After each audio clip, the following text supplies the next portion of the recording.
Здравствуйте, мои дорогие любители хорошего кинематографа, качественной еды и элитного алкоголя. Меня зовут silentium.vulpes и добро пожаловать на мой канал. Смотрите видео, оставляйте комментарии и подписывайтесь на сам канал для поддержки меня. Также вы можете поддержать меня финансово через Donation Alex, DonatPay и платной подпиской на Boosty. Для уведомлений о прямых трансляциях и прочих активностей обязательно подпишитесь на телеграм-канал. Все ссылочки есть в описании. Спасибо и приятного просмотра. Смотрим кинофильм «Как снимали ЧУЖОЙ», который длится аж на 5 часов 37 минут. Не знаю, насколько он хороший, но его порекомендовали, и кажется, это будет любопытно, потому что мы смотрели про «ЧУЖОЙ» Ковенант, и было кайфовое видео. Надеюсь, и здесь такое. Погнали!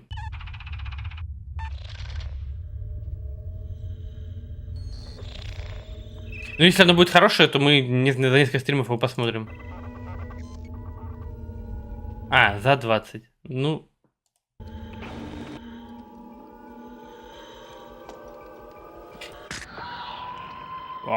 Certainly, to be scared has been part of human nature since its very beginnings. What Alien says about us now are those fears that we have, which may be those fears that show up when we're dreaming, the nightmares. I think he took a lot of techniques from Alfred Hitchcock in the sense that you don't really see everything. The imagination used, and I think that's what made it so terrifying. I think once you're making a movie, you better keep that pressure on all the way through. On anything, actually. But God knows on a thriller, or God knows it's a marathon of tension.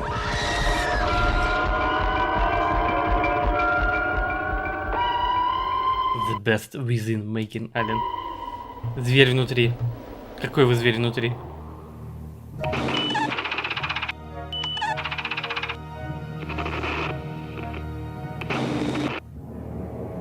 I've gone to films my whole life since I was a kid. I mean, I loved movies. Дэну Браун, писатель. Intuitively, I knew that it was a thing I wanted to do more than anything. But the raising I had, my background, didn't suggest that that was a practical thing to do for a living. I was a theater arts major in college. I wasn't a film major at UCLA. And I did love theater, but I realized after a while, after producing a couple of plays, that I had to stay in New York because that's where the investors are. And I hated the weather so much that the closest thing to theater was film. And I grew up in LA, so I decided, the hell with that, I'm not going to live in that. Нью-Йорк — это холод для него. Блин, я вот сейчас не понимаю людей, которые любят жить в такой жаре, как в Нью-Йорке, как в Лос-Анджелесе. Это там вообще кошмар. Я, наверное, если бы выбирал бы, то вообще что-нибудь более северное. Вообще есть какие-то большие северные города в Соединенных Штатах? Freezing cold, I'll go into film. I applied to USC, NYU, Без бомжей. UCLA. NYU, UCLA blew me off. USC accepted. So I came out there and I was a student in the USC Department of Cinema. Met up with John Carpenter. John Carpenter started to do this master's thesis film, a science fiction movie. I got involved in it. And it grew out of hand. It finally got too big for a student movie. And so in the end, we ended up finding a way to put it into theaters. And instead of the most impressive student film ever made, we had the least impressive professional film ever made. A lot of things... Ну, даже непонятно, что лучше. Наверное, лучше показать, что ты умеешь какие-то профессиональные фильмы уже делать, не студенческие. Хотя и плохо. Надо думать. Думать тяжело. We had an alien in it, which was a beach ball. It was our second try on that alien. I went away from Dark Star really wanting to do an alien that looked real. A couple of years down the line, I decided to do Dark Star as a horror movie instead of a comedy. And that was the germ of Alien. When we got to talking, I realized that Dan was a cinema student at USC, and it was in the process of making a kind of a spoof on 2001, a small film called Dark Star. And, это, в принципе, очень похоже даже по тех кадрах, которые показали, что вдохновлялись они композицией Кубрика. And he was surprised to find that that was my... Композиции, в смысле, кадровой. Secret Love was film. And, Radical Subject, здравствуйте, приветствую вас. And particularly fantastic cinema always attracted me. So basically I helped out on Dark Star. I had heard of about Dark Star. And somebody was telling me about these two brilliant young guys, and sci-fi was my love, really. I also like suspense. But I went to see Dark Star, and I spoke to Carpenter on the phone, and I spoke to Dan on the phone. But it seemed to me I just had a more rapport with Dan just from the phone conversations. And I told him I had the rights to what became Total Recall, which was the original story by Phil Dick, was called We Can Remember It For You Wholesale. So he knew the story. He said, I love that. Yeah, he said, you got the rights to that? I said, yeah. He said, okay, and I got something I got to discuss with you that I have been working on about a year, and I need to make a breakthrough. And maybe you're the guy that can make me have it happen. And that turned out to be Alien. I had this opening. I didn't know where it was going to go. I knew I wanted to do a scary movie on a spaceship with a small number of astronauts. Like I say, Dark Star is a horror movie instead of a comedy. And I had this creepy opening in which astronauts awaken to find that their voyage home has been interrupted. They're receiving a signal from this mysterious planetoid. Ну, так-то, типа, в целом какая-то такая детективная история. Люди оказываются на острове, в поместье, и среди них убийца. Вот. In alien language, they go down to investigate. They get stalled down there. Their ship breaks down. I've got 29 pages written, but I don't know you. I can't trust you to leave the house with this. The story, I, of course, know. You have nothing written in the story. I said, no. I've just got the rights to the story. I hadn't yet tried to write it yet. And he said, okay, will you sit here and just read this? And this is what I got. I'm stuck on it, frankly, but read this. So I sat there and I read it, and it was very close to what we actually ended up with on the screen, those first 29 pages. The threat at the center of the story, whatever this monster or thing or danger was going to be, it was not at all clear to me at this point. The first act is fantastic. I said, well, you know, possibly, maybe Ну, кстати, первый акт, наверное, в «Чужом» действительно самый мощный, самый впечатляющийся. Мы его относительно недавно «Чужого» пересматривали, смотрели, и там, конечно, очень завораживающее, впечатляющее начало, да, с этой остановкой, с том, как они все это обнаружили.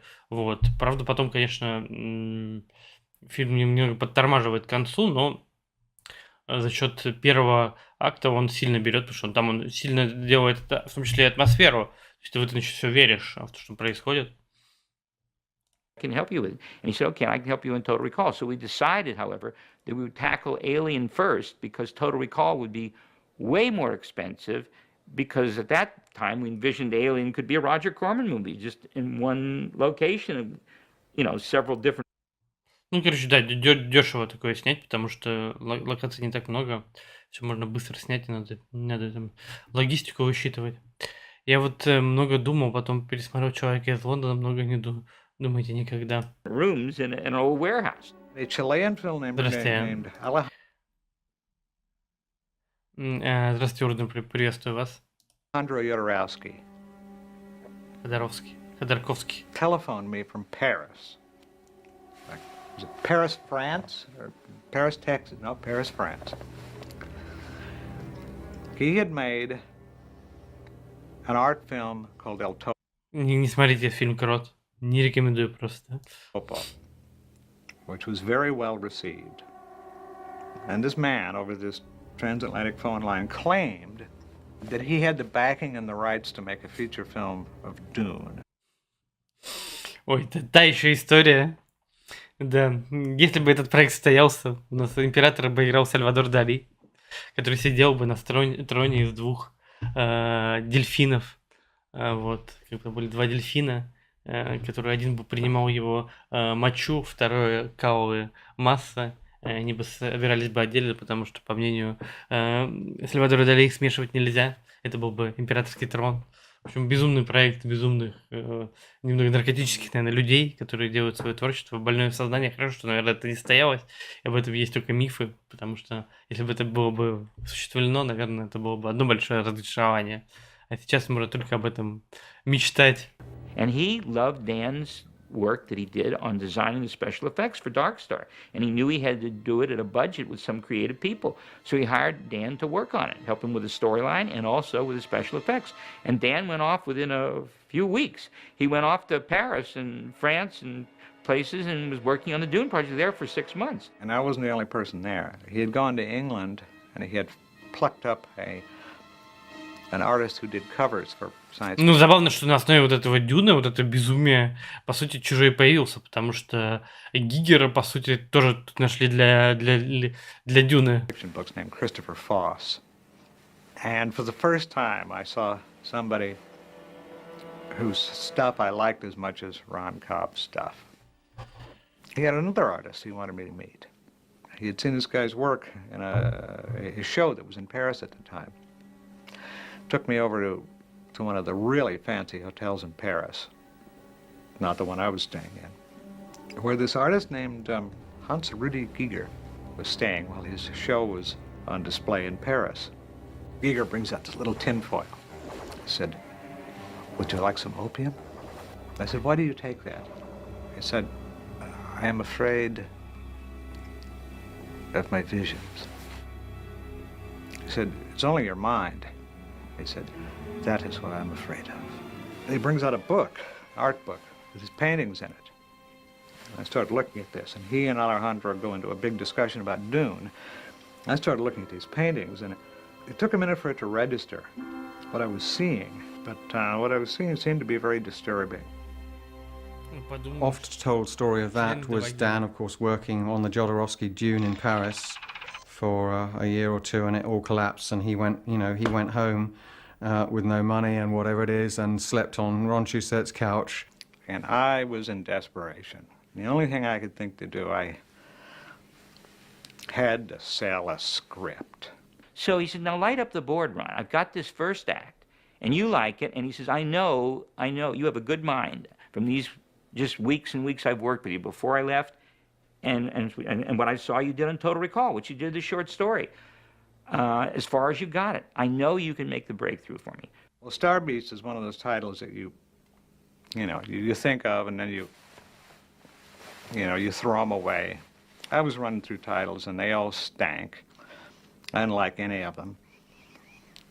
One morning at 3 o'clock, Ronnie's apartment, I'm typing away, writing dialogue, and the characters are saying the alien this and the alien that, and suddenly that word alien just came up out of the typewriter at me.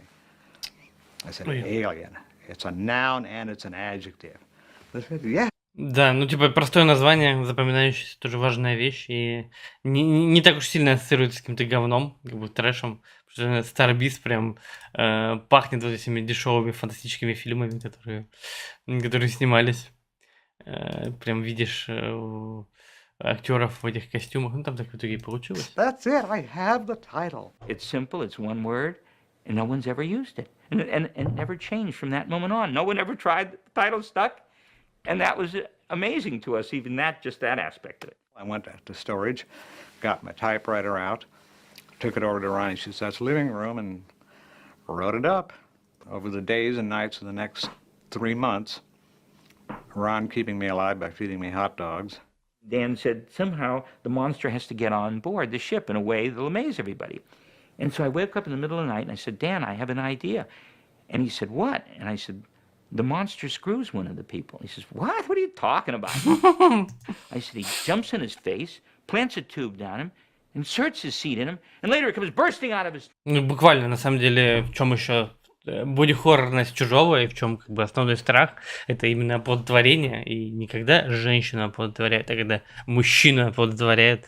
Там много очень... Мне кажется, «Чужой» очень феминистический фильм, если так задуматься, потому что главная героиня выживает, мужчин как бы имеют, вот, и в целом даже сам ксеноморф, он такой немного похож на латексную женщину. And Dan goes, oh my God, that's the most amazing thing I've ever heard. Nobody's ever seen anything like that. And we just sat up all night and we wrote, and in 3 weeks we had what I would say, which is 85% of the plot, the structure. We didn't write the screenplay right there, of what you saw became Alien, 85%. And whether they drew from other movies, they probably did, like everybody. They drew consciously or self-consciously from things like The Terror from Beyond Space, but they actually, the ingredient of this thing being incubated in a human being made the whole damn thing stand out. Ronnie wanted to be on board. Once I... Там одну бабу хвостом в промежность убивает, ну ладно. Ну да, ну короче, в любом случае это про изнасилование мужчины и про то, что мужчина рожает, про роды мужские. He saw it as a viable thing he wanted to be involved with. So we made ourselves a little deal. He would be on board as producer, and we started trotting it around and showing it to various, producing entities. And we got pretty close to deals in a couple of times, but they fell through, well, essentially because the people on the other end were demanding too much. They were trying to screw us. And so we went to Roger Corman's company. But then I think we were dealing with Bob Reamy, who later became head of Universal. Corman was out of town. And he said, yes. So, right, that looks like a pretty amazing success story. He loved that Dan's movie was good, even though it didn't make money. He knew that I co-wrote this with Dan, though I'd never made a movie in my life because I took my name off the other. And we were going to make a deal, but we didn't get to signing the papers. Or Alien would have been made as a low-budget Corman movie. A friend of ours named Mark Haggard ended up with a copy of it in his hands. He used to be an independent writer-director. Mark said, can I read this great script they're all talking about you have? And Dan said, sure. So, we gave him the script, and he just said, let's just wait a few days, and then we'll close our deal with Corman. Well, he calls us, of course, the same night. He said, it's great, it's live, and I can get the money. I can get the money immediately. So we looked at each other, and we said, okay, well, look, we can't wait. We don't want to blow the deal with Corman. It's got to be a limited time. He said, 2 weeks. Give me 2 weeks. Mark Haggard knew Walter Hill, a director of tough guy movies. Gave it to Walter Hill. Walter Hill showed it to his partner, David Giler, and then they showed it to their third partner, Gordon Carroll. The three of them had just formed a new production company called Brandywine Films. We had offices at the then Goldwyn Studios, now Warner Hollywood, and Walter's office was on the first floor, ground floor. And after lunch one day, he was sitting in his chair, ruminating, with the window open. And a friend of his was walking down the alleyway, and he stopped and said, Walter. This guy handed him the script through the window, and he read it, and he said, well, I may be out of my mind. He said, I think this, he says, but I mean, the script is terrible, but it has one great scene in it. Говно, не сценарий. He didn't tell me what you think. I read it, and I thought it was absolutely terrible. And I called him up, and I said, well, you are nuts. This is crazy. Would you come to the big scene? I said, yeah, the thing jumps out, and it's on his face. He said, that's not it. I said, look, I'm already on page 90. I said, he said, keep reading. And I came to the chest burster, and I called him back and said, well, I see what you mean. They brought it to me. I thought it was interesting. Короче, не на лицо понравилось, а когда из груди вылезает. A nice horror picture in outer space. I mean... Просто, чтобы вы понимали вообще, как бы, как сложно даже любой фильм создается, сколько это всяких решений принимается, и как люди страдают, когда все вот это вот процессы запускаются, когда это только текст, когда это еще никто даже не видит, вот, насколько надо пройти всего, да. What could sound better? And they then completely rewrote the script from top to bottom. What I didn't understand when we made the deal with Brandywine, Giler and Hill, was that Giler and Hill wanted more than to produce this film. I didn't figure this out until, in fact, after principal photography. But they targeted my script since they decided they wanted all the credit for the screenplay, and they didn't want me to have any. Right from the beginning, David and Walter took a... И в такие как бы моменты ты не понимаешь, какой интеллектуальной собственностью ты обладаешь, куда она вырастет, насколько это будет большая франшиза. Я потом фигу себе плесну и продолжим. Ценность прав на все происходящее. I did several drafts. And it was the whole character of the film, not the spine of it in terms of story, even though that was changed quite a bit. But the whole character of the film changed when Walter and David took it over. As Walter himself said in one of the speeches he gave us during pre-production, he said, the greatest thing I have to bring to this project is I don't know anything about science fiction and I don't like it. And that was certainly reflected in the various drafts that they did. They took several cracks at drafts, and they, from all consensuses, they were getting worse, not better, because that wasn't their forte. They did recognize it was great, but they weren't good at making it better or, in fact, at not making it even worse. To agree, I'm going to modify that with one exception. They made a huge contribution. But in the many drafts they did, most people felt it was losing. But that happens sometimes because you take a shot and then you sometimes come back to what attracted you in the first place. And they did radically. They did 8 different drafts. For some reason, I couldn't figure out. Walter Hill immediately started doing rewrites of my script. I remember walking into Gordon Carroll's office and seeing a script on the desk and lifting up the page, and it said Alien by Walter Hill. Как бы тяжело все это воспринимается тебе как автору, который все это придумал. Такой, блин, это же мое детище. Почему они свои грязные лапки туда суют? Gordon walks in. I said, Gordon, what's this? Gordon looked very embarrassed. He said, oh, you're not supposed to see that. But they contributed one thing, which is one of the best things in the movie, and I will eternally be thankful to them, not only for starting the ball for financing, but to contributing this to the movie. What they invented was the robot. That was not in the movie, where the robot's Ash is a robot and his head... Который стал, собственно, стал этим чужим, а не этот ксеноморф является чужим как таковым. Comes off. That whole idea and scenario was theirs. We rewrote it top to bottom. I mean, all of the dialogue, all the characters, the whole sense of truck drivers in space, the whole, plot with the robot, the whole with Ian Holm, with all the rest of that stuff. That's all in the new script. The only thing I could see he was doing was just stirring around the elements. First thing he did was change the names of all of the characters.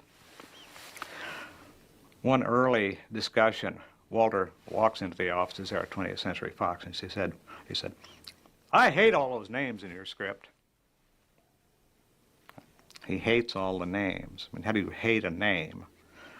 Oh, I hate all those names. So he changed them all. Of course, he didn't hate them at all.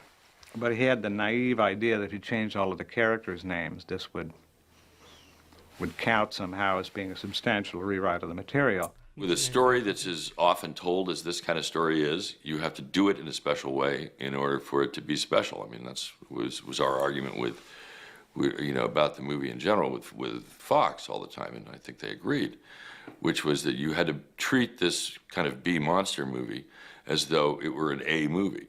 That script did not excite Fox enough for them to say, we want to go ahead and we want to make it. It must be remembered that this was pre-Star Wars.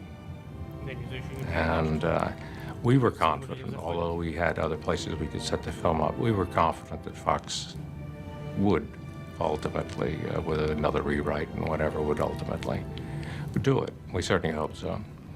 And when Star Wars came out and was the extraordinary hit that it was, then suddenly science fiction became the hot genre.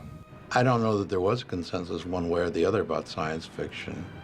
I mean, since I was the responsible party for making Star Wars, and it was such a hit, concerns about science fiction went away very quickly. They wanted to follow through on Star Wars, and they wanted to follow through fast. And the only spaceship script they had sitting on their desk was Alien. So they green-lighted it. Wham. Тоже обстоятельства.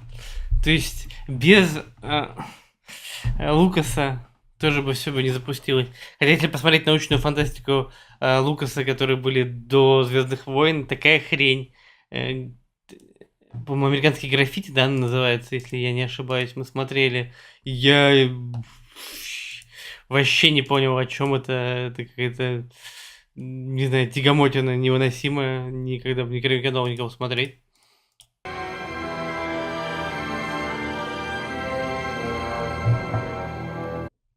Или не «Американский граффити», ну-ка, я не ошибаюсь. Да, не «Американский граффити», а THX 1489. Неудивительно, что я название не запомнил. Я, честно говоря, даже сейчас не смог бы пересказать, о чем сюжет этого фильма. Хотя завязка вроде бы интересная, но там ничего не происходит. I wrote Alien thinking I was going to direct it. That's one of the reasons that I hadn't developed the characters. I mean, it was developing the alien itself was such a complex problem that I thought, well, I'll put the characters off for a later draft. It went, as most things do, through a period of trying to get a package. But this, when you're going with the studios and they offer top dollar, they went to everybody. Every top A-level actor and director. We'd asked Walter at first place if he wanted to direct it. And since he was part of the package. Walter was originally going to do it. And then he decided that he did not have the temperament for special effects. Apparently Gordon talked to Robert Aldrich. Didn't like what Aldrich had to say. He asked Aldrich how he would handle the face-hugging creature. Aldrich said, "Oh, no problem. I'll just go to the market and get a liver and throw it on the guy's face." Gordon didn't want to hear that. I was convinced that it wasn't a small picture, that the way to do Никто не поймет. it was to scale it up and to do it with whatever sense of craft and design and to make it an A picture. Peter Yates, the studio wanted. We weren't crazy about that idea, but I think he didn't want to do it finally. I talked to Jack Clayton about it, and he didn't want to do it. And everybody said no, because they said, we had no credibility, and of course directors would have credibility, but almost none of them wanted to do it. Опасный, непонятный проект. They thought it was a stupid monster movie, a dumb thing with something coming out of your chest like a Japanese horror movie, and none of them had the vision. None of the A-level directors we went to had the vision to see it. You needed to have a director that was going to give it some kind of real, other than traditional science fiction look. You had to have real actors in it. You had to have, all of that. And never let on that it was a B-monster movie, but make it deliver on that, at that level. In those days, I think between The Duelist, which had been something that was completely driven by myself and my pocketbook, because I found the writer, found the story, paid for the script. Когда у тебя есть деньги, ты можешь свое снять, да? Просто. Got no fee and was the completion bond. So that was my first experience in the movie business. I saw The Duelists at Cannes and talked to Sandy Lieberson, who knew Ridley pretty well, who was Sandy was head of Fox in Europe. And we kind of presented him as the candidate. Walter Hill and I went, screened the picture that he had done, and The Duelists. Очень странный выбор, да, типа взять человека, который, в общем-то, снял до этого дуэлянтов на съемке «Чужого», как это... Absolutely stunned by his control of the picture, his mounting of the film. Темы It не really совпадают. is an extraordinary film with a lot of depth, richness. All of a sudden, they said that they had met with a director none of us had heard of, named Ridley Scott, who was a director of commercials from England. I said, "What has he done?" I said, he did a film called The Duelists. And they screened it for us. Very nice looking picture. I couldn't see what it had to do with science fiction, but they weren't looking at it from that perspective, and they may have had a point. Someone had seen The Duelist at Cannes, which got a prize at Cannes. And out of the blue came this offer. I think it must have been within about 6 months, actually. And I read the script. And I think within Деньги, еду. 26 hours I was standing in Hollywood. I read the script, said, "I'll do it." They said, "You will?" I said, "Yeah." So I was flown out. So I suddenly started to feel the Hollywood machine kicking in. I think it is really clever casting, in actual fact, the fact that somebody who's obviously got a good eye and also would give a completely different quality to what could have been a very sort of, maybe an exciting, but nonetheless a B movie. That first encounter was good, and then I went back and said, what I have to do is storyboard the movie. So, with great excitement and Прикольно. glee, I storyboarded the movie in London, Проработано, прорисовано. which actually took me 3.5 weeks. I worked day and night, went back with the boards, and the budget doubled, which just shows the power of a well-thought-through storyboard. Because Ну, короче, он показал, по сути, что у него есть полное видение фильма, он понимает, как он может выглядеть, и, в общем-то, все, когда через раскадровку уже увидели весь сценарий, то есть, по сути, через статичные кадры, покадрово все решено, примерно, как он будет смотреться, все поняли, что, наверное, что-то этого получится. we went from 4.2 to 2 раза. 8.4 or something like that, because they suddenly saw a way to do the film, which was, you know, not doing it in a bunch of sets that looked like painted cardboard boxes with a dodgy man in a rubber suit running around as the Beast, but in fact... Кстати, в костюме Чужого мог быть вполне сидеть приводед и преть. I'd put a statement into it. I had a, you know, I don't like the word, but had a vision of what to do with the spacecraft and what to do with the spacesuits, and I was fully influenced at that moment, mostly. По цветам и прочему видно, что все прям не могли, и даже как это все прорисовано, не могли отделаться от влияния космической Одиссеи, что оно прям давлеет над кинематографистами. By 2001, actually. Oh, and Star Wars. I thought that first Star Wars was formidable. But that was the fairy story, you see. Star Wars is the fairy story. I was going to do the Texas Chainsaw Massacre of science fictions, which I still think Texas is one of the most formidable. If you're going to do a horror movie, there it is. Being a horror film and a sci-fi fanatic, I kept sort of saying, well, this is a film you've got to see, because he hadn't really seen many of those things, and I think, so I was trying to sort of, in my own naive way, educate him as to, well, this is a sci-fi great, Ridley, you've got to see this, you know. You've got to see It, the Terror from Beyond Space, or all that sort of thing, and Ridley sort of looked at him as sort of an absolute horror, because he wasn't excited by any of them. I think the only thing he was excited by was Texas Chainsaw Massacre, actually. I always felt it was a pretty straightforward action thriller. The old dark house, basically. And we're going to watch them each get taken out by this terrible beast. That's as B-movie as you can get. Whoever directed this movie, you know, was not going to quit. Прикольно, так он неожиданно нарисован у этих самых.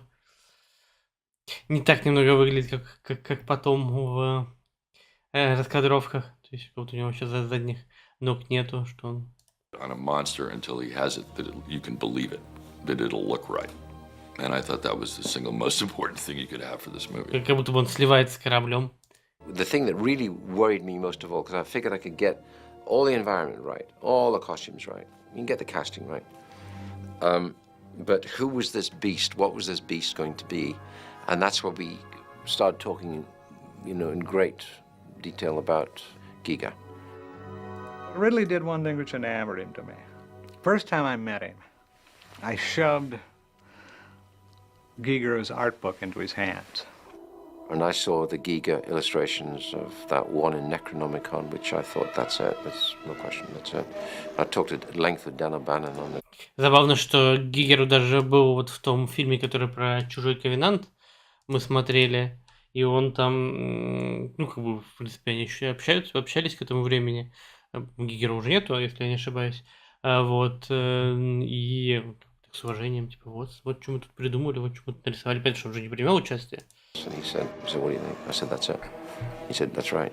And the idea that came to me looking at Giger's paintings was, you know, if somebody could get this guy to design a monster movie, you'd have something completely original no one had ever seen before. But Fox hated Giger's work because they said, people stay away in droves. This is so ghastly. It's too much. It's too much. It's repulsive. And we said, no, it's done so beautifully. It all depends on the way the director utilizes it. It's the first question you ask, what is the alien going to look like? Is it going to be a guy in a rubber suit with fins? And Dan opened... Ну, конечно, по факту, если сейчас смотреть «Чужого», то понятное дело, что этот костюм, ну, жутко не смотрится, все это стремновато выглядит, если уж как бы положить руку на сердце, и нифига это уже сейчас не работает адекватно. Вот, и сцены, где как раз он присутствует целиком, они самые, наверное, неудачные из всего фильма. То есть ты видишь вот эти вот руки человеческие в перчатках. Giger's book. And we were just stunned. Same thing with Ridley. The first second that Ridley saw Giger's work, he knew that the biggest single design problem, maybe the biggest problem in the film, had been solved. I just thought it was stunning, and I just stuck to my gun, saying no. Также здесь видно, насколько вообще создание фильмов, вот из того, что они говорят, это какая-то апроприация чего-то, и вот надо вот этот коктейль как-то замешать. То есть не то, что у одного человека идея, кто-то придумал какие-то рецикватов, кто-то придумал как бы вот вырывание из груди и прочие вещи, робота, и все это вот так вот по отдельности, куча элементов, а ты в итоге как режиссер должен в итоге все это собрать под единый какой-то сюжет, под единую арку, как-то все это развить, и вот самое хорошее, что в этом есть, еще и подчеркнуть. No, that's it. And they said, but let's bring him in and talk some concepts. I said, no, you can't do that. That's it. We want to be shooting by so-and-so. That's it. Just to get this right is going to be incredibly difficult. This is beautiful, not just threatening. And also has very sexual connotations. So in everything, it's like a rather beautiful humanoid, biomechanoid insect. So then I flew to Zurich because old Giga will not get... Вот вообще какая-то проблема с самолетами. Кубрик тоже не летает самолетами. Триер тоже всего боится. По-моему, самолетами он тоже не летает, что только машинами ездит, и даже кораблей боится. On a jet. Terrified of flying. I think he's probably still terrified of flying. And I met him at his house, and I found him to be very nice and very sweet and very articulate and very specific. And he started going down this thing, and I'll redesign. I said, no. So we went through the same conversation again. I said, you don't need to. You've got 5 other things to design. Right through from egg, facehugger, chestburster, and what's that? 3. Then the beast. I didn't want to have eyes because it makes the monster more dangerous. It's more scary. And because you never know where the monster is looking. This is the painting, the old Alien that Ridley Scott wanted to have for his film, and that called Necronome number 4, and I did it in 1976. The only thing in the alien is the difference is that they are kind of sunglasses. Now we have this kind of Просто член. Shell. Гигантский. And here the tail is different. And yeah, also the other things like these tubes and this is like the alien. First it was only a short time I should draw the monster. I did this here in Zurich, and then I had to come, then I haven't heard anything, and then I had to come to England. So he said, please come over for 3 or 4 weeks. And then at the end I was about 5 months there, I think. Altogether 7 months. Ridley wants that I do the 3 monsters. That was the face hugger, the chest. Да, ну это часть стиля. Естественно. Я не против. Я не против как бы такого вплетения какого-то биологического в дизайн-код монстров. Смотрится офигенно. And then later on, I could do the rest of the surrounding of the alien. I was using Dune as my model of how to design a science fiction movie. The idea of getting great artists together in a room and having them all work. And we were doing that on Alien. It was me in charge instead of Jodorowsky. And we had the walls full of these dazzling designs for everything in the movie. He had a kind of a wish list of people he wanted to work on this film. One was Hans-Rudi Giger, myself, and Chris Voss, the British science fiction illustrator. And he always had this dream project that all 3 of us would work on this one film, and he got his way. And even before there was a director, Chris and I Все выкрали просто у Ходоровски. Had a series of little art department above an old sound stage on Fox for a long time, drawing and meeting directors as they would come in and look at the drawings and try to find out who was going to do what, and when and where, and if it would ever go. I knew Ron as a political cartoonist from the Los Angeles Free Press. Everybody loved his cartoons. And I had the gall to actually call him on the phone and go visit him in his apartment in Westwood. We became friends that way. And I discovered something that at that time was not known about him, that he did science fictional paintings. And they were incredible. Ну, кстати, я думаю, что раскадровки, все-таки, которые нам показали от Ридли Скотта, они были другими. То, что нам показали, там уже вроде бы как бы присутствует как бы чужой в том виде, как бы больше гиггеровском виде.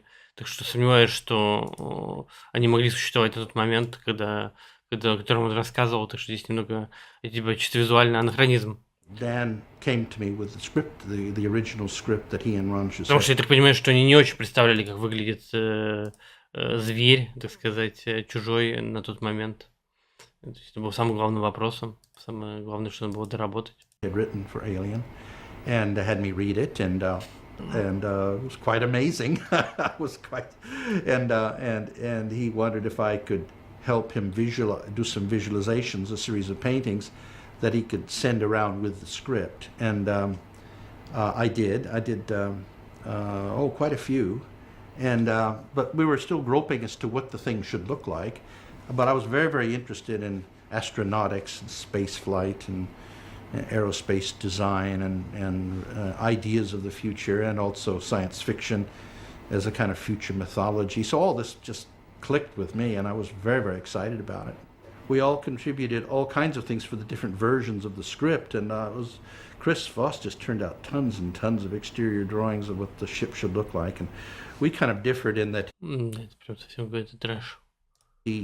he was very metaphorical and sort of fantastic, and I was very interested in tapping the idea of what things could look like if they were drawn from a more realistic consideration of what a spaceship should be, without going NASA, create the sense of confined space, spaces at a premium inside, that the idea that it was with all the pressure doors, that it was pressurized, all those things I thought would contribute to the tension of the film. And they weren't... Реалистичности, конечно, как Кубрик делал, который, собственно, консультировался с НАСА, там дизайнеры, наверное, в том числе с НАСА всем этим занимались, прорабатывали.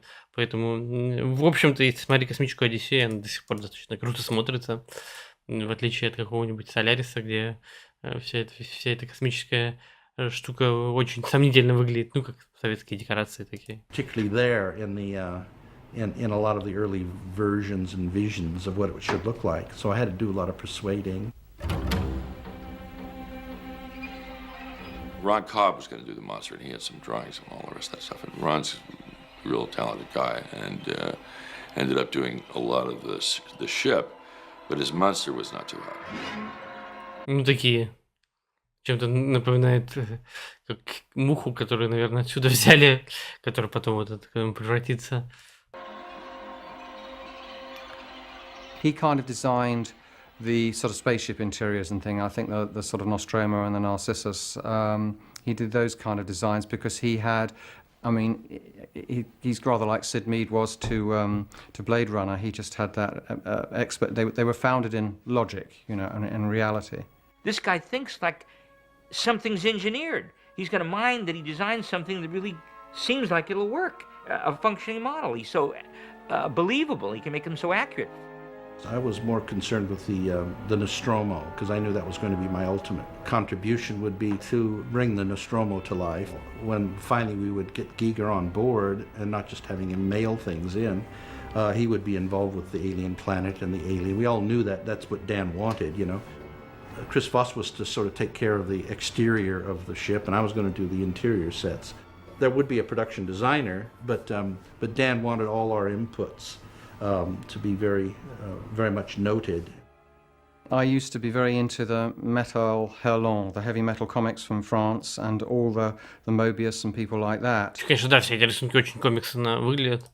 And I think... Я даже вначале хотел сказать, что очень похоже на какие-нибудь там, как в аниме рисуют, даже на кого-нибудь, может быть, Акиру. I'd managed to infect Ridley with that enthusiasm, etc.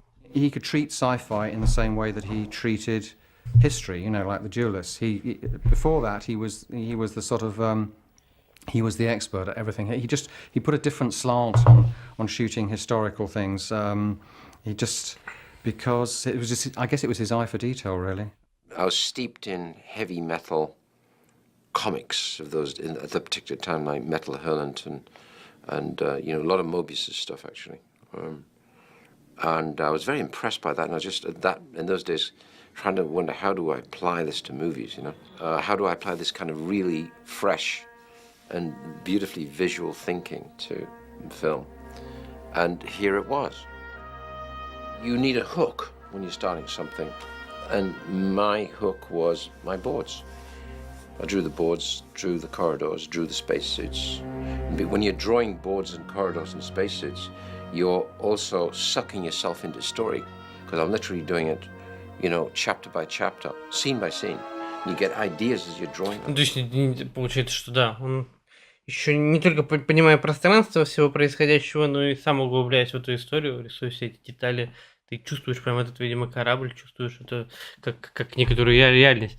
Это похоже, как тоже Достоевский, который там для того, чтобы самому, наверное, тоже, ну, он все-таки писал в стиле реализма, вот, но он там тоже очень много деталей прорабатывал, там, может ли такое случиться, могли ли на такое обвинить главного героя, нужно, чтобы он как бы успел все слушание пройти до, соответственно, судебной реформы Российской империи, там много-много таких вещей, о которых он задумывается, именно чтобы это было правдоподобно, и здесь какой-то такой же подход. And the ideas fall into place not just as ideas, but as technological possibilities. And when that first idea comes, I tend to go with it and follow it.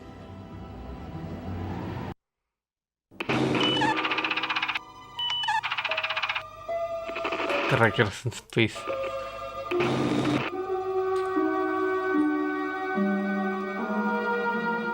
There were only 7 or 8 people in the whole movie. So Ridley had said to me one day, he said, I'm going to cast every other role the most brilliant actor I can that doesn't need help from me, because I'm going to concentrate on the visual style. И это как бы самое главное, что может быть, Ридли сделал. Сделал какой-то стиль, который запоминается, который очень круто выглядит. Потому что этот стиль есть и в Прометее, и как будто бы Чужие в целом, как серия, стиль потеряли, переходя от разных режиссеров туда-сюда. И в Прометее как будто бы этот стиль возвращает. Мне очень нравится, как там выглядит подсветка шлемов, как в целом весь дизайн всего выглядит. И как будто бы это очень важная часть, составляющая серии. К счастью, в то, что мы недавно обозревали, потому что недавно говорили про Чужого Ромула. Вот. Там стиль попытались сохранить. Там есть отсылки на разные вещи.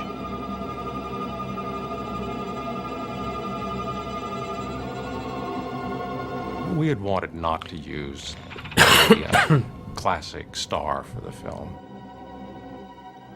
When you see, and talk, and people read and read and read, and there's always one that suddenly goes bang, that's the one. Ridley Scott had asked me to cast his first film, which was The Duelists, and we'd worked together really well, and it was very enjoyable. So, totally different from Aliens. It was Napoleonic Wars full of character actors. First of all, I felt I wanted to see every actor in the United States in the directory. Okay, so I think we did see every actor in the United States in Los Angeles and New York. It was about as far removed as you could get from his first film, because the script was very, very linear. It was very few stage directions. You could not tell who was a man and who was a woman. I sensed deliberately. We wrote it to be all men. So I'm getting everybody their due. There's a lot of people that had to make some good guesses here. I think maybe that's the only way most of the really great movies get made. But there's somebody in each spot that's doing something amazing, and you don't think of it, and wow, it's part of what makes it magic. David Giler and Walter, who sort of took over the writing from Ron and from Dan, I think they came up, I'm not sure whether it was David or not, idea of sort of to try and break the mold of making Ripley a woman, and of kind of making it more, I mean, the truck drivers in space analogy. Любитель поездки никто не говорит про женщин. I think it's a pretty good one, and that Для них это другое. appealed to Ridley because, the thing that didn't appeal to him as an art director was sort of, shiny flash golden surfaces and things like that. He wanted the thing to be just like a battered old truck where there was bits of tape over cracks in the chairs they sat in and things like that. And we realized that studios might resist it even though we went to Corman first, we thought that Fox might not make the movie unless we managed to make it as commercial as possible. So we had a little asterisk. Please note, any one of the crew members, or let's say 2, could be females if you want to have it go for a wider, broader appeal. But to all truth, we did not in any way remotely conceive the idea that the lead, Ripley, would be a woman. We were looking it over, and Walter and I sort of thought, here's this one character, not too interesting, And we thought, this studio, this is made, I hate to say this, but for very cynical reasons, this studio is making Julia and Turning Point, and they really believe in the return of the woman's movie. So we get a lot of points, if we if we turn this character into a woman, and it'll just make the character more interesting. She wasn't originally in the original script. Originally, the protagonist was a male. So Laddie said was one day, can Ripley be a woman? And we looked at each other, we said, yeah, but it seems kind of funny. I mean, they've never done that, a woman in a space horror movie. Да, это интересный ход. Не скажу, что меня это раздражает, даже, в целом забавно. Хотя мне, в целом, Сигурни не очень нравится, как актриса, она не считала никогда симпатичная. Leading character. В целом, я, наверное, не очень люблю кудри, тем более такие, как у Сигурни. He said, well, I have a feeling that's going to make it unique. And we started going through lists of actresses and who was right for the role. You have to remember that Sigourney Weaver in those days was not a big star, and she tested for the part.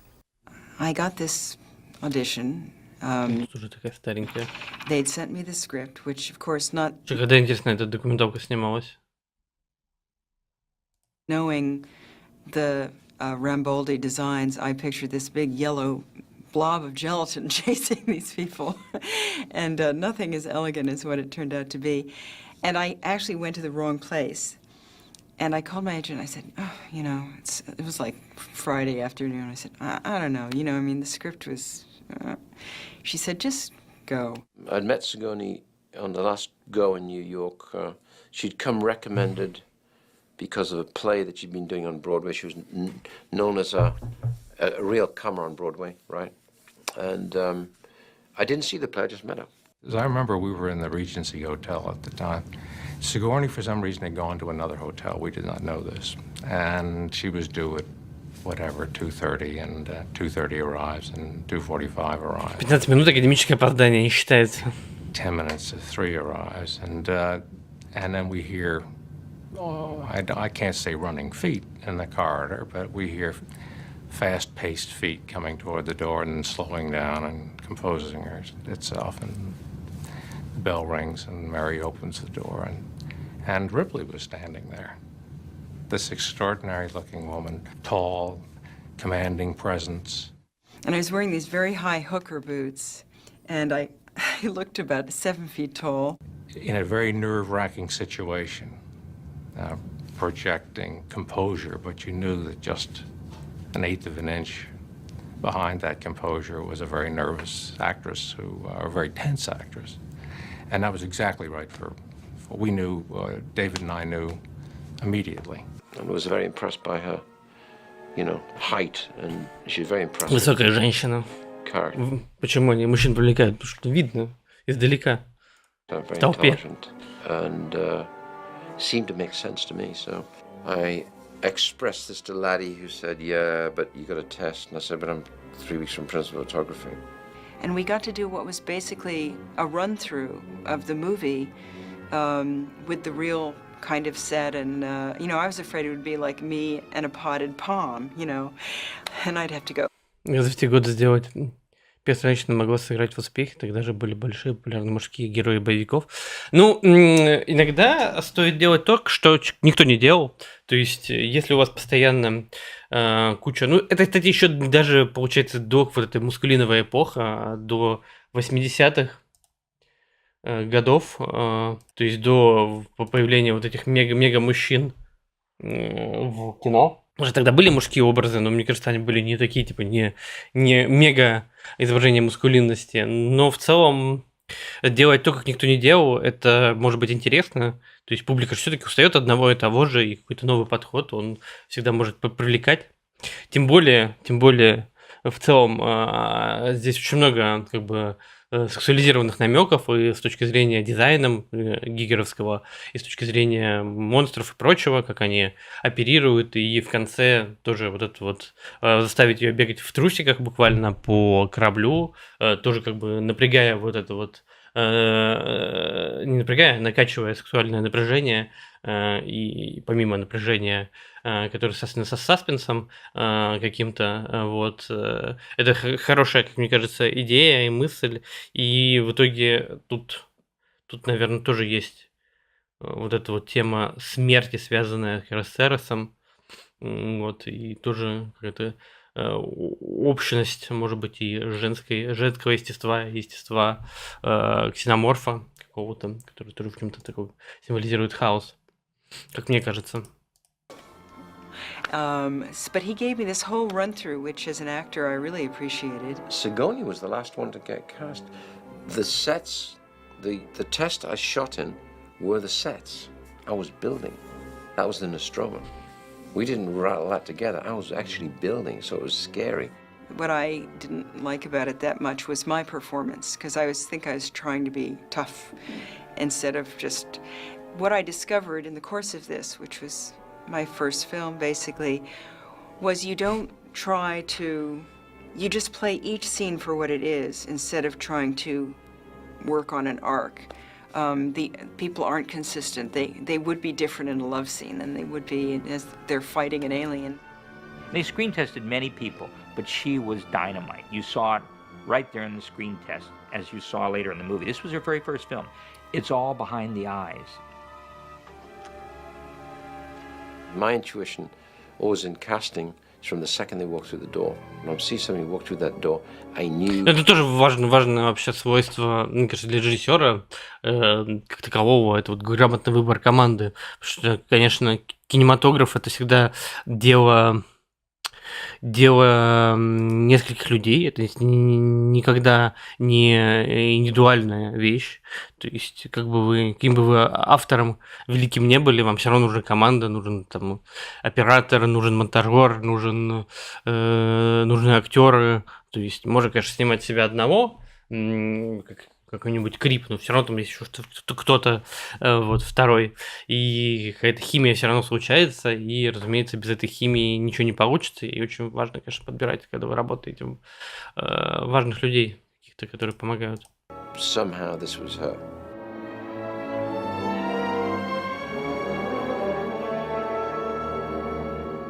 Then there was the second woman, Lambert, but it was a difficult one to finally arrive at Veronica Cartwright.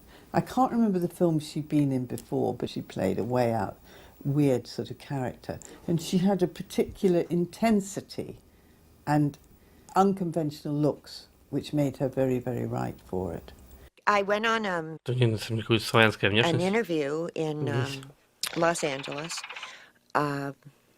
and I met with the casting people there.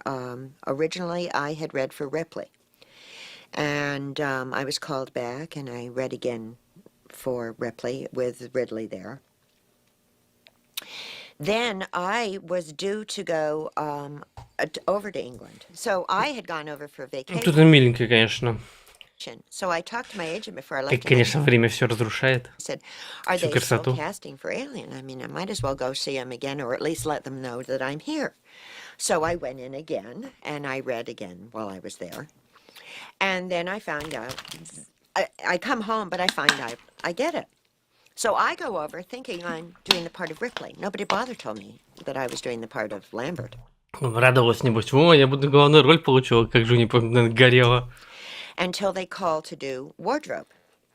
And they said, well, you need to come in and to get your gear and stuff for Lambert. And I said, oh, I'm not playing Lambert, I'm playing Ripley. Oh, no, that part's been cast. So I said, well, wait a minute. I haven't even read this script from another perspective. So here I am in England. I call back my agent. I said, aren't I doing Ripley? And he said, yes. And I said, well, they said that I'm doing Lambert. So I said, well, I'm going to have to reread this script and see. Блин, как тяжело, надо перечитать сценарий. So I reread. Даже я, человек, который медленно читает, в принципе, понимает, что сценарий там за денек можно прочитать, потому что проработать его, наверное, больше времени уйдет. Но, тем не менее, я думаю, это небольшая беда. It bothered me a lot that she was so weepy all the time. I mean, every time she seemed, but they convinced me that I was the audience's fears. I was reflection of what the audience is feeling. What you wanted to avoid all the way through was these people. Кстати, у нее не очень яркая роль получается, потому что я вообще ее не помню в фильме, хотя мы его относительно недавно смотрели. Looking like just ordinary, bland, nice, middle of the road, middle class people. That would not have. They had to be vivid. You know, you were stuck with them in this capsule or whatever you want to call it for a long time, and they had to be vivid and very clearly defined. When I read Alien initially, I wasn't drawn to the project. Ridley wasn't attached. It was my understanding was going to be. Там Виджита боится все время. Я вообще не помню ее. $3 million budget on it, and I thought, well, you're not going to make an effective film for that, and you know, it's a nice piece of material, has potential, but you're not giving it that potential, and that I thought was that. And about a month later, I got a call from England, one of the producers at the time, and told me that Ridley was going to be directing it and that there was a budget that would realize the potential. And then it became something else. It became working with Ridley Scott and learning about filmmaking. What Ridley's vision, as far as the actors were concerned, was he wanted it very much to be not of any time or any world. So it was important there was a mixture of nationalities. I cannot remember. Вот так вот, видите? Ридли Скотт придумал эту вашу поездку. Эти все ваши квоты. If Yaphet Kotto's character was written as such, but he was obviously perfect for that part because he's so vivid, a wonderful actor. When I first met Ridley, first meeting we had, I said, I don't like science fiction films or monster pictures. Ты попал туда, куда надо. Which was obviously a good opening. And he said, well, actually, I don't either, but I think I can make something of this one. The casting of John Hurt, I think.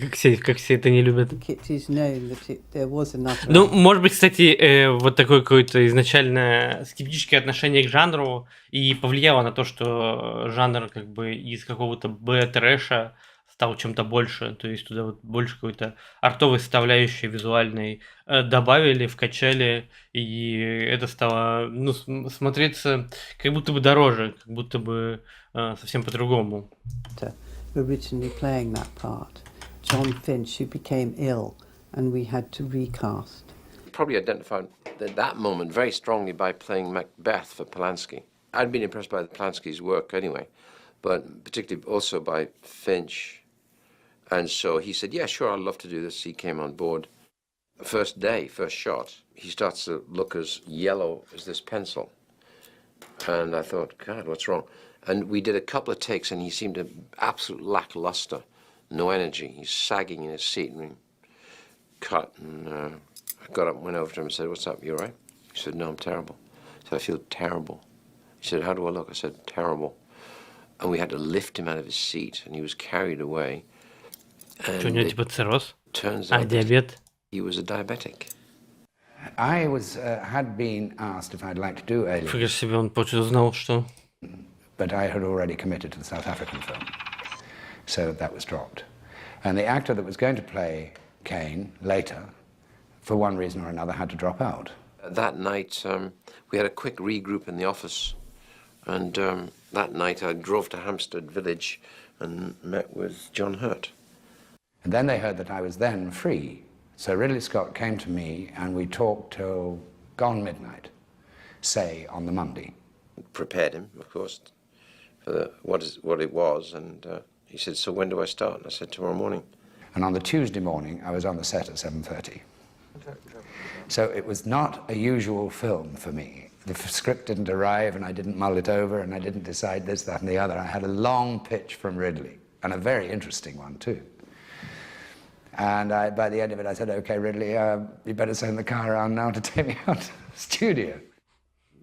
I think life and acting and everything is so full of those things. What if it hadn't happened? Like, nobody knows.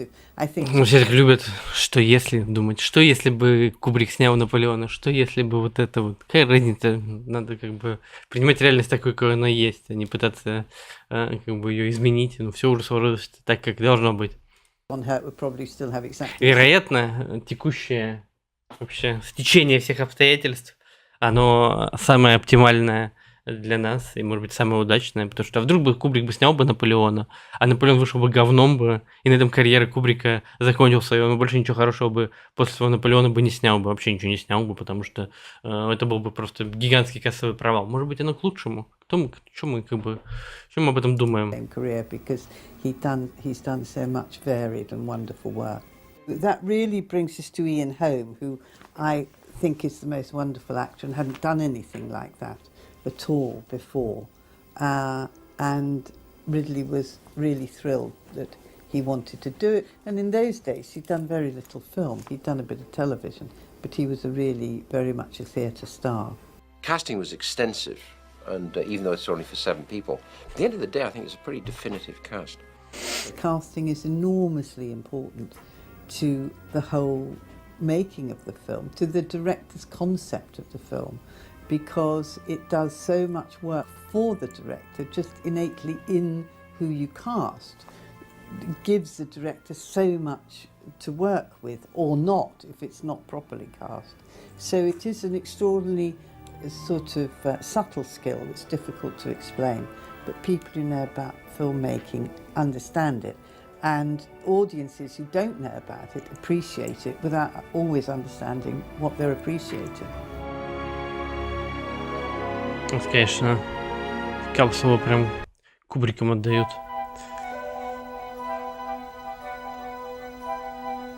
There was a lot of money, there was a lot of construction. Да, декорации выглядят монументальненько. This was not a little movie. And for a period of time, I didn't have a weekend off for 11 weeks. Is this for killing it? That's the way we'll do it. I'm for that. Nothing else. It got tense inside those corridors. He loves working with smoke, tons of smoke, this beeswax. Sometimes I know they used to complain about me not sitting there having a heart-to-heart. I didn't want to sit there and have a heart-to-heart. I wanted them to feel insecure. I wanted them to be afraid. And that's why I'd never show them the alien.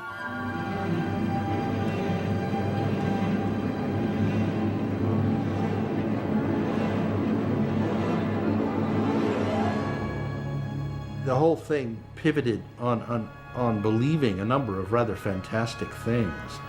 And it was very clear that if the monster looked silly or the chest-bursting scene looked ridiculous or, you know, the whole thing was a lost cause. My personal predominant writing emotion throughout that whole production was deep worry. For once in my career, create a really good movie. The elements were there. And at the same time, there were elements there that could bring it all down and turn it into, you know, kitty litter.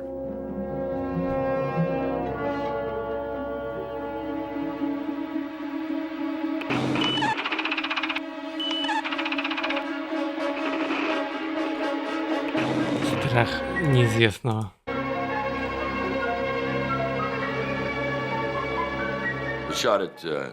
Конечно, тоже важная вещь, которая все с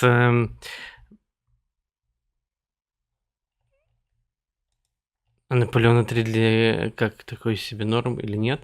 Уже спрашивали сегодня, я поэтому да нормальный. Мне понравился, мне зашел. Хороший фильм, красивые костюмы, красивая картинка.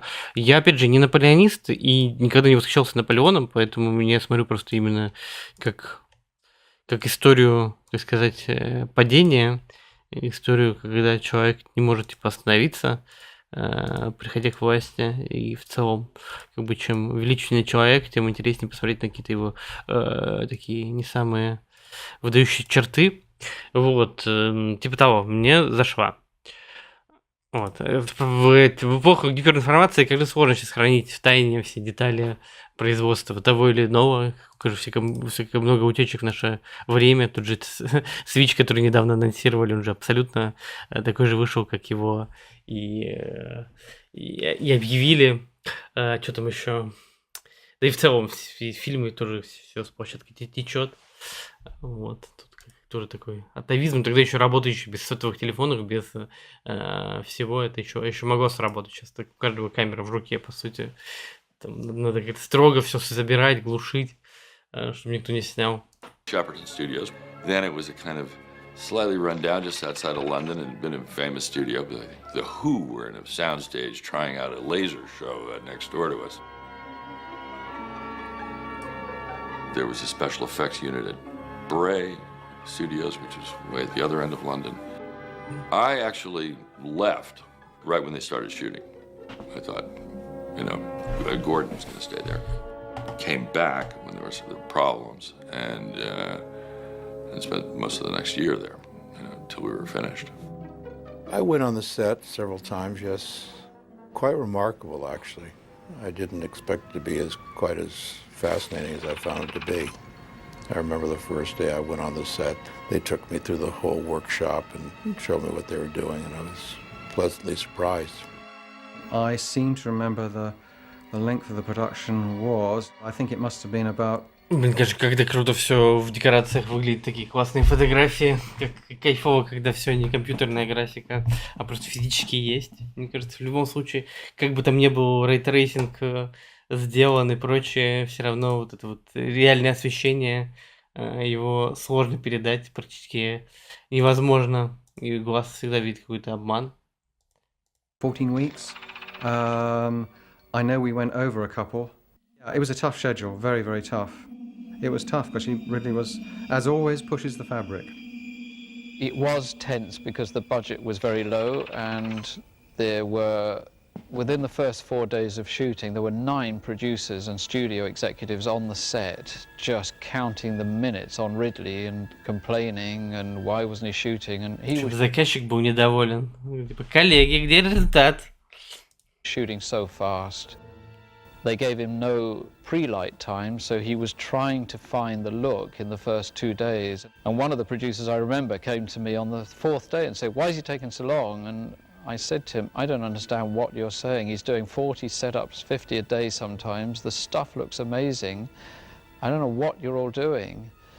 And it did get to Ridley. I remember one instant, I was right next to him. He went off like a rocket. It was like power coming out, and he punched his fist right through the ceiling of the bridge in just sheer frustration because he did not understand why everyone was on his back. Ну, понятно, что любой там лишний день для продюсеров проекта это, соответственно, лишние деньги, и задача как раз смотреть, чтобы режиссер справлялся шоу, исходя из плана, кинопроизводственного плана, который составляется, и, собственно, по нему и бюджетируется весь проект. Вот, и любое отхождение, там, если вы меньше сцен снимаете в день и прочее, соответственно, просто увеличивает бюджет. И продюсеры, естественно, тем более на таком рисковом проекте, режиссер, который снял до этого один фильм, научная фантастика, тут очень много рисков, для них невыгодно выйти за бюджет, потому что, ну, вот, они готовы рискнуть там как с Трамп-коином, да, вы готовы рискнуть 100 баксами. Здесь то же самое, мы готовы рискнуть там 100 тысячами баксов, вот, и не больше, и не меньше. Если будет больше, уже будет неприятно для студии, вот. Ну, условно, я не знаю, какой здесь бюджет был. Well, of course, our first day of shooting, and all of the things start popping, and there was smoke, so much smoke, it was unbelievable. The canisters were going, and the smoke was being pumped in because we're supposed to be on fire as we're crash landing into this strange planet. Surprised none of us are dead. I mean, they didn't have codes like here, they have to have a water base, which took a long time for them to get, but over there was like smelt pots. Ну, надо понять, что дым такая вещь, которая в кадре смотрится куца, а в реальности ты как бы его много. Я помню, мы снимали тоже сцену с дымом, и Там машины почти как бы плотный туман сделали, а в камере он еле видный, такой полупрозрачный был. Конечно, тоже проблема. So grimy when you left at the end of the day. I mean, between the being sprayed with glycerin and the smoke and the beeswax. John Marlowe was the one who designed the costumes, and these costumes were, well, they were huge, they were padded. We had big plates. They were like football padding, only they were sort of very, very heavy plastic, and then we had these big bubbles on the top of our heads, and they had CO2 canisters in the back to set off that smoke as we went along. Standing in the spaceship with a clip on, fastening it on, within 15 seconds I'm getting really... Мне кажется, еще самое жуткое, что это стекло, наверное, запотевали. То есть ты в любом случае будешь дышать, особенно если говорить, прям там, это будет конденсат на все эти стекла. Hot. And I don't get claustrophobic, but I'm getting really hot, and you could easily get phobic, right? I said, Jesus, this doesn't work. You got to keep them cool inside here. We have to have some kind of help with, you know, oxygen, correct mix, right? After all, we are in the 20th century. Isn't that possible? You got aqua lungs and you got breathing apparatus. And explained to me why it was difficult. We had hockey gloves that we had to wear, and moon boots, and this desert. It was the largest set in Europe. It was huge. It was a desert. They shipped in all of the sand. It was absolutely unbelievable. Короче, как Тарковский. Мне больше песка надо. Еще больше песка. To trudge across. Well, it was a heat wave. It was 115 degrees. Our suits had been lined with nylon, which makes you sweat anyway. We just wore sort of like little leotards underneath the whole thing, and then we'd get into this suit, and then off we'd go. Well, they had forgotten to put in any sort of escape for our breath. Well, if you're in there for any length of period of time, you start breathing carbon dioxide. I do remember I almost passed out because a lot of that stuff was untried. They put it on you, and you just tried to see if it would work for you, and I really could not breathe. We were passing out like flies. I mean, it was unbelievable. Poor John, by the time he'd get to the other end, they had to have a nurse there with an oxygen tank because he would sweat so profusely in there, he couldn't even see. It would just be one big, massive bowl of sweat. I can remember John being very, very unhappy about, I think he found it pretty claustrophobic, shut up in the helmet.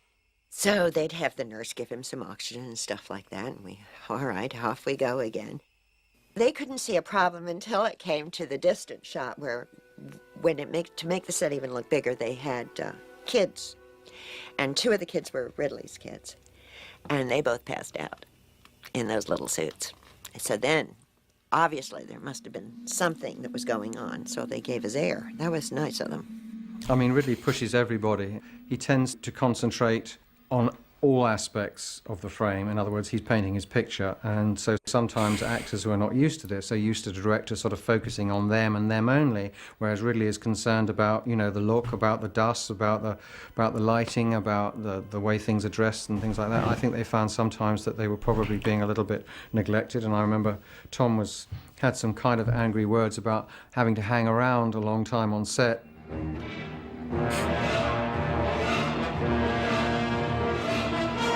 The studio, of course, resisted a lot of what he was doing, resisted the time he was taking.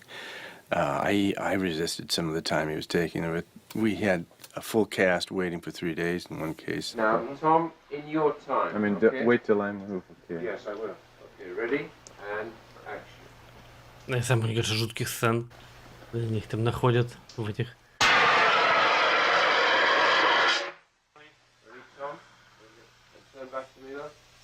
And we all were getting pretty disgruntled, but it was all worth it. We all knew we were making a classic. The first week I had... Легко говорить, когда он стал классикой. Мы все так думали. Не бойся, еще больше всех истерики на площадке устраивал и недовольство. Какие люди все-таки одинаковые везде. I had to, I think, grab Jonesy, and was wearing glycerin because it was supposed to be hot and we were supposed to be sweaty. And we did this shot, and my face started to get very red, and I felt this incredible burning, and I looked at the cat, and luckily they called lunch. I went upstairs, I was crying because I realized I was allergic to О, вот это не знал, это интересно. Jones, and I thought, gosh, it was probably so hard for Ridley to find 4 matching cats. They're going to get rid of me because I'm allergic to the cat. I was sure that it would been hard. Классно бы, если бы Сигарню выкинули бы из фильма из аллергии на котиков. Harder to find the cats than me, and maybe it was as hard, I don't know. But luckily, after I washed my face, it was the glycerin in cat hair that I was allergic to. But I remember thinking, I'm so out of here, you know. Everything was so claustrophobic on that set. I mean, that is one of those sets where you walked in, and there's the engine room. Well, that's fine. Это незаменимо, в отличие от актрисы. Где таких просто рыжих красавцев найти еще? But connected to that is the corridor. Connected. Кто? Конечно же, рыжие котики, а не рыжая баба. To that was the cafeteria. Connected to that was the hospital. It was all connected. The ship. Короче, они реально типа судно создали, как оно есть. So once you were on, you were on. You had to go through everything in order to get off. So you could actually walk around the set and come out in different places and never leave it. And that's in a way how Ridley liked it and shot it. And you couldn't see out, so you didn't know where you were. And it was almost like shooting on location, and that really did contribute to the claustrophobia and the realism. I know it really affected the actors because they, no matter where they looked, they saw Nostromo, you know, long halls and everything. They never, with practical lighting, you know, all inside. Because I was mostly off-Broadway actor, to be in this set, there were these beautiful, majestic sets where you could roam freely and see the whole world of the film.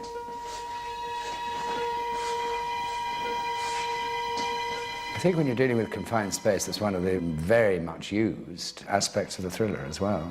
It's the very center of the pieces like We Clo and so on, you know? It's, there is no escape. That is one of the bases of the real tension of the film.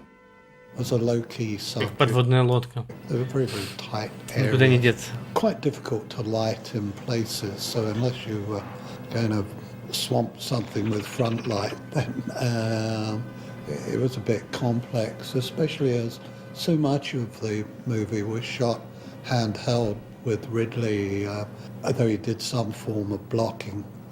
It didn't mean to say it was particularly where he was going to end up.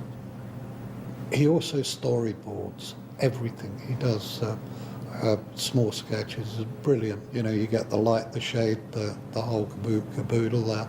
So it was his choice of lenses. It was his choice of where he was going with that particular. Короче, он как бы влезал в операторский цех, работал, и прям у него было свое видение. Это круто, когда у режиссера, то есть, ну, так вот авторское кино и появляется, то есть, когда у тебя есть четкое видение вообще, что делаешь, как делаешь, наверное, оно и есть. Без него это не было бы вообще. I suppose my effort was more in towards I covered most of it with a second camera, tended to do the tighter shots when his camera wasn't in my shot. Ridley was really subjective. He was operating the camera, so I don't think he could really pull back. We sensed right at the top that he wasn't able to pull back and be objective and come to us and talk to us about specifics. So being with an extraordinary group of actors allowed him to do what he was doing in terms of just composing this magnificent looking film, looking through the camera. He did something no director's ever done before or since. He had about 5 or 6 pages of each character. And this is the actor's work usually, but he had my back, the whole back. Короче, он понимал, что люди как бы распиздяи, никто ничего не делает, надо все брать в свои руки, как бы все за всех расписать, чтобы как бы вообще они не думали, и ничего делать не надо, думать не надо, вот все написано. Read that fucking manual. Background, how many missions I'd flown, my mother and father, my family had my whole history written out on paper. One of the things about Dallas's character, and for the other characters too, there was no history. It was hard to really. It was about the alien. Let's face it. It wasn't about these character building of any one of these individuals. That was something we had to realize as we went along. I think we ought to discuss the bonus situation. Right. Brett and I, we think we deserve full shares, right, baby? Well, we were doing the breakfast scene, and it was very low energy, I remember, and I could tell that Ridley wasn't pleased, but he was again behind the camera, and as we walked away from the master with the group of all of us, Ridley suddenly turned to me and he grabbed my hand and he said, "Look, I want to give you your motivation to pick up your fucking teacup." And I went, and I burst into tears and I ran off. Накричал на бедную. And he caught up with me and he said, "Oh, I'm so sorry. I'm really sorry." Как надолено. He said, "It's what I wanted to say to John, but I couldn't say it to him, so I said it to you." It was his second film and my first film, and he always said, you know, it was trial by fire for us. Over the years, I've learned to communicate differently with actors on different subjects. Sometimes it's best to say nothing and let them evolve, right? And then instruct. It was interesting. We'd find ourselves going off and having lunch together and going down to the pub and talking, and it actually became like these, you know, 7 people on the ship. It was kind of interesting, and you sort of developed your own little character from that. Well, you know, I was from the theater, and I didn't realize that... Ну, к слову, вот даже то, что он за них вообще все расписал, это как бы к моим тейкам о том, что я вот как бы в целом на актеров специфически смотрю, не больше, чем на как бы кукол, которыми управляют, потому что зачастую за них всю работу делается, и как бы они просто либо по типажу подходят, вот, либо за них все продумывается. Some actors really love to improvise, and Yaphet Ну, актеры меня за это побили, потому что я принижаю их труд. Ну, у нас нету в чате актеров. Certainly one of those. And Ridley, at that point, he was operating, and I'm not sure how comfortable he felt with our little group. And I remember that one of the scenes where there was a lot of improvisation was a scene which he used to film the rehearsals. So he never had rehearsals, and everyone just sort of went for it, which was actually a great learning experience. But that's, and it helps the film, because I think we were on edge, and we were sort of, you know, into a survival mode. So I think it works very well. But at the time, it was hard for me because I came from such a different discipline where you are very faithful to the words of the writer. Well, Yaphet's a big... Актеры переоценены. Ну, труд, как бы, вот это вот какой-то, типа, я там, типа, страдал, вот это страдание перенес на экран. Все это, как бы, херня собачья, потому что зачастую все эти вот костюмы, образ, впечатления, грим подбираются, как бы, для них, и их, как бы, задача просто этот костюм примерить и удачно в нем, как бы, с лучшей стороны показываться. Понятно, что, как бы, актерский труд, он другим тяжел. То есть, там, попробуйте там где-нибудь, ну, это они здесь в павильоне снимались, попробуйте там в говне поплавать там на каких-нибудь съемках по типу «Апокалипсис сегодня», либо как в «Сталкере» в говне полежать. Либо такое себе не очень приятно, это же как бы ты лежишь в говне не сколько в кадре ты лежишь в говне, это же ты целый съемочный день в этом говне находишься, вот, а иногда и несколько, и как бы удовольствия маловато. То есть здесь, конечно, есть свои нюансы. Но я вот к этому какому-то такому выстрадыванию актеров всегда скептически отношусь. Когда они там еще ноют, по типу как ныли. На съемках есть документальный фильм о съемках Догвилля. Вот, там у них было что типа будки, как будка гласности была такая штука, по телевидению показывали, когда любой человек мог зайти и что-то сказать, что думает. По-моему, это было уже в не советскую, а постсоветскую эпоху. Вот. И там что-то такое же было на съемке, и они там типа жалуются, как им тяжело, что они вот им никуда не выпускают, они тут живут в этом павильоне, и как бы Триер на них давит на всех. Бедненькие, просто замученные. При этом, как бы, по сути, в отличие от другого стаффа, они все сливки снимают. То есть они являются в кадре, их лица узнаваемые, их узнают на улице, и все как бы фильм ассоциируют, работу над фильмом ассоциируют с актерами. То есть актеры реально переоценены, потому что их все любят, их все как бы уважают, говорят, как классно, вот такой фильм, а тут видно, сколько вообще работы было сделано, чтобы этот фильм только запустился и запустил карьеру этих актеров, и в принципе на их месте мог оказаться кто-то другой. And I think he tried to corner Ridley. There was a sort of a running joke where Ridley used to come up to us and say, which door is Yaphet standing by this morning? You know, so that he could go onto the set via another door where Yaphet wasn't there waiting to corner him. Yaphet was always evolving, and in God bless him, driving me crazy, come to me with millions of ideas on a daily basis, saying, even to the extent of the day he would die, saying, you know, I'm not going to die today, I'm going to kill this son of a bitch, you know. And I think Ну да, это правда так, и как бы актеры, мне кажется, самый такой в целом безмозговая часть создания фильма.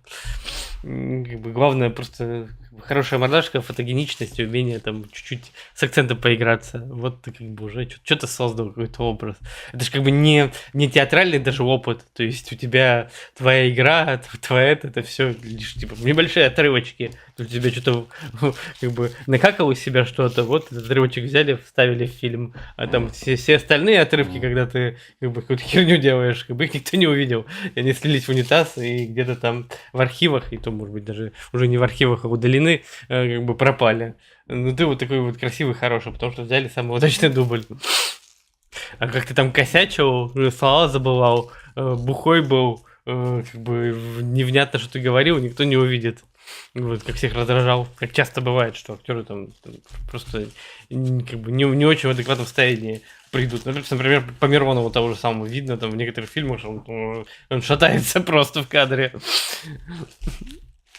There was genuine tension between, funny enough, the tension in the film between the below decks guys, between Yaphet and Harry Dean Stanton, was sort of reflected to a degree actually in reality, because I think Sigourney found it quite lonely, being the sort of, you know, the heroine amongst all these kind of tough guys, and it's certain parts of that atmosphere I think carried on a bit.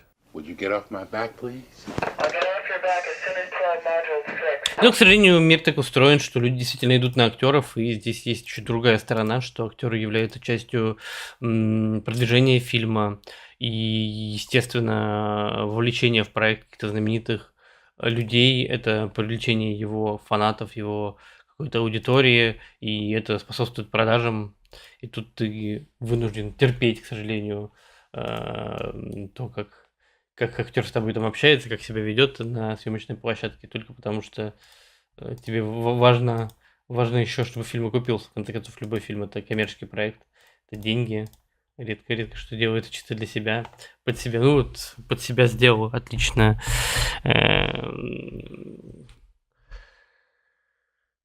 Фрэнсис Форд Коппола, продав свою эту самую винодельню, снял фильм. А постмагнум все дела. Ну, наверное, он рад. Наверное, его дети очень рады. Нет, я не хейчу актеров, я говорю то, что актеры переоценены, и, к сожалению, люди не замечают работу других, там, кучи других цехов, с которыми связано в том числе создание фильма, которые сделали не меньше, чем актеры, и тоже как бы на все съемочные дни приходили, тоже мерзли, страдали, вот, точно так же. Вот, их никто не вспомнит, они просто как часть могильной плиты, которую люди вообще скипают. Это как мне говорили, что ты каждый раз титры смотришь на «Сопрано»? Типа вообще что-то это самое, херня какая-то. Я всегда вот скипаю титры и интро. Я люблю таких людей. Я даже жопу не подотру.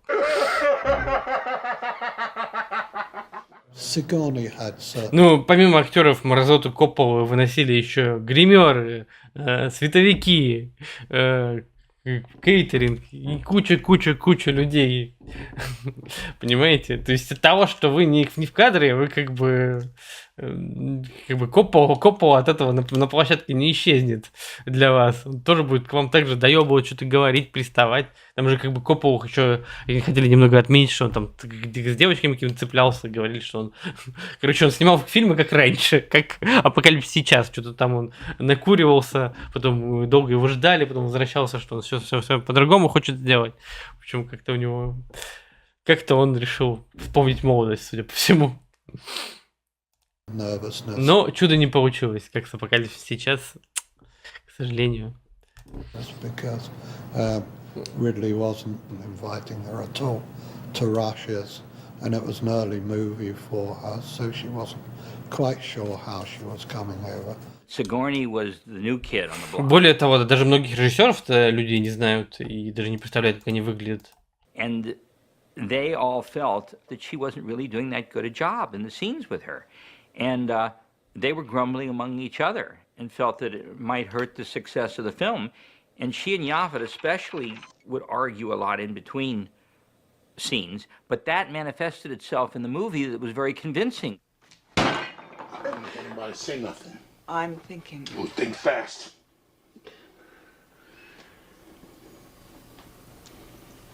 Unless somebody can come up with a better idea, we're going to proceed with Dallas's plan. She started out being very emotional and all of this stuff because of Dallas dying, and he just kept pushing her and pushing her. And then comes Yaphet, and he goes, all right, what are we supposed to do now? And then there's the scene, and then she says, I'm the captain of this ship. And he looked at her, and he goes, you've got to be kidding.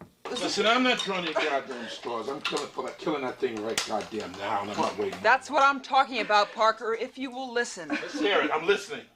I want to hear the plan. Well, the third time he comes on, he goes, you're the captain of this ship? I'm 250 pounds, black as can be. I have a fucking following, bitch. So if you're the captain of this ship, you better fucking tell me I am. Well, off he goes again. This time he comes on. Как же темненький хочет доминировать. And I'm sure that Ridley was egging her up because she had to be really... С другой стороны, если вы снялись по популярном фильме, который просто ненавидит фанаты, особенно в детском возрасте, ваша жизнь уже закончена. Я не понял, на что вы намекаете. Really strong. And so now this time he comes into the thing and she goes, I'm the captain of this ship. And he says, okay. Listen to me. If we break quarantine, we could all die. Would you open the goddamn hatch? We have to get him inside. There was the scene in the hallway when she won't let us onto the ship after this whole trudging along with the bloodsucker on John's face, and we come in, and then she starts getting upset and saying, you know, we shouldn't be there, and then I slug her.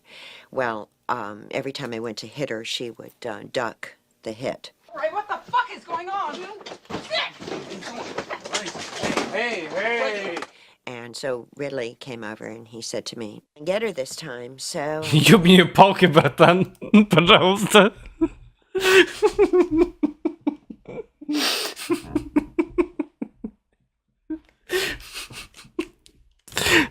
Сдолбала вообще тут, строит из себя капитана. Well, what am I supposed to do? I went like this, she ducked, and I came back and hit her that way. She went right into it. I didn't mean to hurt her. She literally went right into it. What the fuck is going on here? Oh. Hey! And she burst out crying, and that's what pissed her off. Because she said that Ripley wouldn't cry. So she wasn't too happy about that, and she didn't feel that it was necessary to do that. But I guess Ridley felt that it was necessary to do that. Ash was the real masterstroke, I think, in that he was completely... That was a one-off, wasn't it? That's the first time, you know, you have corporate paranoia, right? That in there you've got a suit on the ship. The difference is the suit is a robot, is a humanoid. So when Ash suddenly became peculiar, he goes peculiar on Sigourney. And... Тут действительно страшная мразь. He says I can explain everything when he's over her shoulder in the mother's womb. And she suddenly is spooked by him and realizes he's not what he seems to be. then he goes strange and he has the sweat, the milk here. And then he has to goes at it. And I always thought that was interesting, that do humanoids have sexual urges? You know, what would be nice is that this is the closest he ever gets to a sexual relationship. Then they come in and knock his head off, then you go from Ash to a very... Понятно, короче. Ридли Скотт хочет трахнуть гуманоида. Small person underneath, Точнее, running андроида. around with, if you watch it carefully, rather dodgy arms, okay? That's the dodgy moment. But it's taken up by the shock. The slack is taken up by the shock of, Jesus, a robot. Прям образовывающую дыру, мне кажется. Then getting bashed and bashed by Yaphet.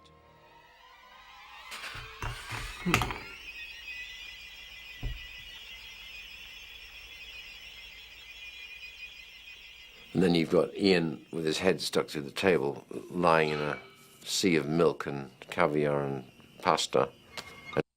Это икра и паста. Короче, вот из чего сделаны наши синтеты. Из икры, из молочка, из пасты. Glass marbles. I thought the glass marbles were great. And they're like memory, clear glass marbles. And poor Ian had to, every time I'd do a take, I'd give him, he hated milk as well. I'd give him a little bit of milk. So he's very...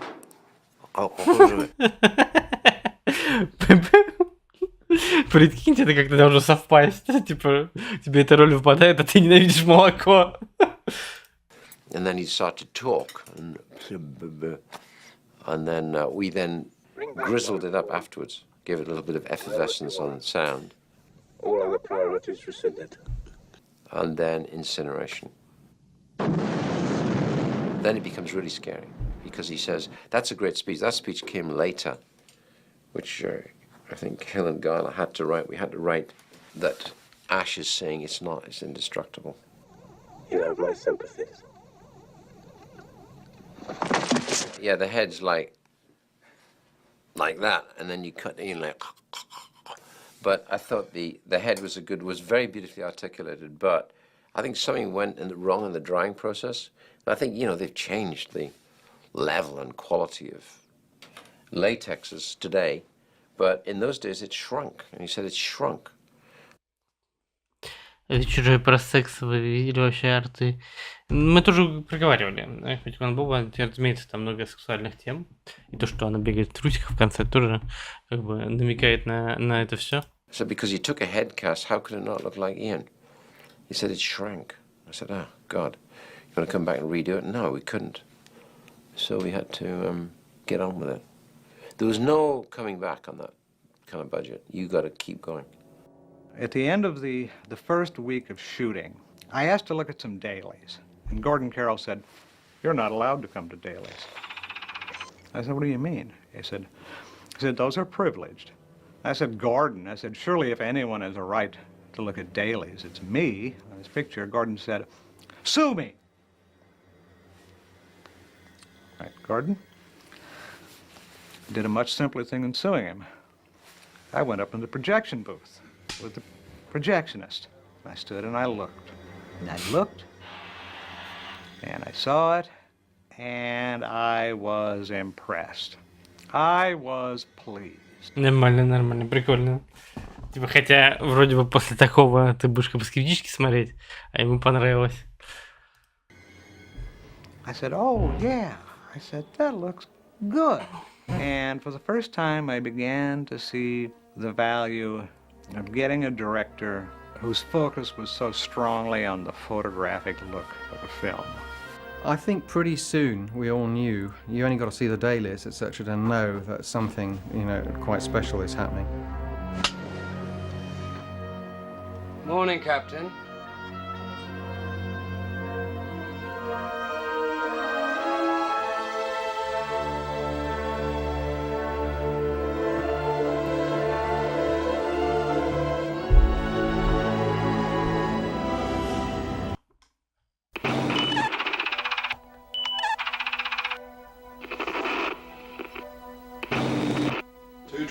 Take one.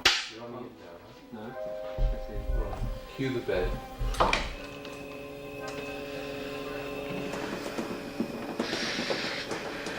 The production designer was Mike Seymour, who'd worked with Ridley on commercials and things. Well, I seem to remember he had two art directors under him who've gone on to pretty good things. There was a guy called Les Dilley, who's now a production designer in his own right, and there was Roger Christian. Yeah, well, a production designer is kind of in charge. He's head of the band, really, and works closely with the director and eventually with the cameraman. We managed to pull together this really good team, but it was hard work, and I remember a time when we were doing 7 to 8 weeks. Такое тоже ремесло, тоже про которое мало кто говорит, что же надо как-то знать материалы, как они будут там на пленке смотреться и прочие вещи, и ну еще какой-то типа фантазией тоже обладать. Ну и понимать как-то, чтобы это все нахрен не загорелось там, представляете, сколько кучу знаний должен человек обладать, и всякие tips and tricks знать. Директор — это как архитектор, он целиком и полностью собирает картину из кусочков, работая с смежниками. Не всегда. Вот тут, например, говорится, что Ридли Скотт, по сути, сам руководил камерой, или вы, типа, не про режиссера, а про продюсера. Директор в российской... Как бы, директор — это режиссер, если дословно переводить, но все-таки у нас режиссер — это режиссер, а директор, если в российском директор картины, это больше продюсер. Если вы видели советские фильмы, титры, там есть директор, есть режиссер, а есть директор картины. Хотя мой директор — это у них называется режиссер. I think I seem to remember we had something like 120 construction crew working for the best part of 6 months. The production designer, the concept designers who were... Ну, в общем, не всегда. Понятно, что как бы режиссеры, как люди из разных сфер, они каждый может быть силен в чем-то, вот, и по-разному работают. То есть кто-то, как бы, в принципе, берет на себя работу оператора в том числе. Вот. Но, естественно, что это именно умение композиционно все собрать и увидеть, как это хорошо вместе. Но просто здесь как бы тоже труд, кого мы вообще не замечаем. In there were generally tense because of me. I don't think anybody else was leaning on them about anything, not even Ridley. But I was. I looked at everything that came out of that art department to see how closely it adhered to the designs that I had bled over. And when it didn't, I was very, very pushy. I guess the only unconventional thing was that Dan was always there, going from drawing to drawing. To see how closely it... Гигер сам рисует декорации. То есть, видите, она не вылепленная какая-то, она просто нарисованная. То есть она плоская. Adhered to the designs that I had bled. Вот он весь все вот эту вот выпуклость рисует. Over. Ты знаешь, Роман. Так точно, да. I was very, very pushy. I guess the only unconventional thing was that Dan was always there, going from drawing to drawing, and he was really shepherding this thing, and I don't know that they were used to that, you know, because Dan meddled a lot, you know, anybody really cared about the movie, and it was Ridley that gave him the license to do it, because Ridley liked Dan's advice and his input, and so the writer. Ron Josette was there as well. So the writers had quite a presence on the picture, even though Walter Hill and David Giler wrote another version of the movie. Les was taking care of the planet and the alien exterior craft and interior and the jockey, etc. Roger was in charge of everything to do with the Nostromo. And that's when I suddenly realized that 8.2 was nothing. The whole idea of the main sort of set, and Ridley discusses me, was that he wanted the opening to be rather like being aboard the Marie Celeste, you know, this famous ship which was found drifting somewhere with, you know, evidence that people had been on it, but there's no evidence of the people. Ridley saw the ship very much as a metaphor for a Gothic castle or World War II submarine, or, you know, something that still goes on in sci-fi movies, a kind of retro accessible technology with great big transistors and very low res. Короче, по сути, тут тоже вот этот стиль создал, потому что мы всегда видим в чужих какой-то вот устаревшие технологии, которые используются для более сложных задач, чем мы умеем решать сейчас. Video screens and everything. There's always a kind of a comfort zone there, because we all knew that even though they weren't readily available, that they would obviously have things like flat screens and there'd be high resolution, but no, we did it, you know, with great big switches. And I wanted to Короче, любил он 8 бит, эстетику. wafer-thin screens that are plexiglass, that just float on clips. And of course today you've got computer screen is exactly like that. It's like plexiglass. Because I figured that's where it would go. But I really got those things of Jean-Giraud Mobius, you know, when he would be drawing and speculating. A lot of his stuff you see 30 years ago is now. The ship is a strange mixture of retrofitted old technology, a kind of an industrial nightmare, like being trapped in a factory or something. And so the way I wanted to go along with that was I talked them into all these industrial symbols around and color coding of everything. I thought that would be kind of cynical and create that industrial revolution feel, you know, of people getting lost in machines, which I know is part of the metaphor. Some of them were semi-humorous, so I was hoping people would notice where that black meant a vacuum, and that and artificial gravity meant a red line underneath, and if there was no artificial gravity and it was black beyond this door, it meant don't open it, you know. And so there was a figure of a little space person floating upside down, you know, and stuff like that, sort of in stress. So I don't know, within all these directions. Смешные картинки нарисовал иконки, сам смеется весело ему. But somehow it all fit together. Ridley made it all fit together, and I mean, Ridley he's a wonderful artist, and he wanted it to look a lot like a Mobius designed ship with all kinds of rounded surfaces and, you know, with an Egyptian motif. Ron Cobb was very good with the sort of mechanical device things, and had already had some concepts, because before it got to us, I think Dan O'Bannon and Ron Shusett had sort of worked out some ideas. I originally strongly suggested an idea of a ship that was very bizarre. It was all kind of a big hammerhead that tumbled to create gravity, and as it moved along, and you know, and it was just too weird for anyone who could quite understand it. And so I wanted to kind of avoid the idea that spacecraft are just big airplanes that fly through a night sky, you know. Ron Cobb was of immense value to us. A1 is a brilliant science fiction draftsman, and he has a mind that analyzes the situations that we used to throw at him. So the look of Alien is a combination of his very methodical science fiction mind, where he would create vehicles as they should be and as they would fly, and Giger's dark kind of symbiosis of the sexual and mechanical paintings. Those two things Ridley fused into one image, which was how we did Alien. I worked... Типа одно против другого. И это хорошо на контрасте смотрится, что и два судна. Вообще как будто бы два судна, такое, и в «Чужом» Ромуле тоже так работает, там же как бы тоже это из двух частей стоит.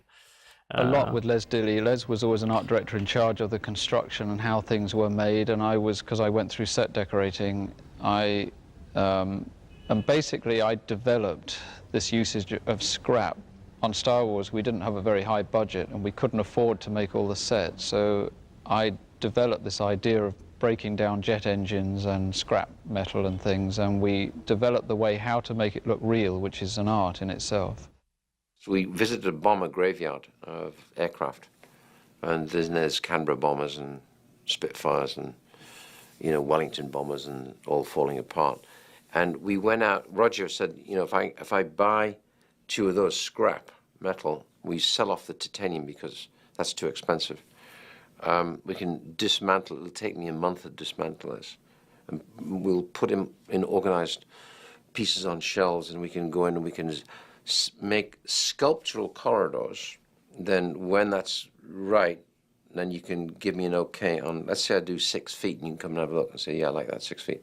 Because then once you've got that, then it can be repetition down that length of corridor. And we just worked on it that way. And it looked like it flew. People would come on the set and just walk around and be amazed. They thought they were in a ship that was working. And I think that's the big contribution to the world of science fiction that really we made together as a team. 344, take 7, A and B. Where Harry Dean Stanton and Yaphet Kotto were working, they were sort of like the rude... Ну, может быть, если вот прям таких как бы не брать Кубрика, то, конечно, один из самых впечатляющих космических кораблей того времени. Mechanicals down in the basement, you know, arguing about their union rights and things like that. And it was Ridley's idea, actually, was that we built a long corridor, but to make it look longer, we put a mirror in at the far end. So slightly angled, so it looked like the corridor down, and then it went off like that. And it worked, trick, good trick. I was staring at the landing leg and H, because we used the same landscape then. Later, I said, I want to build a landing leg to show the scale of the Nostromo. So we built this 58-foot landing leg foot, which still didn't look big enough. And so I thought, make up 3 tiny spacesuits. This will look twice as big. And so they did, and we put one of the cameraman's kids in one suit, and Jake and Luke went into the other suits, and because it was high, I literally shackled them on. So they were on, so they couldn't move. And if you overcrank, when they get off and walk, of course, they become adults. Suddenly the spaceship leg was like doubled in scale, so it made it absolutely massive.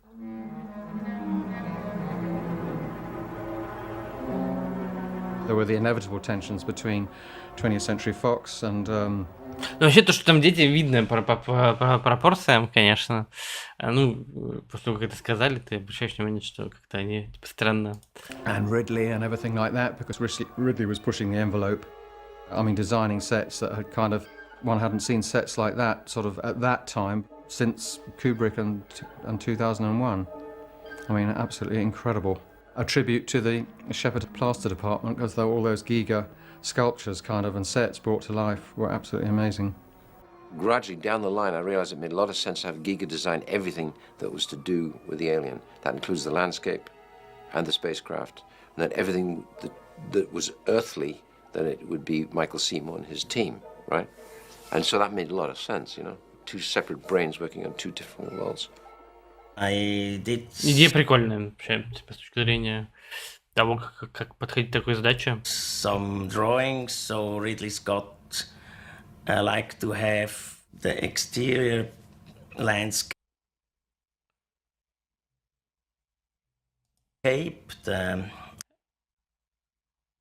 Серега, здравствуйте, приветствую вас. Смотрю видео, заказанные по тарифу 70 рублей 1 минута на National Donut Pay. Вот, и у меня немного канал не про летсплеи, так что... Space Jockey, the Exilo exterior. Заманчиво, но нет. Interior, all the alien surroundings. And I was very happy to do that because I was not so limited. They had money to do it like I designed it. You know, the whole thing looks a little bit like Art Nouveau. It was not organic enough, organic-like. It looked like handmade from artists. The eggs have been very good. They look real organic. Yeah, the eggs and the area where the eggs have been. And also the walls, they have been very good because this was planned to go in the egg silo. There was a round, like a throw, and that was very nice. I thought bones, yeah, they are dried and old, but they brought this fresh from the slaughterhouse, and there was a smell horrible, because the inside of the bones that was just fresh, and we had a big box full of bones, and there was such a smell that we even myself, I wouldn't see that. I said, please go away with this. I only used dried bones, old, together with plaster scene to do it. The scale was not wrong. It was too big. We couldn't find tubes and things of this size. So that didn't work very well. So Ridley always used smoke. Если кто-то обосрался, используй дым. Everything dark and smoke, and that makes the thing much better than it is. I want to have a landscape who is very much organic like, and I would like to have old motors from motorcycle or things like that, big things to make a wonderful landscape, but there was no time and no money for this. A real mixed up, a real biomechanical landscape, that would be good. Giger's sets were so erotic, and I mean, his big vaginas and penises, and I mean, it's like, you know, the whole thing is like you're going inside of some sort of womb or whatever. I mean, it's sort of visceral and all of those things, and I think all those elements came into it, and that's what makes it really work. On this so-called space jockey, which Giger, by the way, designed that whole set, the alien, and he hand-brushed the alien, airbrushed it himself, and got on a scaffold and airbrushed the whole set so it would have that eerie texture. But the thing was this, they didn't want to give us, it was too expensive a set, they didn't want to give it to us. They said, well, look, you're only in here one time. It's different if you keep using this set. This is massively expensive. This whole big creature and this big back wall. They're saying, no, we can't give you this. It's absolutely потом too expensive. сколько носятся люди с этим жокеем? Лет уже. I think it was like $400,000 or $500,000. They said, this is not your main set. You're just going to have to walk by and see a skeletal imprint in the mud of this 15-foot creature. And then you'll walk into this strange-looking building. It doesn't have to have these immense walls. It'll be a... Ну, наверное, типа, это все равно важная такая деталь, типа отпечаток другой цивилизации, вот, чего-то другого, чего-то таинственного. И, наверное, как бы то, что это вот эта такая деталь, которая не раскрыта, это тоже тебе как бы засасывает фильм. То есть это все первый акт, и он именно поэтому работает, что есть много загадок, и ты не все получишь же ответы. Or something that's weirdly constructed at angles. And that's it. We can do that cheaper, and that's where we got to stop you. Some of these things, you're just going wild. But the space jockey was one of those things I said, look, I can't cheat this, you know. It's got to be real. It's kind of the cockpit or the driving deck of whatever this craft was. And Giger had done this drawing, which I loved, and I said, this has got to be it. But Ridley and I kept after me. He said, look, we need this because this is our Cecil B. DeMille shot. You got to have this so that when they see this, they know it's just not a little, like we were going to do a Roger Corman movie. You got to have the people walking in, not miniatures, camera pull back, and they're on this thing, and it's the most amazing set you've ever seen. Your jaw drops, and you know you're watching an A-level movie.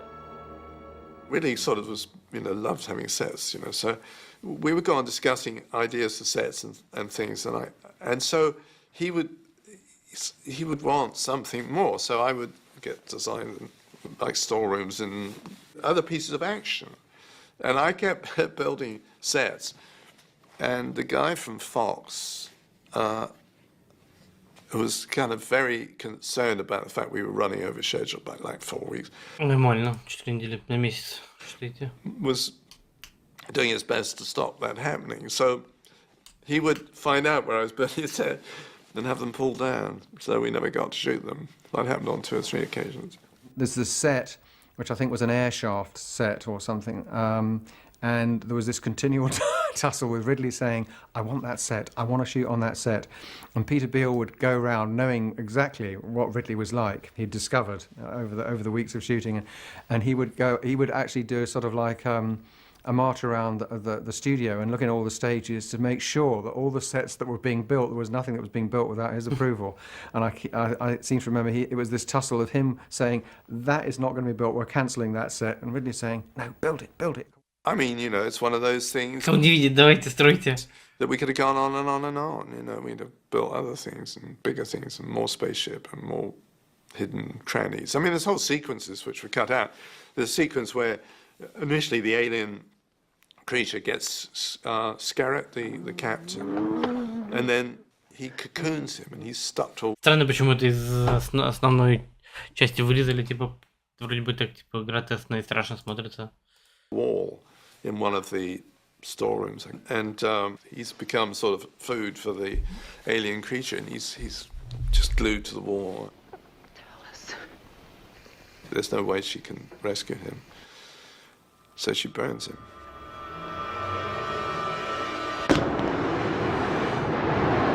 Милосердная смерть через горение. Walking on those sets, walking on those stages, and seeing the richness of design and texture, it began to get to you, literally physically. And then, of course, when we started to shoot and Ridley pumped the smoke in there, you were now in ghostly surroundings. What one realized is that we were doing, that Ridley was bringing this picture to the highest possible creative level, design level, acting level, lighting level.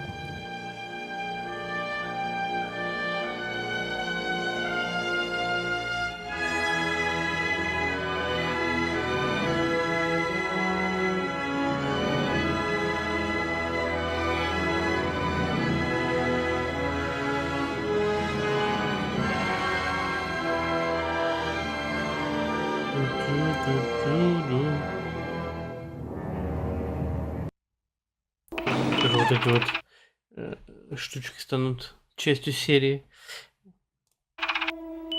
Везде будет присутствовать, по-моему, в каждой части.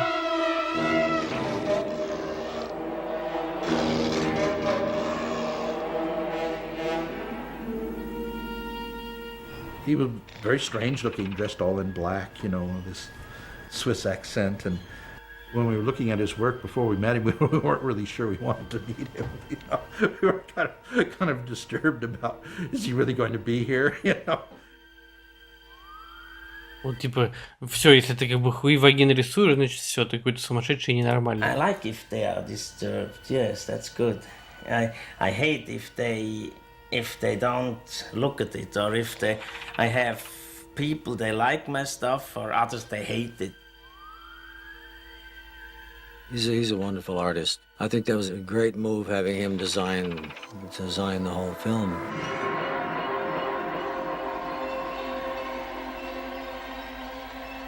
He was so strange. Most people kept him the creeps. They wanted his Хорошая фотка. office way across the room than the other because he was like Dracula.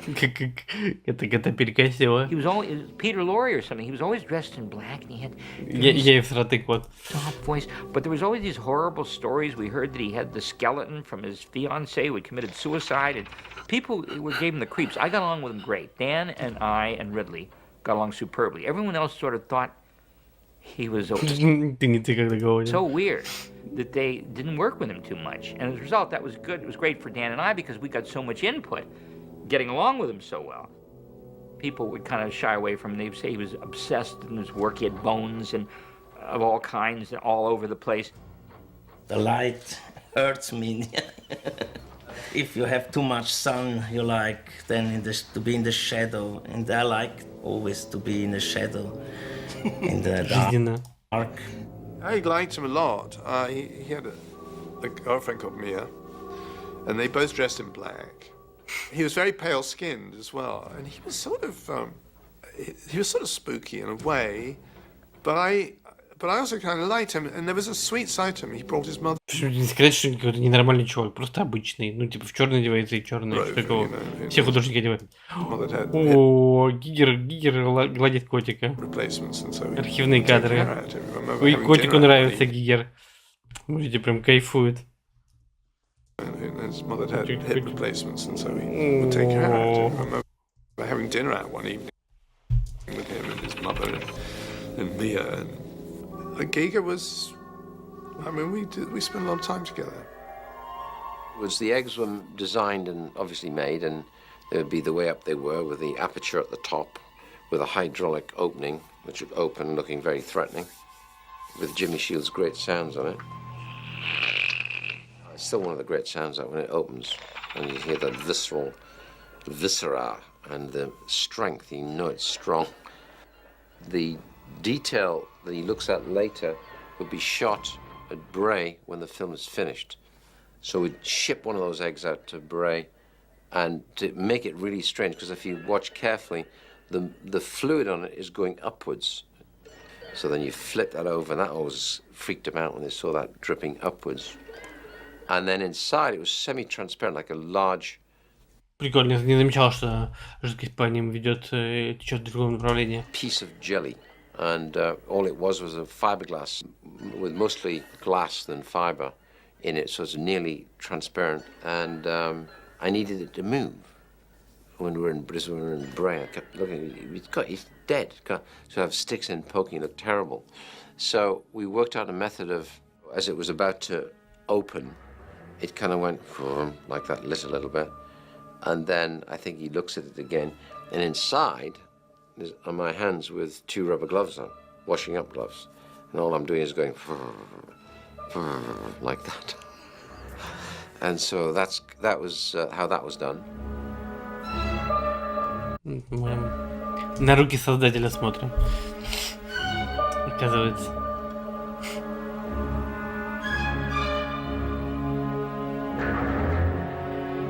And of course, after that, he comes in and looks into the aperture opens. He backs off. We say, don't go there. He goes there, looks in.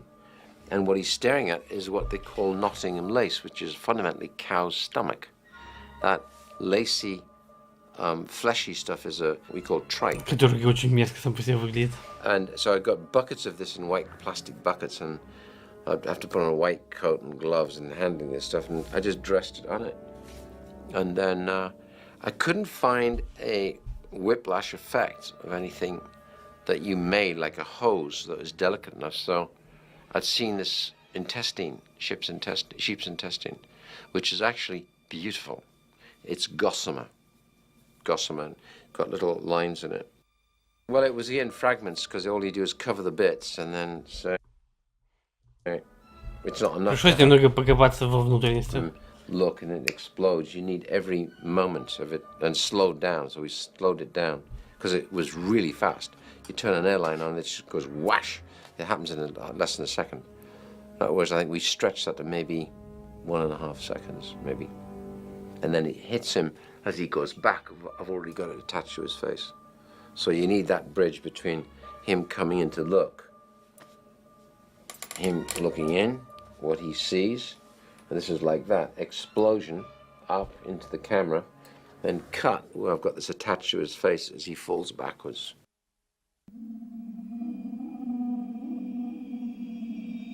The face hugger, that was my first thing I did for Dan O'Banion when he sent me, I think, about $1,000 to do some paintings for Alien, and he gives me explanation and drawings, and he said that he's jumping on a big egg. This egg is about that, so, and I thought that must be quite a big monster, so I did an enormous face hugger, and he was jumping. I thought he could jump when his tail is curved like a spring devil or whatever, the Jack in the Box.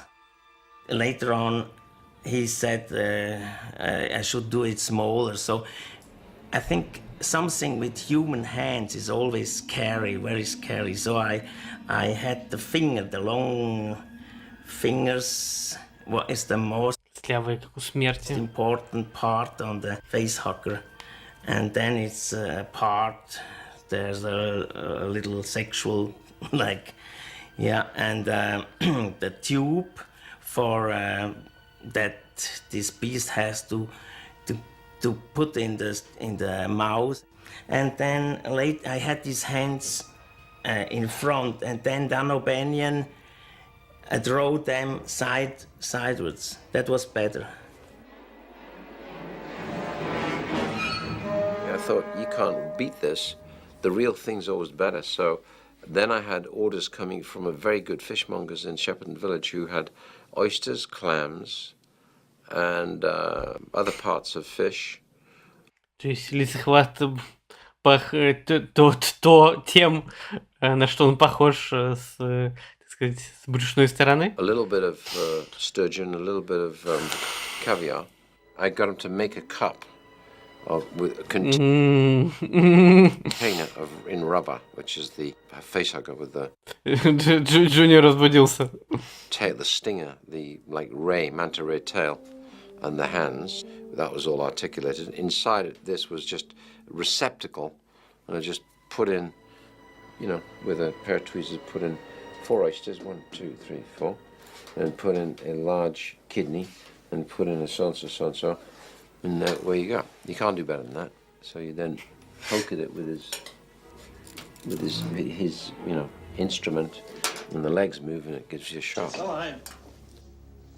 The chest burster, that was a very, very heavy scene. I think the strongest thing in the whole film. The idea came from a painting from Bacon, Francis Bacon. Ridley Scott told me that this painting from 46, it's just a crucifixion, and one of the member has just teeth and red flesh, and he liked to have the chest burster like that, and I did some design. They look like chicken, something like chicken without feather, and but I was not happy with.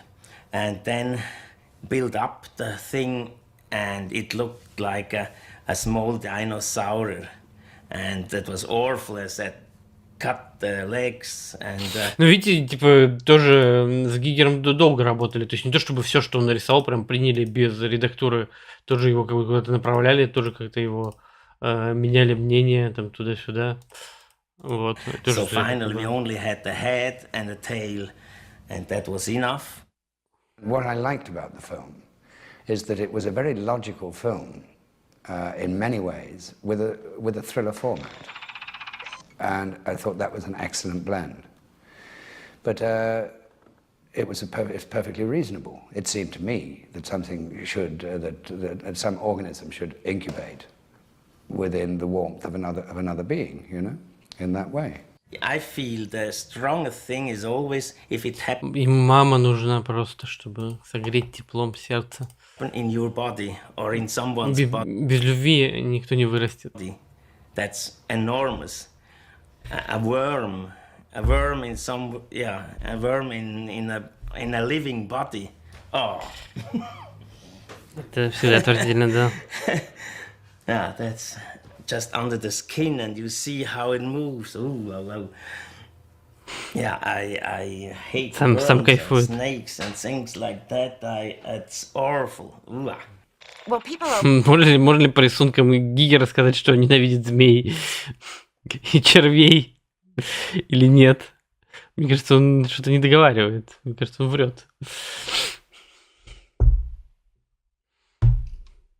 Was asked me if we knew what was happening. Well, of course, we'd read a script. We knew that this little beast was going to come out.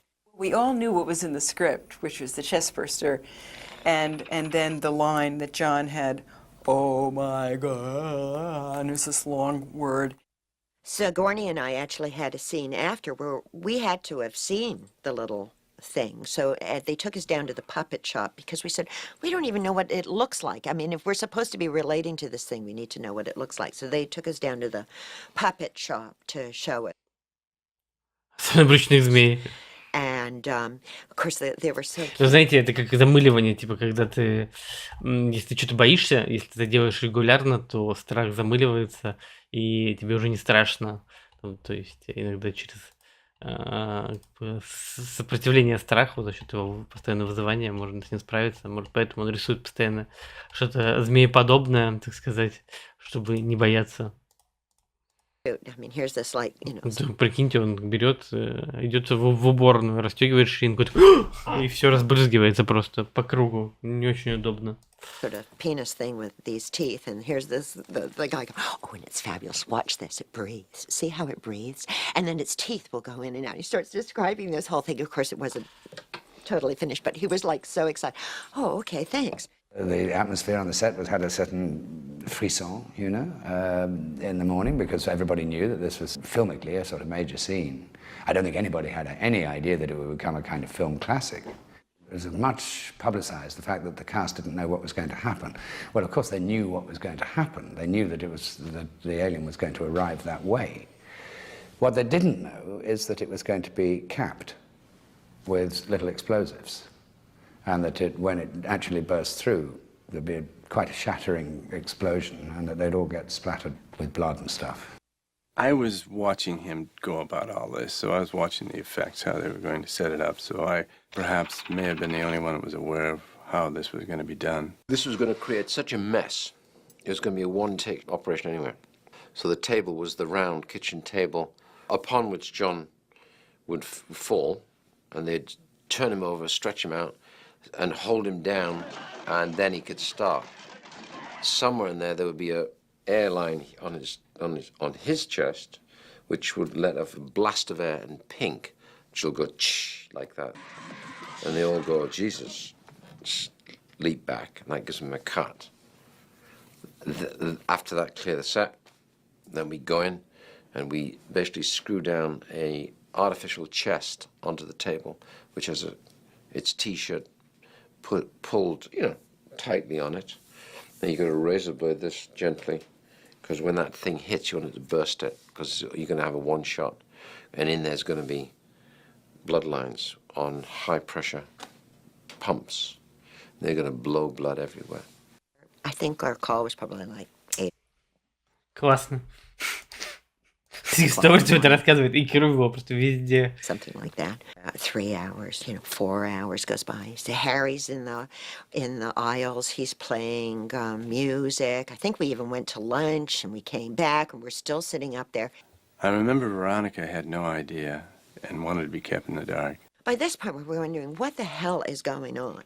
So by the time they take us down to the set, the entire thing is shrouded in plastic. They have huge big buckets of offal sitting around. The place smells of formaldehyde like you wouldn't believe it. I think Nicky Alder sent one of the guys down to, Ridley being keen on reality, to the local abattoir, where they got some kind of offal and a lot of blood and nasty bits and pieces. We went and got all sorts of horrible things and buried it inside the chest. The special effects guys had arranged a ram for it to break out. When we came down to the set, there was going to be a rehearsal, which I think is great, and everyone was in black raincoats, and Ron Shusett and Dan O'Bannon, the original writers of the chestburster idea, were over in the corner kind of going, like...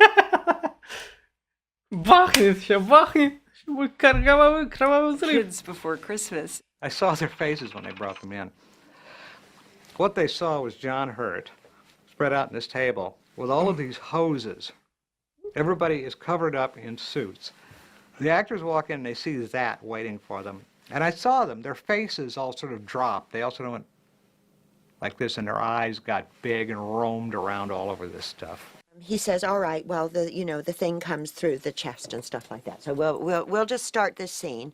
And then the special effects guy says to me, oh, you'll get a little blood on you. I said, oh, okay, So we all start, John's acting, So everybody starts to lean in. And all of a sudden, Ridley shouts, cut! Because they realized that it wasn't going to break through this sort of starting scene that had been built. We had problems with actually getting the device through the T-shirt, and the T-shirt had been sort of hit with a bit of acid and stuff to make it weaker, and then very carefully cut with blades and things. And so when that thing pushes up in the beginning and doesn't come through the thing, that was actually a mistake. But it looked so good with the blood sort of surging through the T-shirt. Да, выглядит прикольно, что он не с первого раза продрал.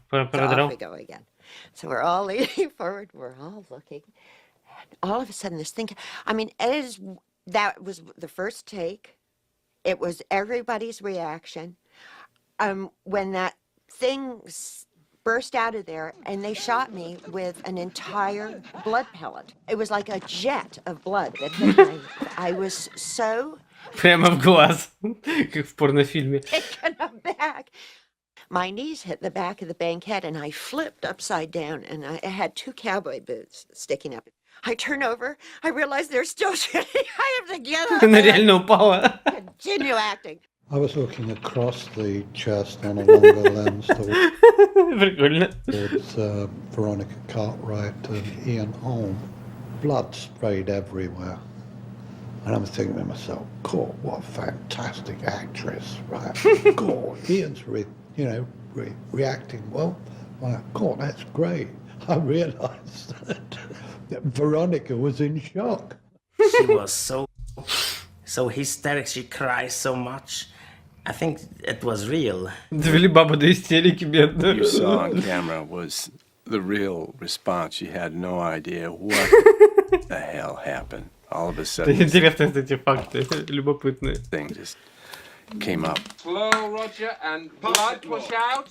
We didn't know what it was going to look like. And, I remember blood. I looked over, and Veronica had blood all over her face. It was shocking. It was, all at once, it was like for real. There's this great master where all of us are like watching it run off, because I think we were totally taken aback by how skillful it would be. The little thing did its little, and gosh, it looked alive, and then we were all in shock. How'd they do that, as actors and as characters? The whole thing was really a trick in the cut. I mean, as I went onto the table and was in pain and so on, you might say in the pangs of birth, there was a cut. Ну вот здесь про это тоже говорят, что родовые муки, все дела. The other side of the table, where, Мужчина рожает. by which time I had been replaced by a replica body, and that I was bent double under a hole in the table. So that happened in the cut from this side to that side. And then there was quite a long time as one prop man underneath the table kept pushing this alien on a stick, saying, "Is it coming through yet, Eric? Can you see it? Is it coming through?" He says, "No, not yet, Alf." A lot of that was going on. Under the table is Roger Deakins, who had actually finally got to do the chest burst. That wasn't Giga, it was Roger Deakins. And he let it fly, and it was very simply just underneath next to John, shove it hard through up here, hits the thing and bursts out. And then he has somebody on wires who's got to make it go, the snarl, and then reaction of the actors. Then I can go to the next setup. And meanwhile, there'll be blood everywhere. Turning, and ready, Rog. And action. Blood. Blood. Enough. Push it out. Pump it. Snarl. Okay, and the head back. Snarl. Go! Yeah, it's great. Cut it. Cut it. Save the blood. The table was split, actually. There was about a 6-inch, maybe 8-inch gap. They had a... Ну, конечно, все вот эти прикладные эффекты, которые с реальными куклами делаются, это реально выглядит круто. На камере, опять же, кажется, что крови не так уж и много, вот когда мы смотрим шоты. Хотя вот они все говорят, что крови просто было, завались. Типа отличает субъективное восприятие, когда там находишься от того, что в итоге в кадре получается. Sort of skateboard thing underneath, and he had the puppet up like this, and then there was a guy with a tow rope on the other side, and he would do his thing, and then they would just whip him out, and off he'd go. They wanted the tail to move on it, and I hit upon the idea of just putting a little tiny thin plastic tube down the end of the tail.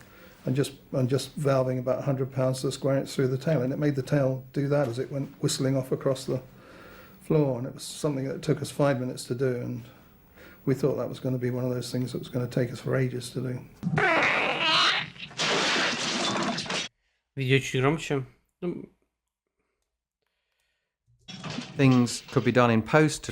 Думаю, все равно уже минут через 10 будем потихоньку аукционить. Day, we'll digitally do the little baby alien and stick him on later, etc. But we had to do it kind of then. So it's the same old kind of elastic band and chewing gum making movie type mentality that I think we were forced to use, but it's very, very effective when it's cut well and shot well.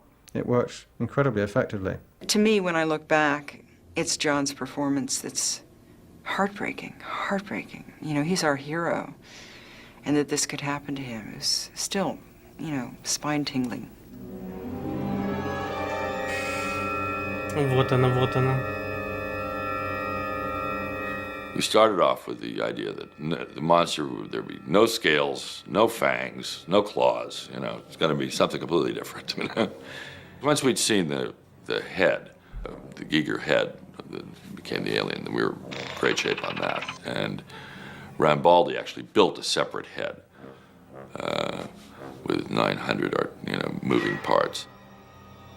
There are also tubes from an old Rolls-Royce, they are from vertebrates. Вот, видите, без Rolls-Royce не получилось бы. From snakes, and it was a mixture from everything together, was built up together with plasticine that doesn't shrink much, and so it holds. You can put things together normally, it's not possible. The creature design was one of those things that just kept on looming. In the end, that became, I think, one of my sort of major tasks was to find people or to help find people. And I found Roger Dickin, who designed the face hugger, chest burster, and all the smaller things. He wanted very much to design the creature, but and there were several sort of attempts at that, but until Gordon Carroll, one of the three producers, but the main producer on the movie, brought in Carlo Rambaldi, done Close Encounters. They brought him in to actually put Giger's designs into practice. And I think we had one or two attempts at tails and heads from various people at Shepperton. You know, we had this elaborate mechanical tail that never ever really quite worked. So there were several attempts before Rambaldi was brought on at quite a lot of, over the budget, unfortunately, to do it. But my God, it did work from then on.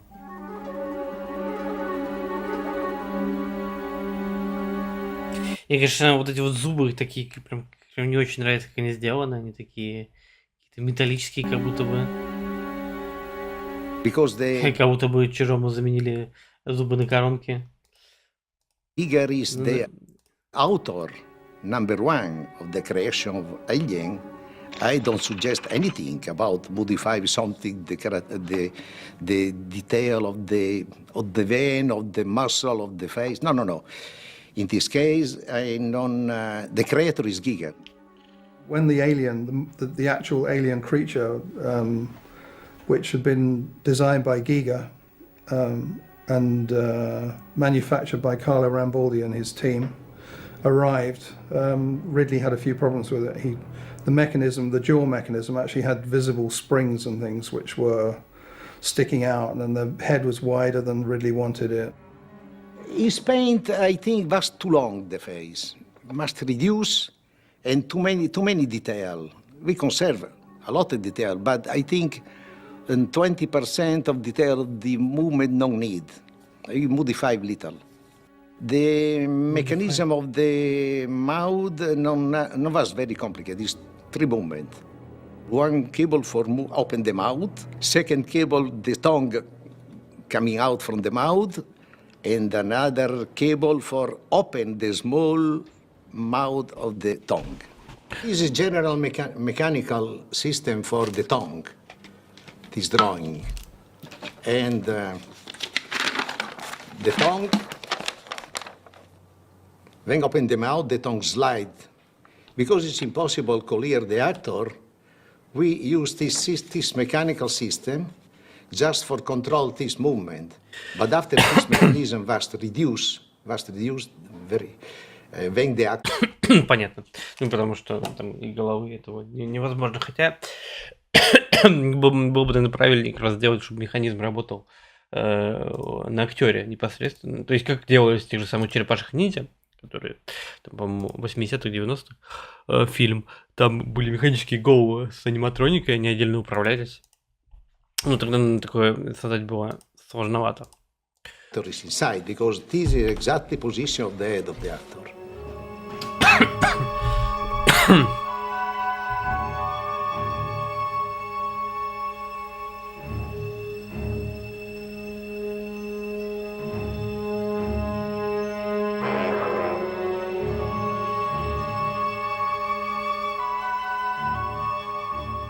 Well, it's going to be a guy in a suit, you know, and don't forget technology today. Естественно, понятно, что... Easy. First we tried to invent something, so Ridley asked for some... Кстати, удивительно, почему сейчас такое редко делают, хотя сейчас это все должно быть дешевле. Всякая вот эта микроэлектроника, ардуинки, сервомоторы и прочие вещи, которые, кажется, что и удешевить это все должны, и сделать проще такое производство. People from a circus, and they try to walk in a specific way, or he wants to put 2 or 3 people together, bend them together and to put something over. And многоножку пытались сделать, гигеровскую.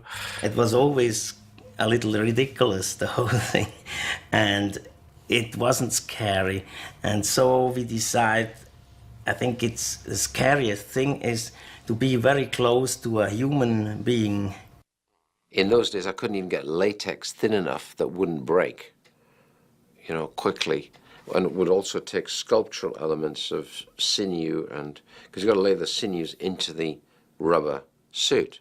So suddenly the rubber suit isn't like, it should have been as thin as a contraceptive and as strong as nylon, right?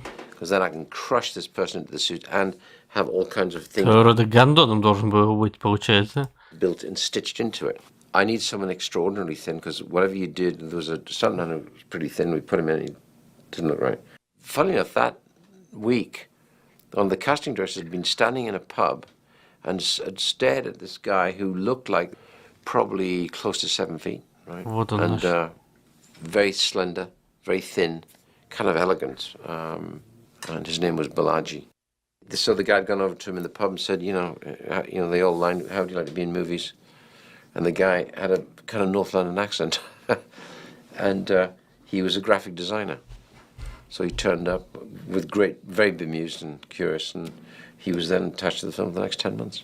And so he did all the stuff where he had to, like... Блин, как ему тяжко это было, представляете, в латексе под софитами там бегать, а ты как бы как графический дизайнер, и к этому не привык.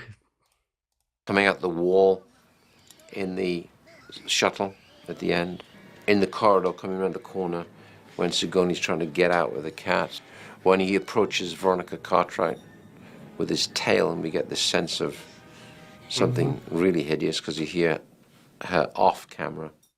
They built the suit to him, which was just unbelievable. I mean, his hands were below his kneecaps when he would just stand normally. So they just literally put gloves on him with elongated hands, and they put that head on him, and they sent him to Типа тест-шоты. Но... Tai Chi and to mime classes so that he could Видишь, ему тяжело, и спина горбится. learn to slow down and manipulate, and roll up. And when he first gets me, he's in a down position, and he comes up and rolls out, and it was just so creepy.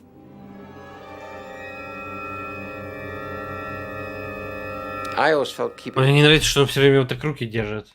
Было бы прикольно, если бы он что-то, наверное, руками делал, а не просто их как все эти вот зомби и прочее держал. Надо бы что-то продумать. Вот это, мне кажется, самое... Именно руки самое слабое почему-то место этого чужого, когда смотришь, и они максимально как-то плохо смотрятся. And only see the bits you want to see. Because this is always stronger than anything else. So if you think you've seen something, it's always going to be probably more horrific and horrifying. I asked to Ridley, why are you shooting very little of Alien? And Ridley said, the audience have terror when don't see nothing. When see the dark area, because expecting the monster possible here. It is maximum the level of the suspense. I say, no, it's good. I shoot this little, Carlo, be quiet. Your movie, your monster, people saw, but very little. Well, actually, we see quite a lot of the beast. And you certainly get a good old look at the chestburster. You get a terrific look at the egg. You get a great look at the other elements and the evolutions. And I think you get plenty. You get a great look at the head, which is beautiful. Harry Dean Stanton, the thing's hanging there. Now that was a gymnast that they got him put in that suit, and he was curled up in the change. The amazing thing was, when they shot up, you couldn't even tell that he was up there. The way he uncoiled and came down and then put his arms out, and I mean, it looked like, that crucifix. Библейские отсылки. Christ is ascending. I'm going to take your life now. I mean, it was like very bizarre and very sort of gothic, which goes a lot with what the whole Giger gothic thing is.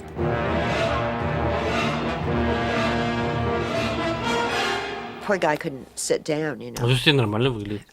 So they made a special swing for him. Tom Skerritt said, I mean, this guy can't walk around like this. This is ridiculous. Do something for this poor person. They hadn't even thought of how he was going to sit down because you have that tail and that rubber suit. I mean, that poor thing was in that suit all day long. I came to work. Вот мразь, да. Сделали бы какой-нибудь там, типа, что он отстегивался, что-нибудь такое. One day, right at the lunch break, so the big doors were open, and out of the sound stage came the crew and the alien monster still in his suit, but with the head off, thin as a nail. And he's walking with the wardrobe lady, who's 5 feet. And they're talking politics with a very intense conversation as they're walking off to lunch. And he's got these tennis shoes on that are bright blue, Adidas. And the tail is being carried by another wardrobe guy who was a rather flamboyant guy who had this white ascot blowing in the wind. It was one of those, I wish I could have photographed that one. We used to have a dresser. His name was Mother. We called her Mother. And he was in charge of doing the alien. Of course, there was always supposed to be a lot of slime and stuff on him. KY jelly was very much in fashion at the time, and I think that was put on everything that moved in front of the camera, on the alien, it was dripping from everywhere. I have never seen bigger tubes of KY jelly. They were like gigantic sizes. And then you'd have Mother go... Короче, член смазки, получается, буквально был. Мне нужен гигантский член. И пусть из него постоянно капает смазка. Смазки должно быть очень много. I'll do it. And then he would come running out with his huge big tubes of KY and start caressing this poor alien's ass, rubbing it and making it glisten. And oh God, it was hysterical. We did have some good times.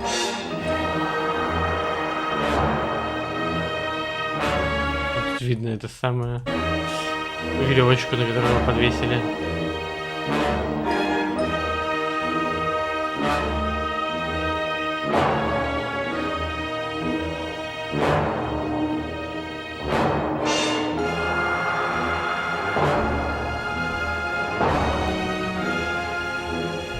Полиционируют маленькие. Без устали сна. Смотрите, как утомительно полиционировать целыми днями. Russian.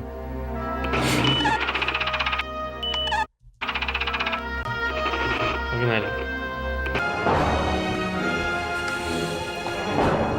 Так сказать, после инаугурации можно и «Чужого» посмотреть.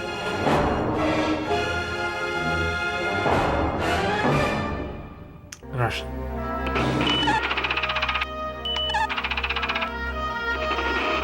Не очень понятно, почему тут написано всегда в субтитрах русский. И показывают «Чужого».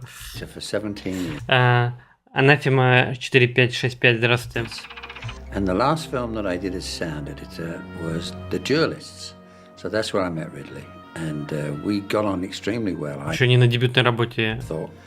And I got a call from his office to find out if I would be free to do the sound on a new film he was going to do called Alien. So I phoned back and said, thank you very much, but I'll cut it, but I'm not going to do the sound. So he phoned up and he said, well, you better come and meet the producers of this film. So I did, and I met David Giler and Gordon Carroll.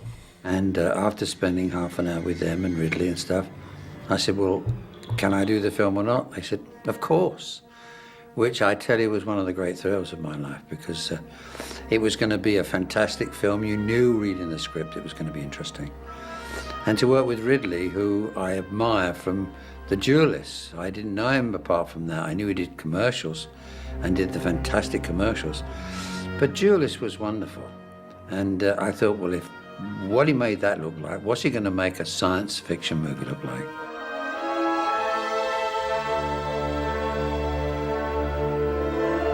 Ну, дуэленты мне больше нравятся, чем Чужой. Уж что тут говорить, дуэленты как-то поинтереснее Чужого.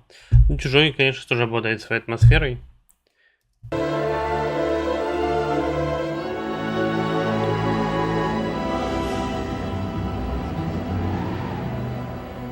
Editing was in a trailer in EMI and then finally at Bray.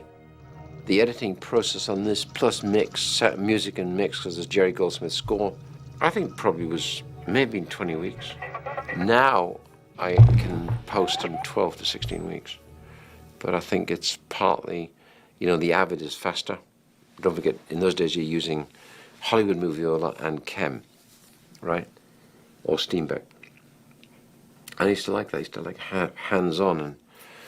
Ну, наверное, ты больше тоже обдумываешь. Вот, когда ты можешь прямо в цифре все эти дорожки туда-сюда двигать, переставлять, как-то делать, ты, наверное, это ощущаешь по-другому. А когда ты ручками все прочувствуешь, то ты, наверное, вначале подумаешь перед тем, как делать. Это важная вещь. And Terry Rawlins would go and, you know, have the films brought from the shelf and he'd run it on the Hollywood movie or choose a moment, then cut it in, put it on the Steenbeck, then check it, and then do it again. Now it's like press button, bang, bang. When I read it, I thought myself, this is going to be one of the scariest things if we can get it right, you know. And I think the way we did get it right is by keeping it slow, funny enough, which is completely different than what they do today. And I think the slowness of it made the moments that you wanted people to be sort of scared, then we could go as fast as we like because you sucked people into a corner and then attacked them, so to speak. And I think that's how it worked. I mean, I like to go on the set as much as I can. In the moments I could get away from the cutting room because I like to be there to hear what he's talking to the actors about, and then I can talk to him myself about what does he want out of this scene, and he would tell me what his plan is and why he's shooting it a certain way. I just couldn't get over the look of it. Вообще прикольно, когда там монтажер присутствует на площадке, когда все команды работают над фильмом изначально. Такое не всегда бывает. Иногда уже постфактум находит того, кто будет работать с этим готовым материалом, а он не в материале. Это, конечно, тоже куча проблем. You know, the sets were fantastic, the lighting was great, and performances. And it was just like, I think I said once before, working with him, I did Legend and Blade Runner with him. And it was like, when you get his rushes, it's like walking through an art gallery. Everything is great, you want to dwell on everything. So it's deciding what are you going to use out of all this material because it looks fantastic. You know what you've got to achieve from it. But how you achieve it, after all these years, is very difficult to sort of pin down. I did that because of this or because of that. The face hugger, when it flies out of the egg, well, I have various angles on... Ну, с учетом, что монтажер, наверное, еще куча других проектов, конечно, все это замыливается, забывается со временем. The stuff coming out, including it. Radical Subject, здравствуйте, рад вас видеть, спасибо, что заглянули на стрим. Рад, что вы ежедневно с нами, почти во всех стримах. Да, много народу, мало народу, вы здесь, это радно. Спасибо вам большое. And what you tried to do is to get, like trying to get it to unwind, come out like it's unwinding. So you'd use a few frames of this and a couple of frames of that and a few frames of that, so that you had this thing whirl. Ну, чтобы все напряжение создать, чтобы еще зритель не успел разглядеть, но все-таки что-то видел. When you look at the first cut of a film like Alien, you've really got to use your imagination because there's no sound, for one thing. Lots of those scenes were shot with all these noisy machines or effects working on the stages. So you used to run all these things silent. You sit there and look at him creeping around in the rain room silent, and it's boring.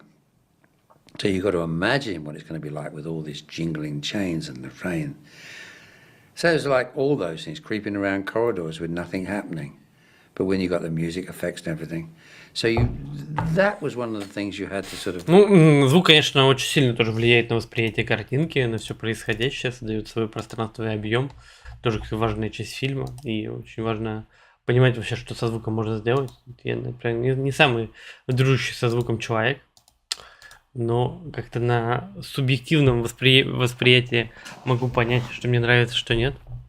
В последнее время, мне кажется, стал какие-то свои навыки восприятия звуковые тоже растить, взращивать в себе, так сказать, растить внутреннее ухо. Combat. Okay, put that on the screen for me.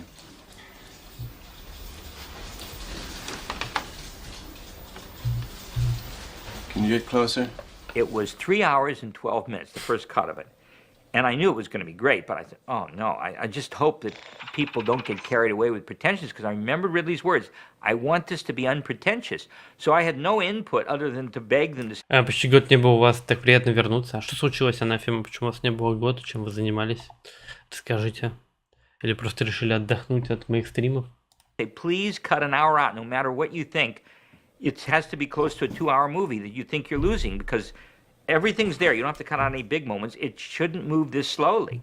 And they said, don't worry, we know we can. Nobody wants to lose an extra screening, and we'll get it down. And the next time I saw it, it was a perfect length. It was a 2-hour movie. Length was an issue, and we had obviously shot the sequence where Dallas is found in the ship as an egg, still alive, and she tortures him.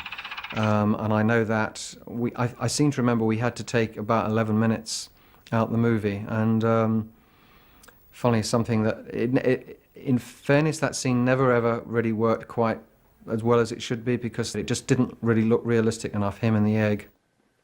I didn't think they were going to be able to use it because of the...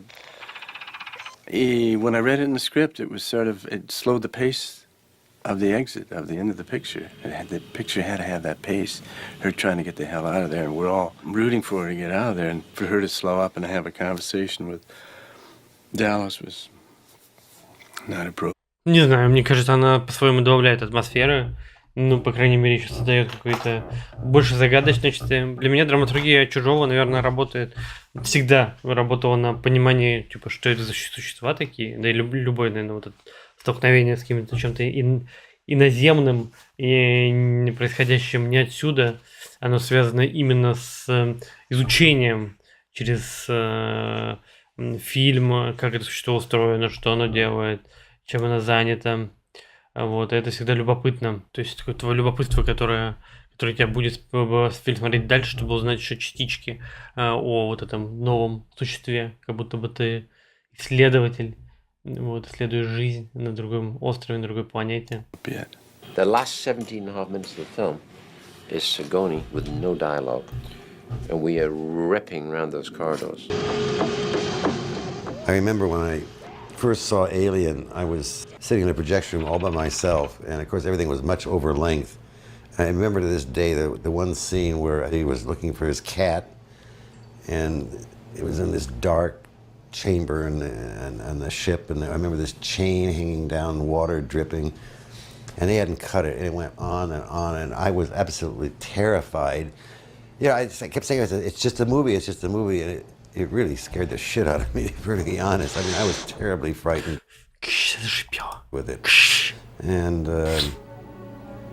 which is good, because that helps when I have to sit down and write the music for it.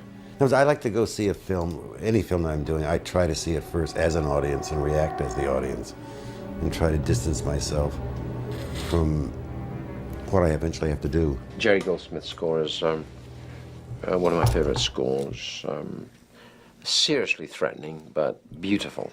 And, I mean, it has beauty, darkness, and seems to play the DNA of some distant society, which you'd have to call it. You know, that space jockey would be from somewhere, and they would have some kind of...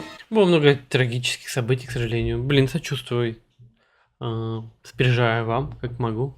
Но я снова с вами, надеюсь, начну донатить. В прошлом году это не делал. Надеюсь, вы меня простите. Ну, каждый поддерживает стрим по мере своих возможностей. Я в целом не требую от людей донатить. Ну, только при условии, если они пообещали донатить. и не сделали это, тогда я буду их журить, как было с несколькими товарищами. Вот, не люблю, когда меня обманывают, да и сам стараюсь никого не обманывать, насколько это возможно.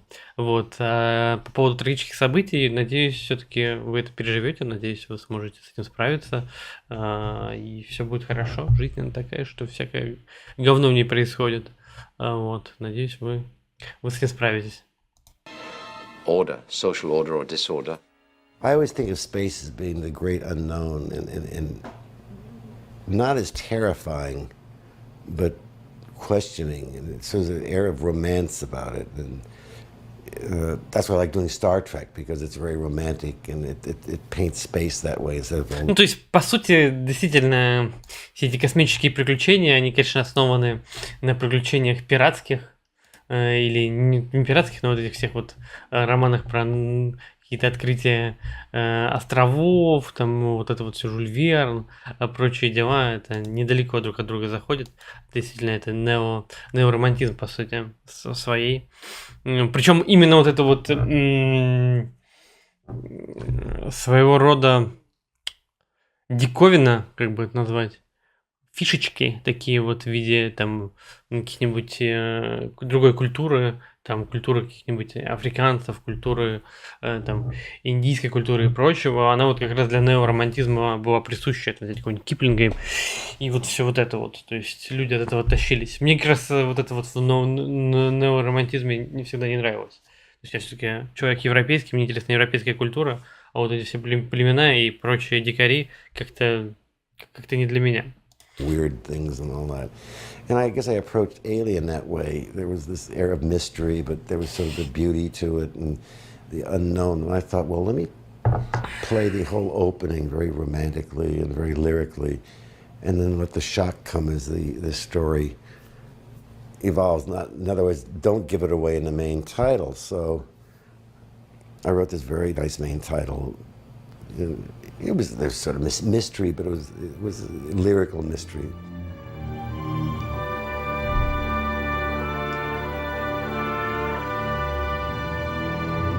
It didn't go over too well, and really I had major disagreements over that.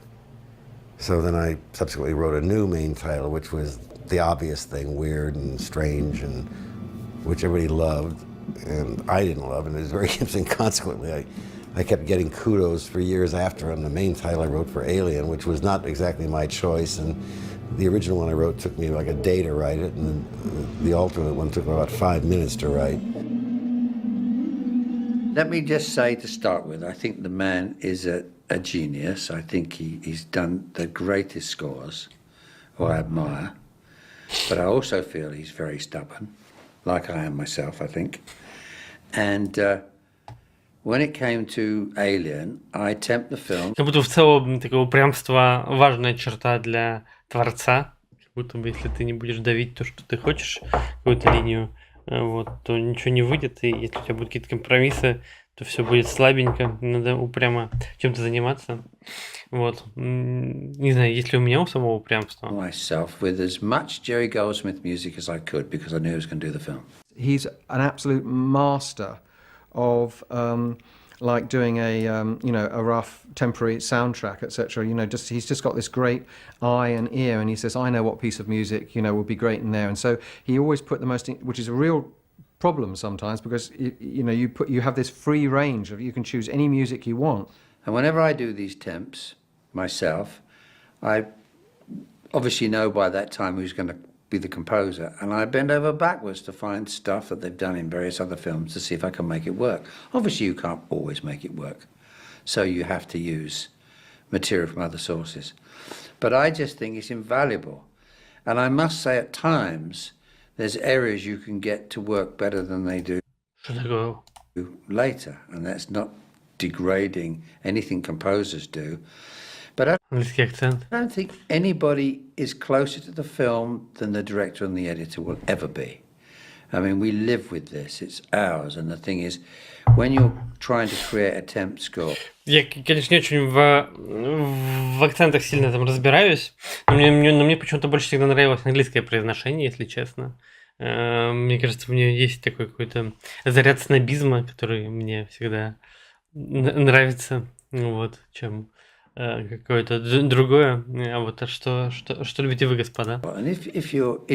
Прям в тупую не всегда есть хорошо для творца, это скорее хорошо для сохранения замысла изначального. Ну, я также понимаю, что вот если у тебя есть какая-то съемочная команда, то они, конечно, как бы не так заражены идеей, не так хотят сделать круто, и им очень хочется, чтобы ты в какой-то момент сказал, да ладно, типа сойдет, на монтаже потом поправим. Вот что-то подобное сказали, они выдохли и начали двигаться дальше. И, конечно, для людей зачастую, да как и для самого тебя, очень тошно, муторно сидеть на какой-то одной вещи, пытаться ее как-то вот доточить до того состояния, когда это будет прям вот совсем хорошо, когда у тебя не будет компромисса. Короче, непонятно, когда хорошо с этим закончить, а когда надо как бы остановиться. Единственная команда не заряженная идея. Вот это такая себе команда в таком случае. Ну да, тоже верно. Ну, люди устают, имеют свойство уставать, особенно в деталях каких-то, когда кажется, что это ерундистика. Но в данном случае это вот Space Jockey, который все просто здесь говорят, что зачем мы это делали. Он здесь присутствует всего там пару минут в кадре, и все, и больше его не будет. И вот, а он на самом деле, как по мне, и по мнению многих, кто этот фильм делал, естественно, он как бы является такой важной частью, надеюсь, мне не грохнется свет, вот, и является важной частью и двигает в какой-то мере вайбы основные, которые хотят сделать создатели фильма, вот этого чего-то инопланетного, таинственного, и как будто бы на вот этой вот загадке, которую я тоже уже упоминал, что все фильмы про космос, это фильмы с загадкой, которые ты пытаешься разгадать, он хорошо работает, такая другая немного драматургия. При этом, кажется, да, самое мощное — это первый акт в этом фильме. Для этого имеется и департамент, чтобы каждый занимался своей задачей и в ней перевал, что преуспевал, чтобы никто не уставал от чужих задач. Ну да, я понимаю, ну просто по факту в поле все получается не так идеально, как хотелось бы. Music, which I love, it's a love of mine. Then you know the mood you want to create, you know what you want to try and say musically, and I don't think you should try and influence the composers too much, but if you get a mood correct, that's the mood I feel they should go with. They can change the theme, change the orchestration, but keep in mind the mood that we created. I remember when the pods opened, you know, from the hypersleep, they did eventually temp track it, and in that particular scene they had temp tracked it with a piece of music I had written for Freud. And everyone thought that, oh, look how wonderful that music works. I said, it's... В таком случае вы наняли коммерческих чуваков, которые не заинтересованы в результате, тут поздравить не с чем. Ну, тоже верно, такое тоже бывает. Просто если особенно какой-то непонятный проект, то люди зачастую так к нему и относятся. Ну, короче, все бывает по-разному. Да, я согласен, что не все люди как люди, но зачастую люди как люди. То есть в конечном счете все всегда плохо, как мне кажется. Stinks. It's all wrong. I mean, it was sort of a little lullaby that I had written for Freud. So I wrote a piece. I wrote a piece for that. It was very impressionistic and very mysterious, but pretty, but mysterious, and I thought it worked brilliantly. That thing's gonna eat through the goddamn hall. Come on, what's going on? The film came out with the Freud music in it. Consequently, I got more letters saying, "Starting to repeat yourself, eh?" They had bought the music from Freud and put it in that spot. So you could see that I was sort of like... Здесь всегда плохо, возьму на карандаш. Ну, как там говорили Стругацкие, те же самые, что в жизни плохие концовки более вероятны, чем хорошие. Вот. В целом, все всегда заканчивается смертью. Going at opposite ends or the poll with the filmmakers on the picture. And I don't think it ever Позитивчик на стримах Силентиума, он вас вдохновит. forgave me for using like Howard Hanson for the end of the film, and keeping the music that he wrote for Freud for the film.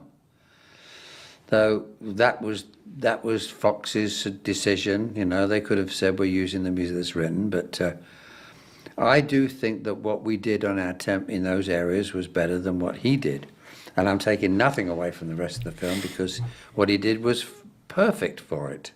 Well, you know, this is always a tricky part because, you know, finally, no matter how much of it the composer hums for you or plays on the piano or does anything like that, you know, you don't really hear his score until you're on this. Ну, если это не так к смерти, как к чему-то плохому, то да. А так, это же естественно, да. Понятно, от говна освобождать периодически, как микропластика. Микропластик — это очередной миф, чтобы бабло зарубить. Не, ну, как бы, естественно, как бы, есть вещи, с которыми ты ничего не сможешь сделать. Вот, и их просто надо принять, и научиться такие вещи принимать, что как бы, мы не все властны, к сожалению. И все тут, и ничего страшного, и все будет хорошо. В крайнем случае нет. You know, recording stage, or at least that was the way it used to be. And his score, when Микропластик смертельный, вы не понимаете. Более того, мы придем, мне кажется, к тому, что будет объявлено, что кислород смертелен. Каждый раз вдыхая воздух, мы приводим к тому, что наши клетки окисляются. Вот, происходит окисление, и мы стареем. Вот и думайте теперь. Может быть, лучше не дышать? finally was way too lush and way too, more like his patents. Это не говоря то, что мы еще CO2 выдыхаем из себя, как коровки. And which was not really what anybody particularly wanted. We wanted it more haunting and weird and strange, and it wasn't really any of that. So actually what happened was we bought a couple of the Goldsmith's pieces that we had in the temp, and then in the dub, in the mix, you know, we really played down a lot of his stuff and played up some kind of weird sounds that we had and all the rest of that stuff. This is really Ridley. When I say us here, I really mean Ridley. And, you know, and he did an amazing job in the dub. Не говорите. But Mr. Goldsmith was quite unhappy when he saw the movie, and in fact went to the studio. He'd done a lot of movies for Fox, and you know, announced that we were going to be a disaster and it was horrible, and we'd ruined his score, and we'd done all the rest of that stuff. They released it as an album, and I bought the album. And there were a couple of tracks on the album that weren't in the movie, and they were tracks in which Goldsmith used horns to personify the alien. And it was very effective, this creepy, distant honking that comes in, that is clearly meant to be the alien's theme. And it's very effective. It's not... Больше никак как-то, вот если это то, что сейчас проигралось, на фоне, по-моему, там такого не было. Это очень странно звучит, если честно. In the movie, but then I can't really see any place in the movie that you could use it without it being intrusive. Я вообще, честно говоря, звук смутно, помню еще Ложова, мне кажется, он такой какой-то...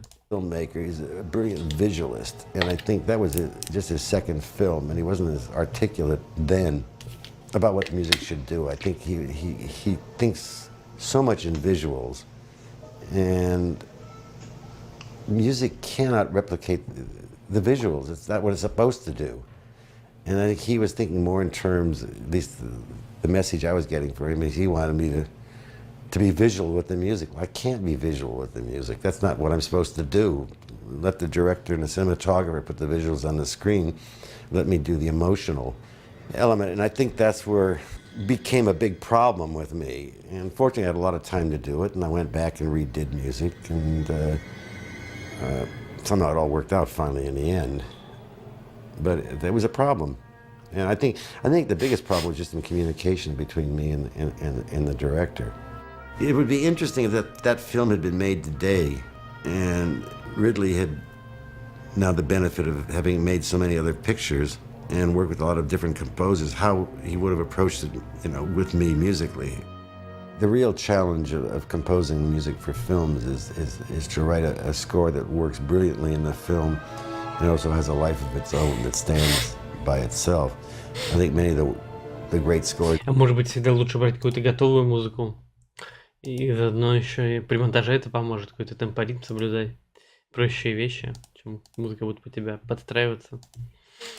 The past work brilliantly in a film, but taken by themselves, they don't stand alone.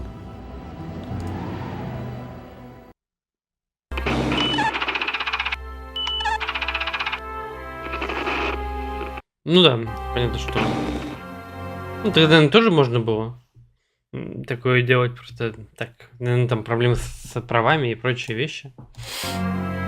Я удивился, вот когда мы пересматривали Death Proof, что, по сути, весь фильм это как будто бы такой один большой альбом. То есть он буквально один трек какой-то заканчивается, и потом начинает играть другой трек. И так дальше, дальше, дальше. То есть как будто бы это как бы один большой клип у тебя получается. Что-то раньше я не так воспринимал этот фильм. Проще, не значит, короче, это точно. I had a call from Peter Beale, who was then head of Fox in the UK and Europe, I think. And he said he'd like me to meet Walter Hill. And I met Walter Hill, David Giler, Gordon Carroll up at Fox in London, in Soho. Наверное, это еще все так как бы тоже традиционно укрепилось в эру немого кинематографа, когда у тебя картинка есть, и надо какую-то партитуру написать и подстраиваться под то, что есть на экране. Я тоже о нем подумал как примере музыкального сопровождения. Ну вот,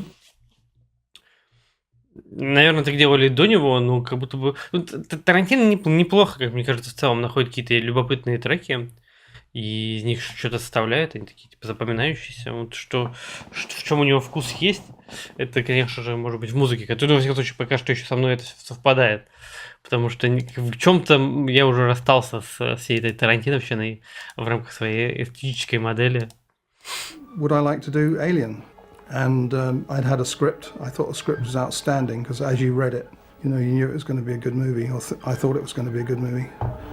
And but I'd already signed to do Empire Strikes Back, and so I said, well, I'd love to do it, but it seems to clash with Empire.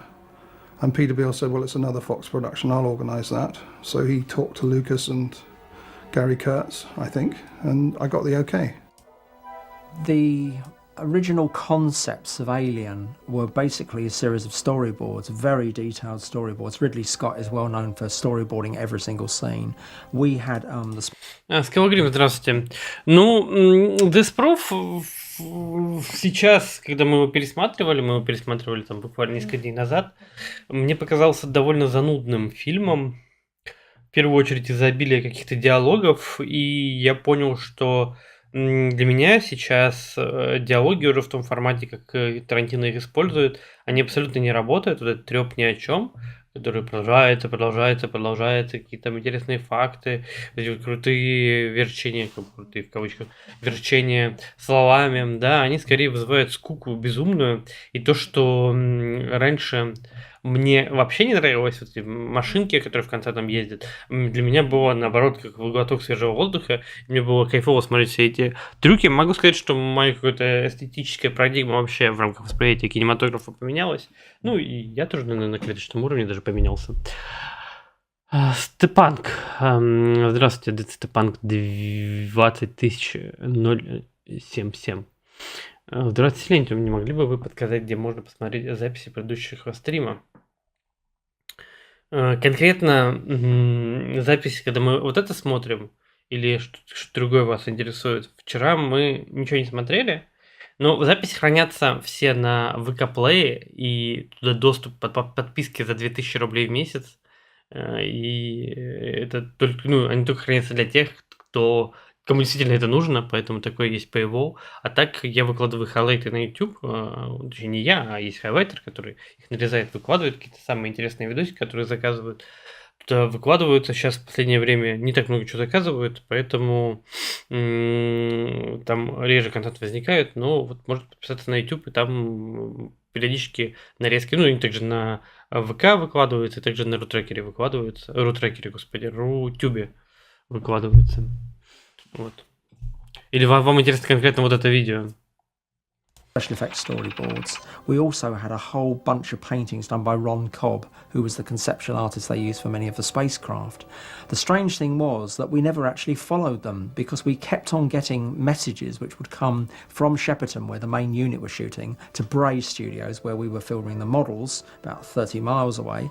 The drawings and plans that came over seemed to be sort of a conglomeration, as if somebody had taken Ron Cobb's design and they'd altered it. And we obviously found out afterwards that Ridley Scott was having a sort of a say in this and changing things. And actually Nostromo, the main craft in the film, it kind of evolved, and it evolved many times over a period of months and months, over a year in fact it evolved. It originally started out as... Вообще, я понял, что мне в целом нравятся вот эти видео making-of смотреть, как сделались те или иные фильмы, особенно какие-то культовые. Зачастую там есть какие-то интересные мысли и понимание вообще, через что авторы прошли и почему некоторые решения были приняты, вопреки какие-то нет. В общем, это любопытный такой процесс, в том числе процесс размышления. И вот мы смотрели еще подобное видео про «Чужой завет». Нет, про «Чужой...» Да, завет, получается, комбинат. Вот, то там тоже было любопытно все это слушать. Не знаю, насколько это в целом вам интересно. This basic space tug. We shot on this thing with it actually painted yellow for 6 months, and this was the time when Brian Johnson was involved in the film. However, Brian went off to work on Empire Strikes Back, and we painted the spacecraft grey on Ridley Scott's orders, and then when Ridley Scott finished shooting main unit stuff at Shepperton, came over to Bray Studios, and we basically started from scratch. Well, the plan was, the great plan, which of course Ridley had no intention of ever adhering to, was that the effects would be shot parallel with the main unit shooting. And Brian Johnson had that. Так что, если на что-то такое интересное натыкаетесь, кидайте всегда видео в чат лисят. Вообще, вы можете кидать видео там просто с припиской какой-то, что можно было бы это на стриме посмотреть. Всегда в чат лисят, который в телеграм-канале. Вот, мы там в целом активно всегда общаемся. И я с большой вероятностью что-то интересное возьму из того, что вы присылаете. Мы это посмотрим. Я в целом за какой-то просмотр совместный, чего-то интересное. Вот. Подписывайтесь на чат и отдельно на телеграм-канал. Там все уведомления о начале просмотра тех или иных фильмов и прочее приходят. Вот, вещь, мне кажется, полезная, если вы хотите с нами чаще встречаться. Rather difficult task of actually doing that, and he shot some very nice stuff, but I know that Ridley knew that he could, in the same way that to jump to another movie, Blade Runner, he already wanted to look through the camera and line those shots up himself, which he did in the end, and it resulted in those incredible sort of city shots. Ridley was determined that he wanted to do them himself, so I think he kind of, consciously or unconsciously, he kind of said, no, that's not quite right, that's a little bit too... I think in fairness, I think the shots were a little bit too colourful sometimes, and Ridley I know you could grade them down, but Rid sort of had these specific ideas, really. I was asked to organize a cameraman to work with the visual. Ну, вообще у Ридли Скотта все очень хорошо с эффектами и с какими-то ощущениями, которые от этих эффектов происходят. То есть я сказал бы, что студия Ридли Скотта делает лучшую графику. И если посмотреть фильмы, которые есть сделаны, посмотреть на графику, которая там реализована, она обалденно выглядит по современным меркам, и многие даже не сильно устаревают. Вот, так что это круто. Собрать каких-то там подрядчиков, ну и самим иметь ощущение графики. Потому что если посмотреть на графику, которая была в фильме «Мегалополис» Копполы, который в этом году вышел, там, конечно, было ужасно, хотя вроде бы денег на нее должно было хватить, и ее там не так сильно много, но вроде бы как бы в целом говорят, что он какой-то язык сам режиссер вообще не нашел с людьми, которые отвечали за CG. Вот, и это тоже опыт, как бы, нужно иметь такой опыт, нужно иметь вообще понимать, что как CG сейчас выглядит, как он делается, хоть какие-то общие представления, чтобы здраво давать этому оценку. I did, somebody I'd known several years before. I think Ridley kind of had words with the DP. I certainly had words with the DP, Denny Aline. On the second Saturday of principal photography, Ridley told me he was going over to Bushy on the Saturday and asked that I go along there with them. And we went over there and we saw what Denny was doing for lighting. And I went through a kind of lighting pattern. I felt a bit sorry for Denny because he was trying to achieve something where he couldn't achieve the stop that he wanted based on the lights that he'd got. I think he'd been terrorized by the production office about how much money he'd got to spend on lights, and he really didn't have enough. The risk of getting my own backside kicked, I ordered in a lot of other equipment.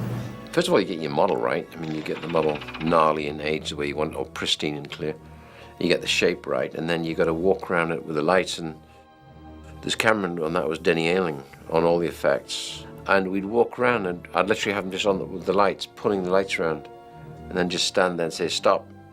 And then he'd come in and look at it, and Denny'd say, "Okay, it's too much here. Here's too much. We've got to fill." So I always hated filling because I wanted to be really harsh. Ну вот вопрос, неужто он не видит конечный продукт, прежде чем тащить его на премьеру? Я про Мегаполис. Ну, знаете, вы, наверное, играли в компьютерные игры, и, наверное, помните, что как бы когда играешь вот в старые игры, в момент, когда они вышли, когда у тебя старая приставка, тебе кажется, там очутительная графика, все просто как-то вот бомбически выглядит вообще. Вот. А сейчас, когда к ним возвращаешься, понимаешь, насколько они были плохи, вот, и насколько это невозможно вообще в это поверить. Но тогда это смотрелось правдоподобно. Я думаю, что когда ты в целом не понимаешь, не обладаешь каким-то уровнем насмотренности, в том числе и, кстати, видеоигры, ты не очень понимаешь, на что способна графика, и для тебя какие-то старые эффекты могут выглядеть убедительнее, чем они есть на самом деле. То есть, как будто бы здесь вот это может быть не осуществлена некоторая донастройка визуальная. Ну, это мое предположение, как я могу это объяснить. Denny would always force me into filling, so we got to do a cover shot.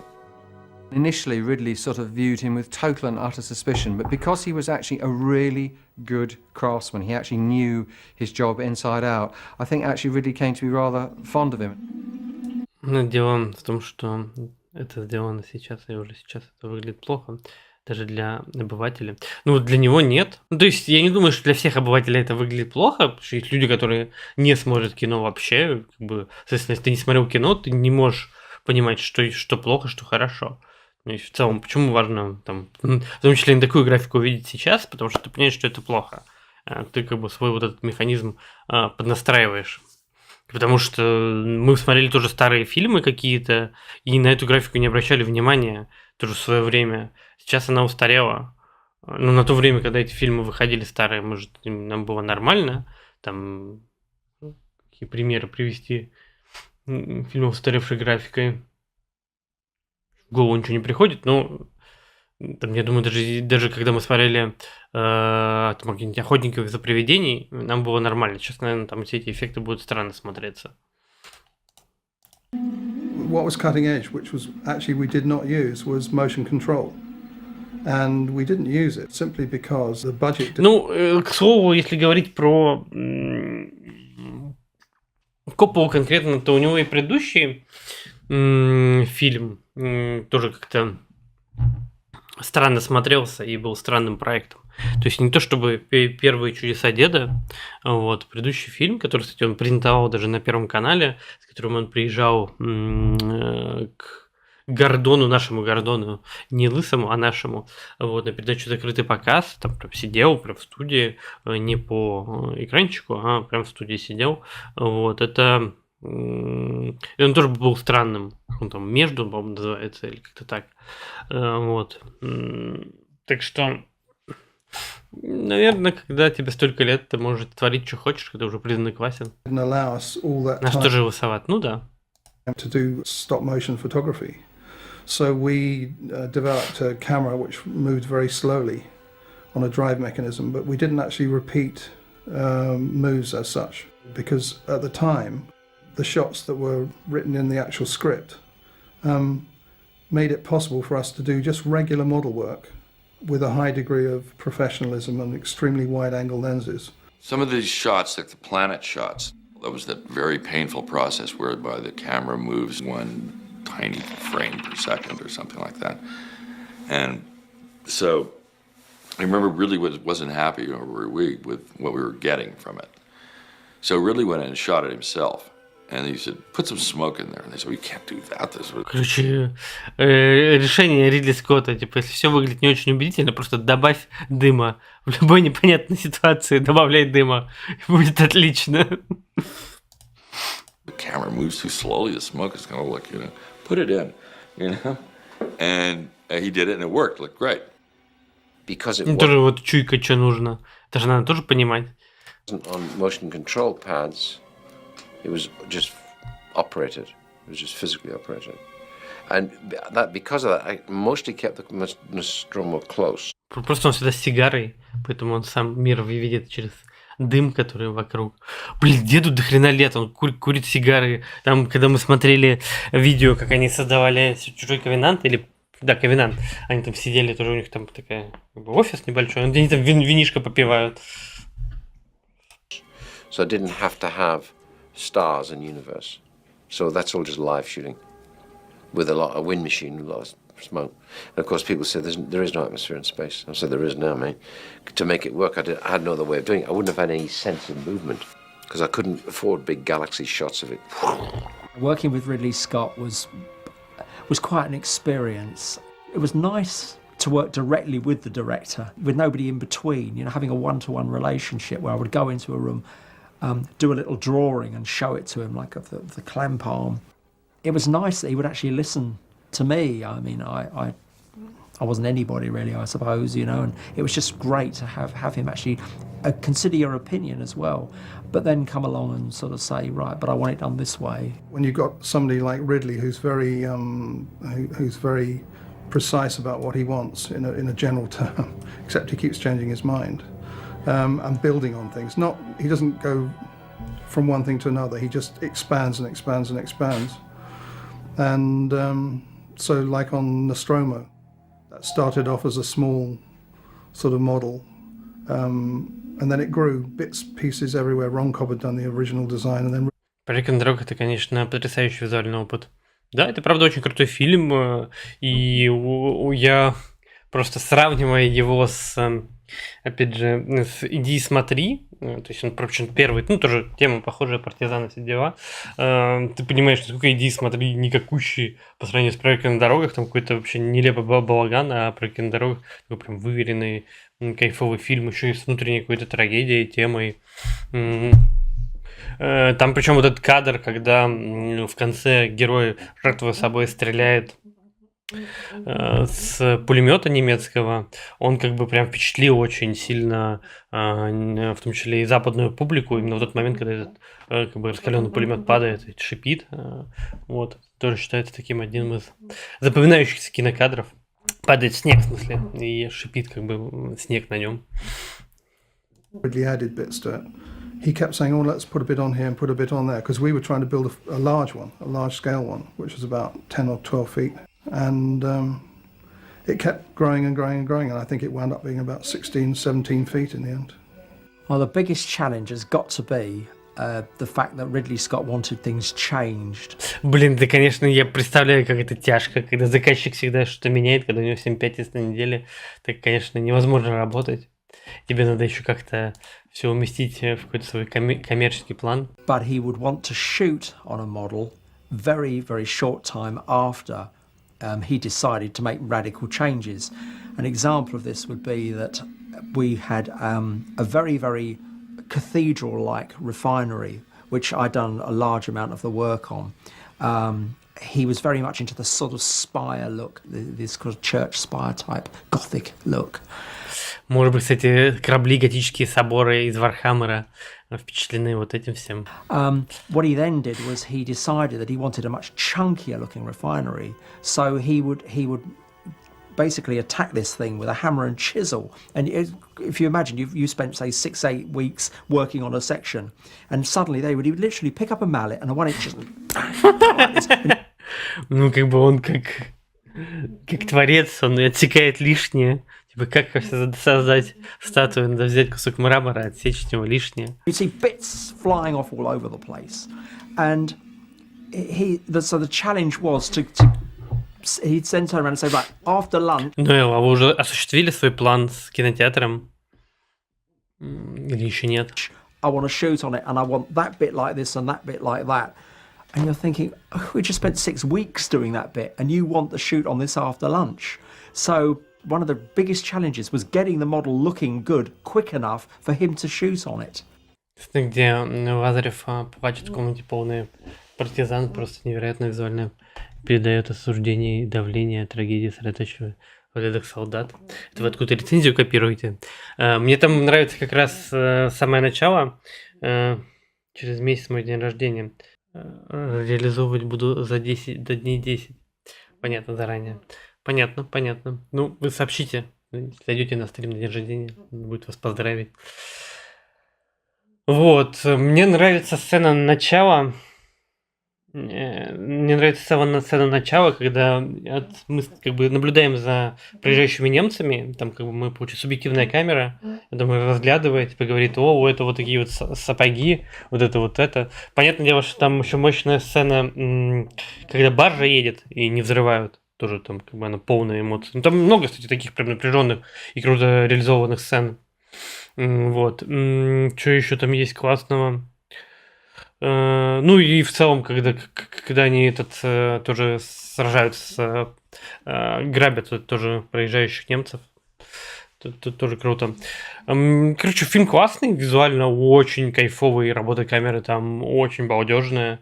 Конечно, это дебют Германа. Ну, не то, что дебют как режиссер, он вторым режиссером еще работал до этого на «Седьмой спутник». Но, по сути, где вот он, который он сам фильм считает своим дебютом, это вот оно. Фильм мне нравится. В целом, как бы стоит пересмотреть, если вам понравилась всю фильмографию Германа, благо она не такая большая, «Проект на дорогах», «20 дней без войны», «Мой друг Иван Лапшин», «Хрусталев машину» и «Трудно быть богом». Больше же ничего и нету. Вот. Да. Ну, там как бы фильм держит от начала до конца. И как бы как вообще, может, военный фильм один из лучших и недооцененных, самое главное. Мне нравится, что он в меру патриотический, в целом вот эта тема, заслуживает ли человек прощения, возможно ли вообще прощение за предательство, и как вообще это можно искупить. И, видимо, действительно предательство это что-то такое страшное, что можно искупить только своей кровью. То есть понять, что ты готов понести наказание за это все и действительно сильно раскаялся, это только совершив жертву. Это страшно, что как бы от предательства никак не смыть по-другому. Просто это неприятно. Поэтому никогда не прощайте никаких измен и прочего. Потому что это непростительный грех. Предательство, разумеется, как бы имеет их христианские коннотации, и предательство Иуда здесь подразумевается как такое самое страшное, что можно вообще сделать. То есть представьте, вы, в принципе, знаете, видели, как человек совершает какие-то чудеса, знаете, что человек, как бы, по сути, мессия Божий, но вы готовы его предать. Это невообразимо. Нужно как можно раньше прочитать сеанс про Германа. Да, рекомендую прочитать сеанс про Германа. С Германом еще есть у Долина интервью. Вот такое вот. У Долина вообще есть ряд книг с интервью.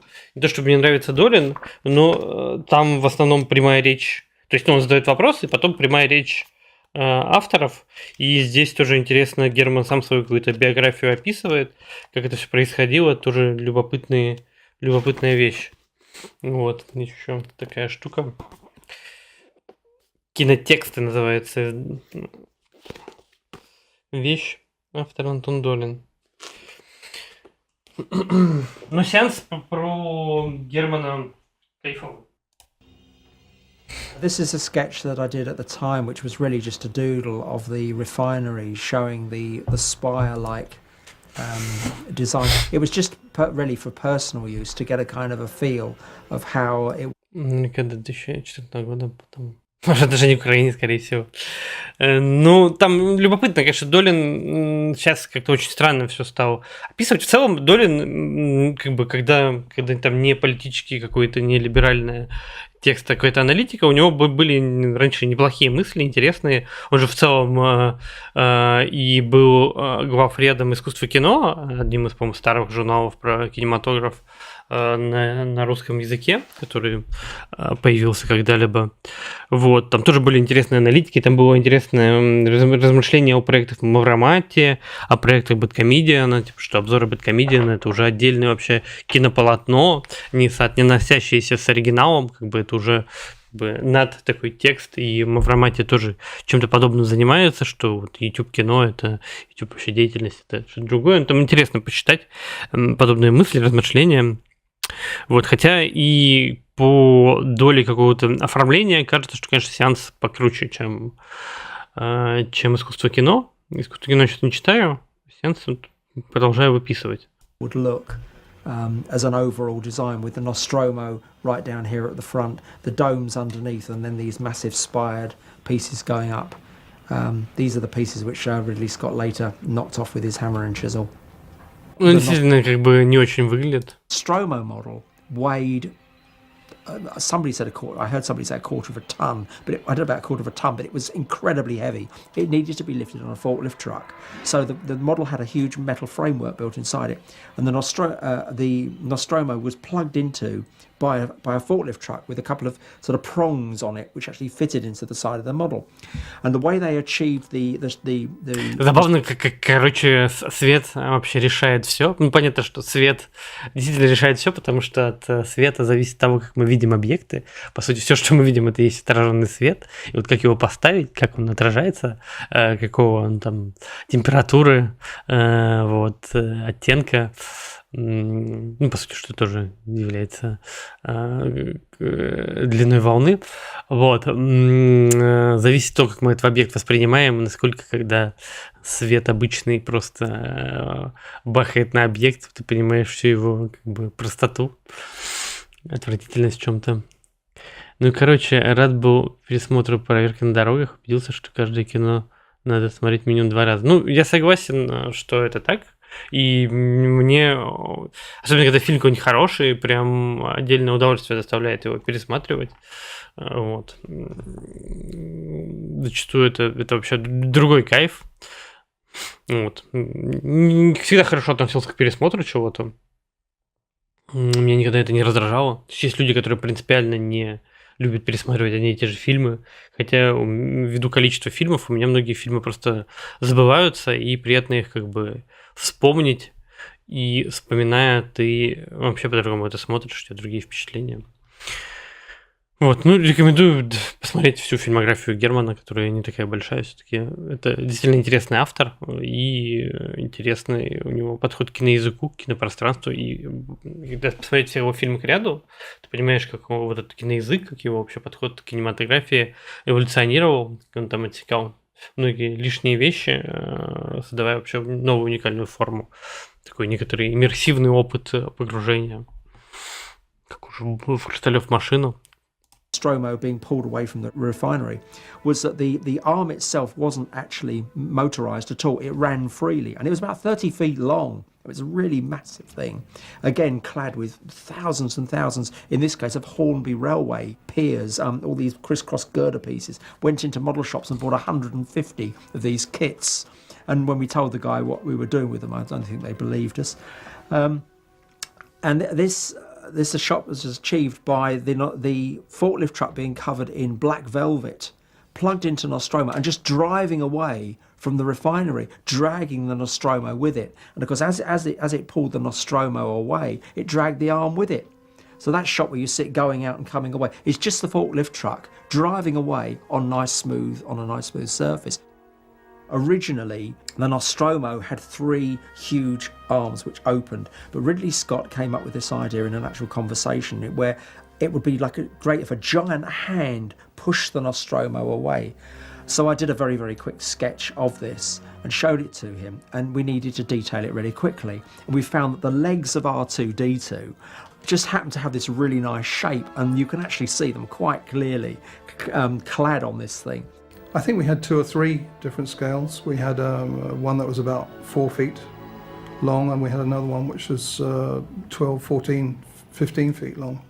And that one was very heavy, and it was cantilevered out on with a forklift truck device, so that on a beam which was covered in black velvet. And because of all the dust and stuff that was around, you couldn't see any of the mechanism, because we kept it lined up so the model was in front of it and the camera couldn't see it.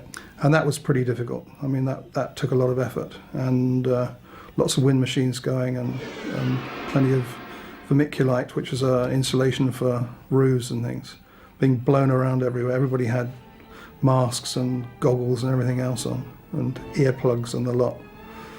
And in those days we didn't have radio communications the way you have now, where everybody's got their own little set and they can all join in. I mean, there was lots of shouting and screaming going on. Блин, без рации на площадке вообще кошмар. Thumping people on the back. Stop. Nick, could we do that I mean, if we start level... We'd stop and they'd put the light, stick some lights on, etc., and reshoot it. And he kind of created in front of the camera. And although there wasn't always huge logic to it, I just think the landing of the ship had, huge drama. It was very exciting. And I think, Jerry Goldsmith's music and everything worked great at that particular point.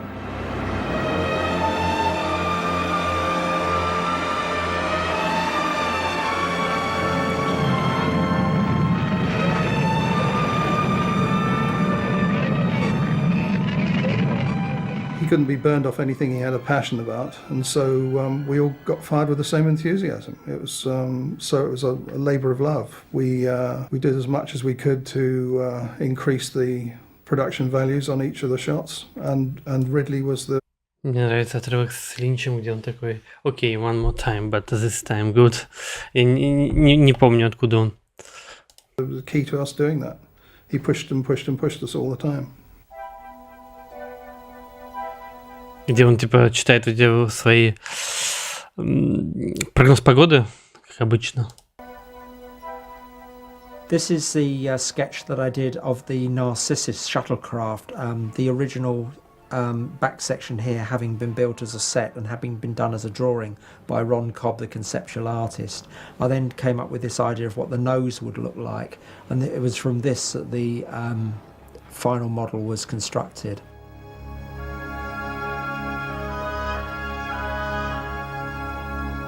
На съемках какого-то фильма. Не видел, не натыкался. And also just a very, very quick sketch showing the rear section. This was to enable me to work out the release clamp, which I also built, which drops the Narcissus down from the Nostromo and then releases. As it did so, the word purge came up.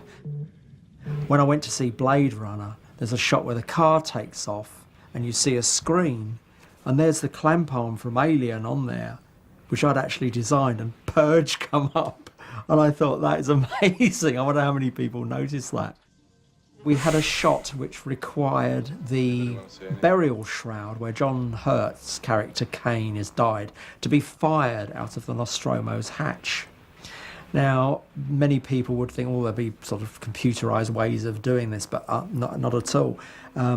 I mentioned Nick Alder, that became the special effects director. Кстати, вообще наличие большого числа практических эффектов и отсутствие компьютерной графики, либо ее малое использование, делает эти фильмы такими тоже классика, которая не сильно устаревает, потому что многое, что выходило в конце 90-х, в нулевых, из-за обилия графики, даже если «Матрицу» посмотреть, там она как бы отвратительно смотрится. Может быть, на свое время это смотрелось хорошо, но если сейчас глядеть, это мега стрёмно. Вот, какие-то такие низкополигональные модели людей, которые что делают за место актеров. Туда-сюда это все переходит. Very, very large section of Nostromo built, about 40 feet long, which was supposed to be kind of the underside. Не видел. Похоже, что это либо Twin Peaks, судя по красным шторам, либо Twin Peaks новый, либо Twin Peaks старый. Like a trench on the underside of Nostromo, very reminiscent of the trench in Star Wars. I'm sure there was a crossover there. And what we actually did was I carved, and again I given a very short period of time to carve Kane's burial shroud in wood, and I made a burial shroud about 8 inches long. And Nick Alder got hold of the fisherman's catapult for firing bait out into the pond where you're fishing. And he just put a flat right down at the end of the studio, and he just pulled the catapult back and fired my little model, and it went down the trench. And of course they filmed it at high speed, so that it came out in slow motion. And he just did this over and over again. And what they did was, of course, it would drop eventually as it flew away, eventually its trajectory, like an arrow, it would drop down. But they cut it before it did that.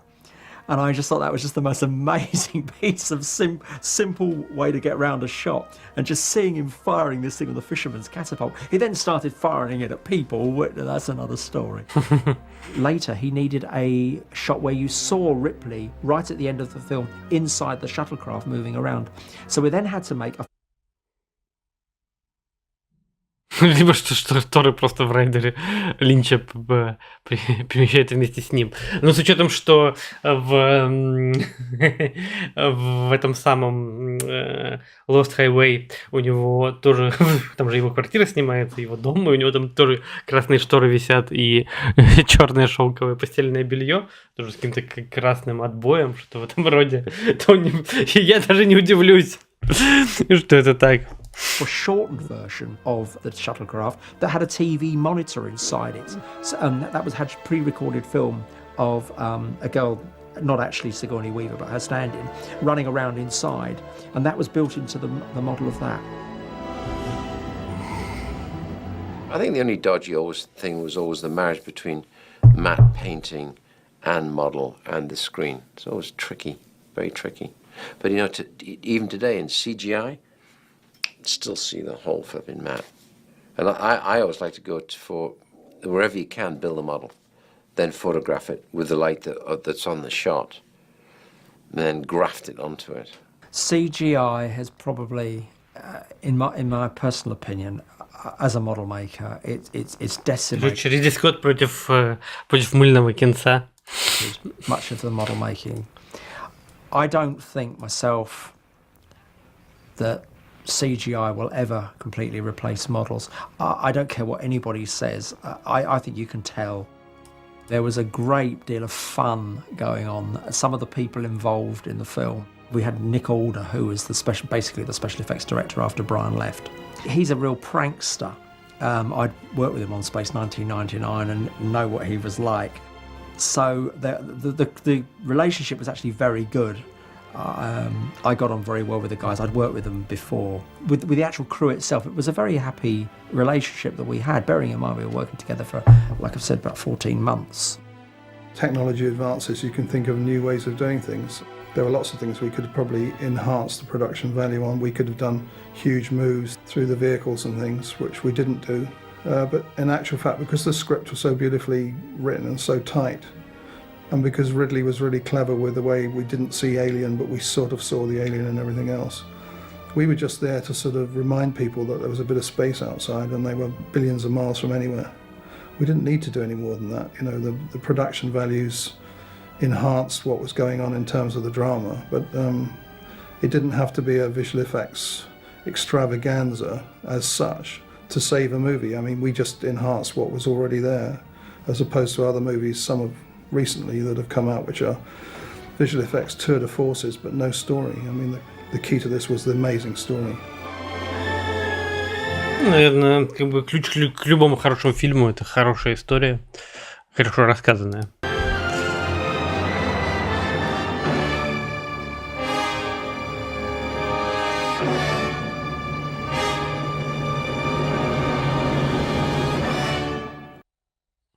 Так.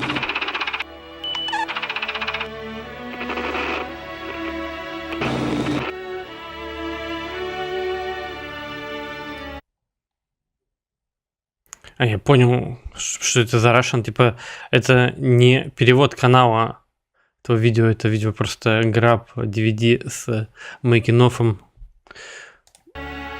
The glory of the cinema is that it is an audience that is seeing it, and therefore it is a collective understanding, which is quite different from watching something on tape.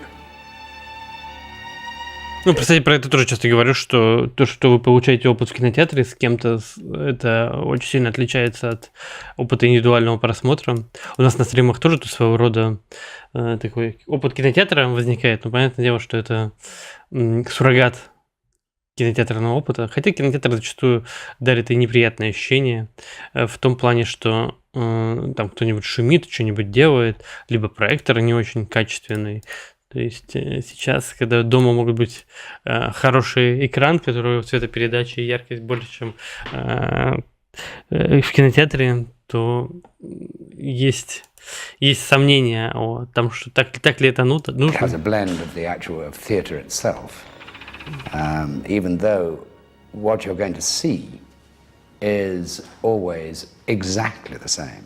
It can vary from audience to audience according to the whatever collection of people you have there.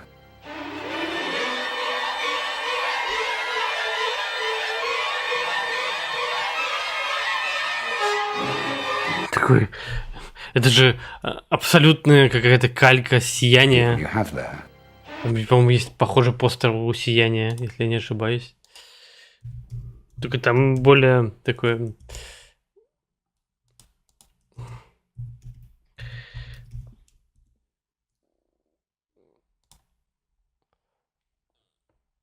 более размытое лицо.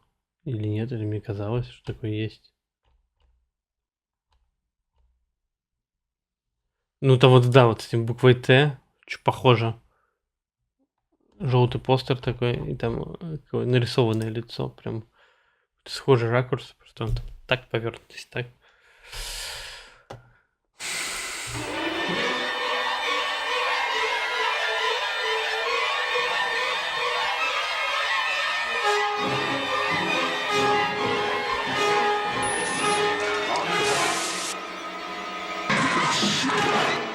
Весенний вышел позже.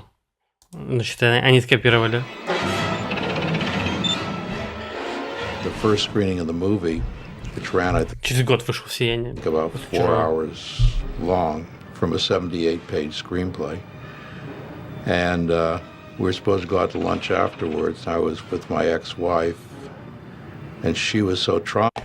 Одну минуточку. Ну, то есть я про вот этот постер, что мне он напоминает, что было там.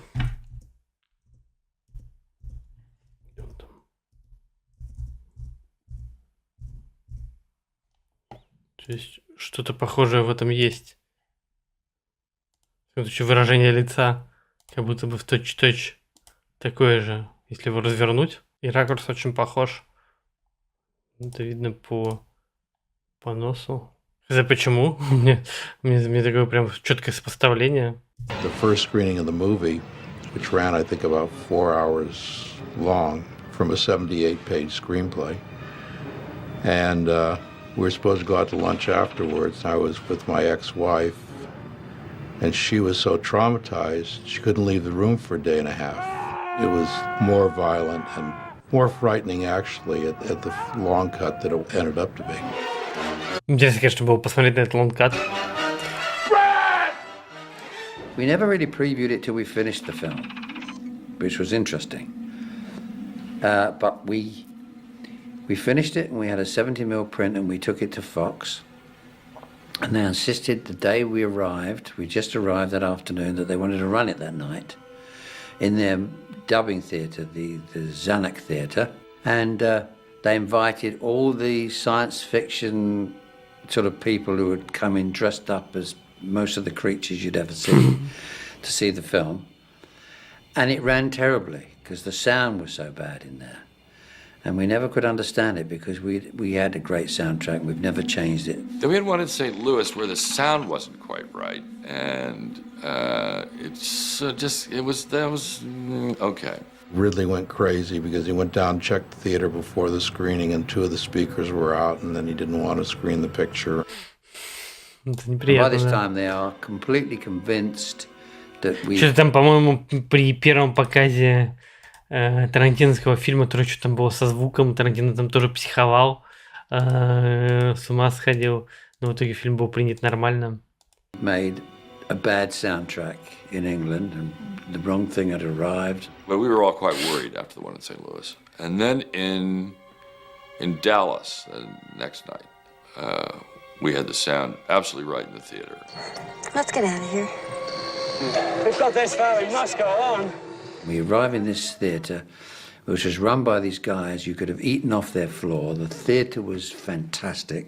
The sound was great. It was the most incredible preview I've ever been in. I mean, people were screaming and running out of the theatre. From what I remember, Ridley and Ivor Powell were holding down Alan Ladd Jr., who was trying to get out of the cinema. The usher keeled over, and not with a chest burster scene, strangely enough. People were just too stunned at that particular moment that they didn't react. This was a through-the-roof preview.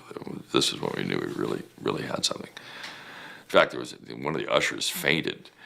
Все истории, когда кому-то плохо от фильма становится, кажется, они такими какими-то нереалистичными, не очень понятными. То есть, никогда такого не было. Правда, неудача при первом показе. Ну, как бы, все, что может провалиться, проваливается. Наша идея была провалом, как говорится, тут. Обычная ситуация, жизненная. You know, they were worried about violence in the theaters and all the rest of this kind of stuff. And said, "Oh my God, there's an incident here. What's happened?" You know, and the usher had fainted when the robot's head came off. We had the management saying, you know, this is terrible. You know, all the people are being sick everywhere, and it's in a state. We thought, this is great.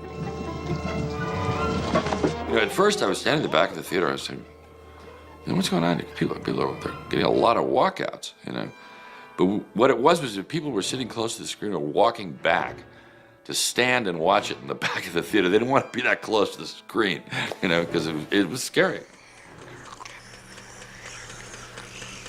Some of the most exciting... Я вот в это не верю. Я думаю, что это байки, что кому-то плохо, кто уходит.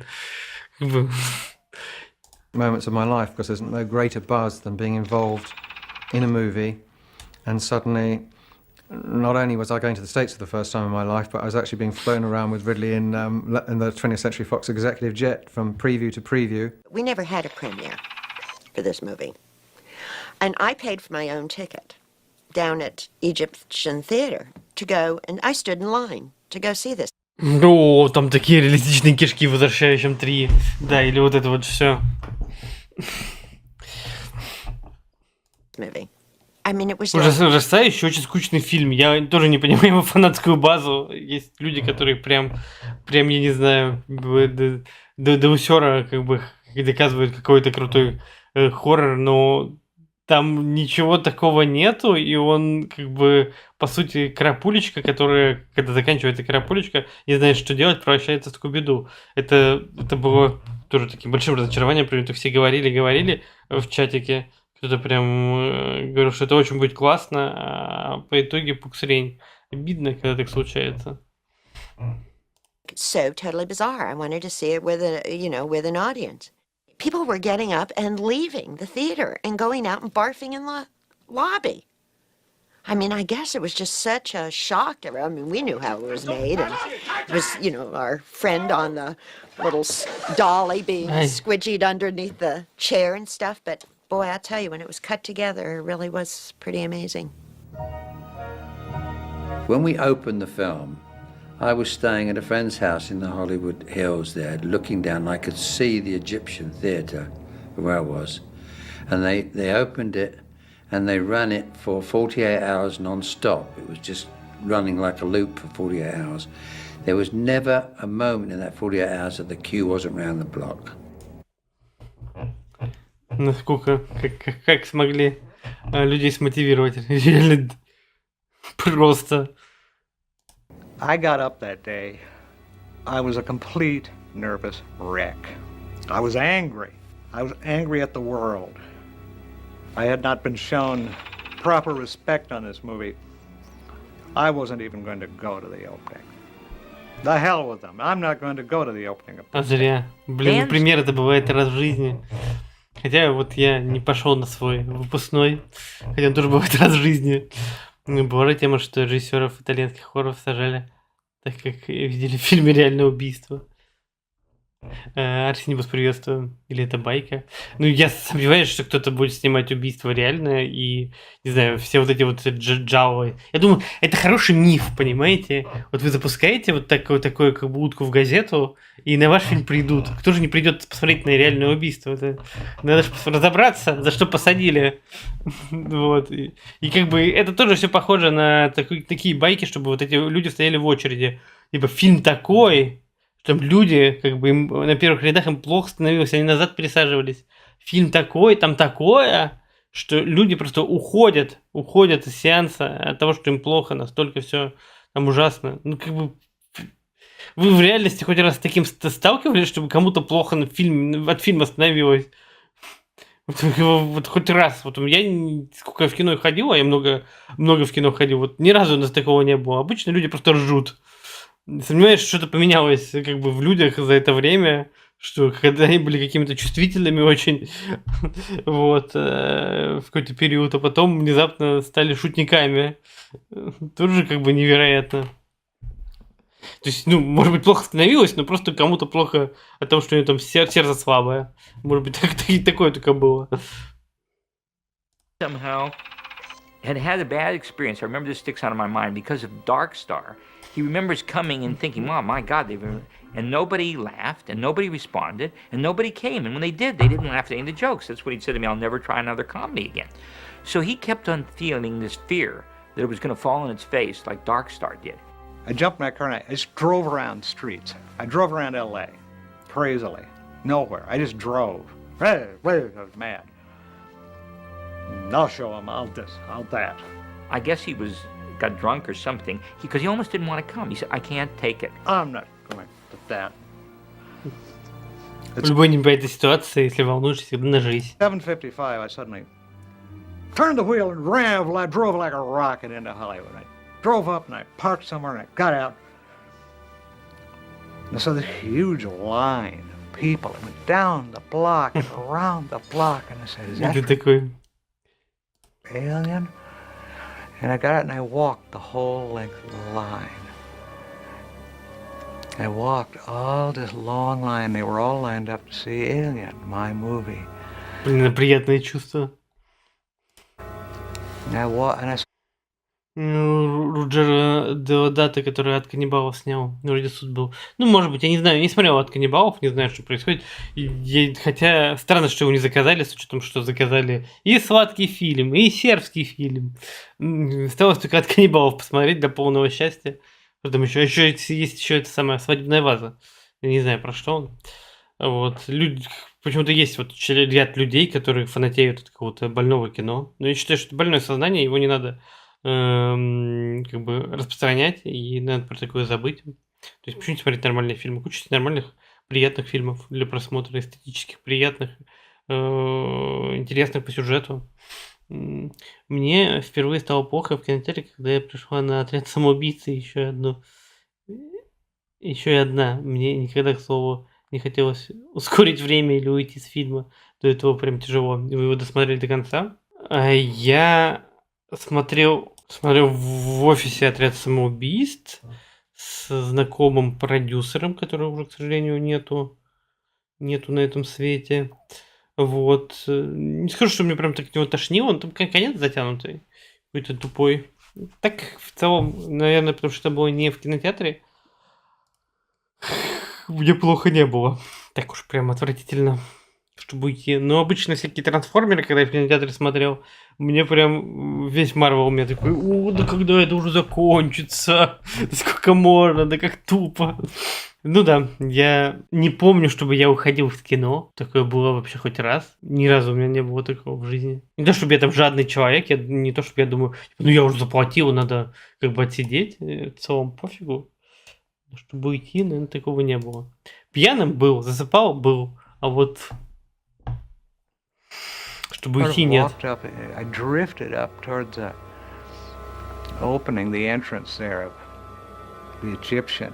And I got up there, and there was Ronnie Shusett and a couple of people. He was like a man possessed. I mean, he was just like terrified. They said, "Where you been? Come in here." They took me in, and we went inside. I floated in it. То, что уплочено, должно быть прохвачено. Проглочено, да. The theater, it was every seat was full, and they put me down in a seat somewhere, and I sat there. Мне впервые Мне впервые стало плохо в кинотеатре, когда я пришел на фильм «Любовь Советского Союза». Ты даже не знаешь, что это такое.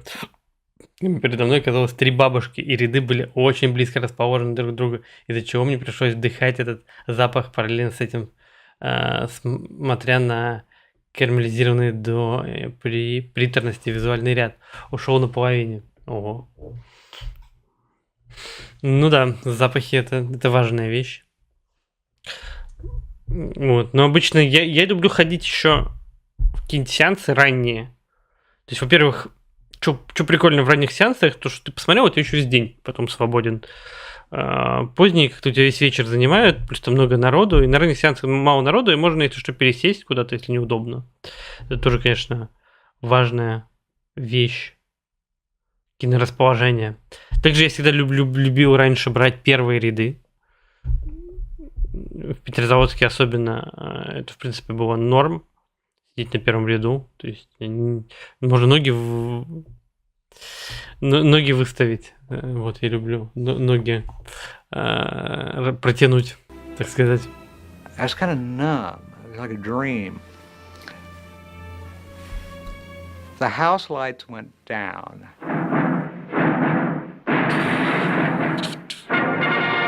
The 20th Century Fox logo came up, and the whole audience cheered.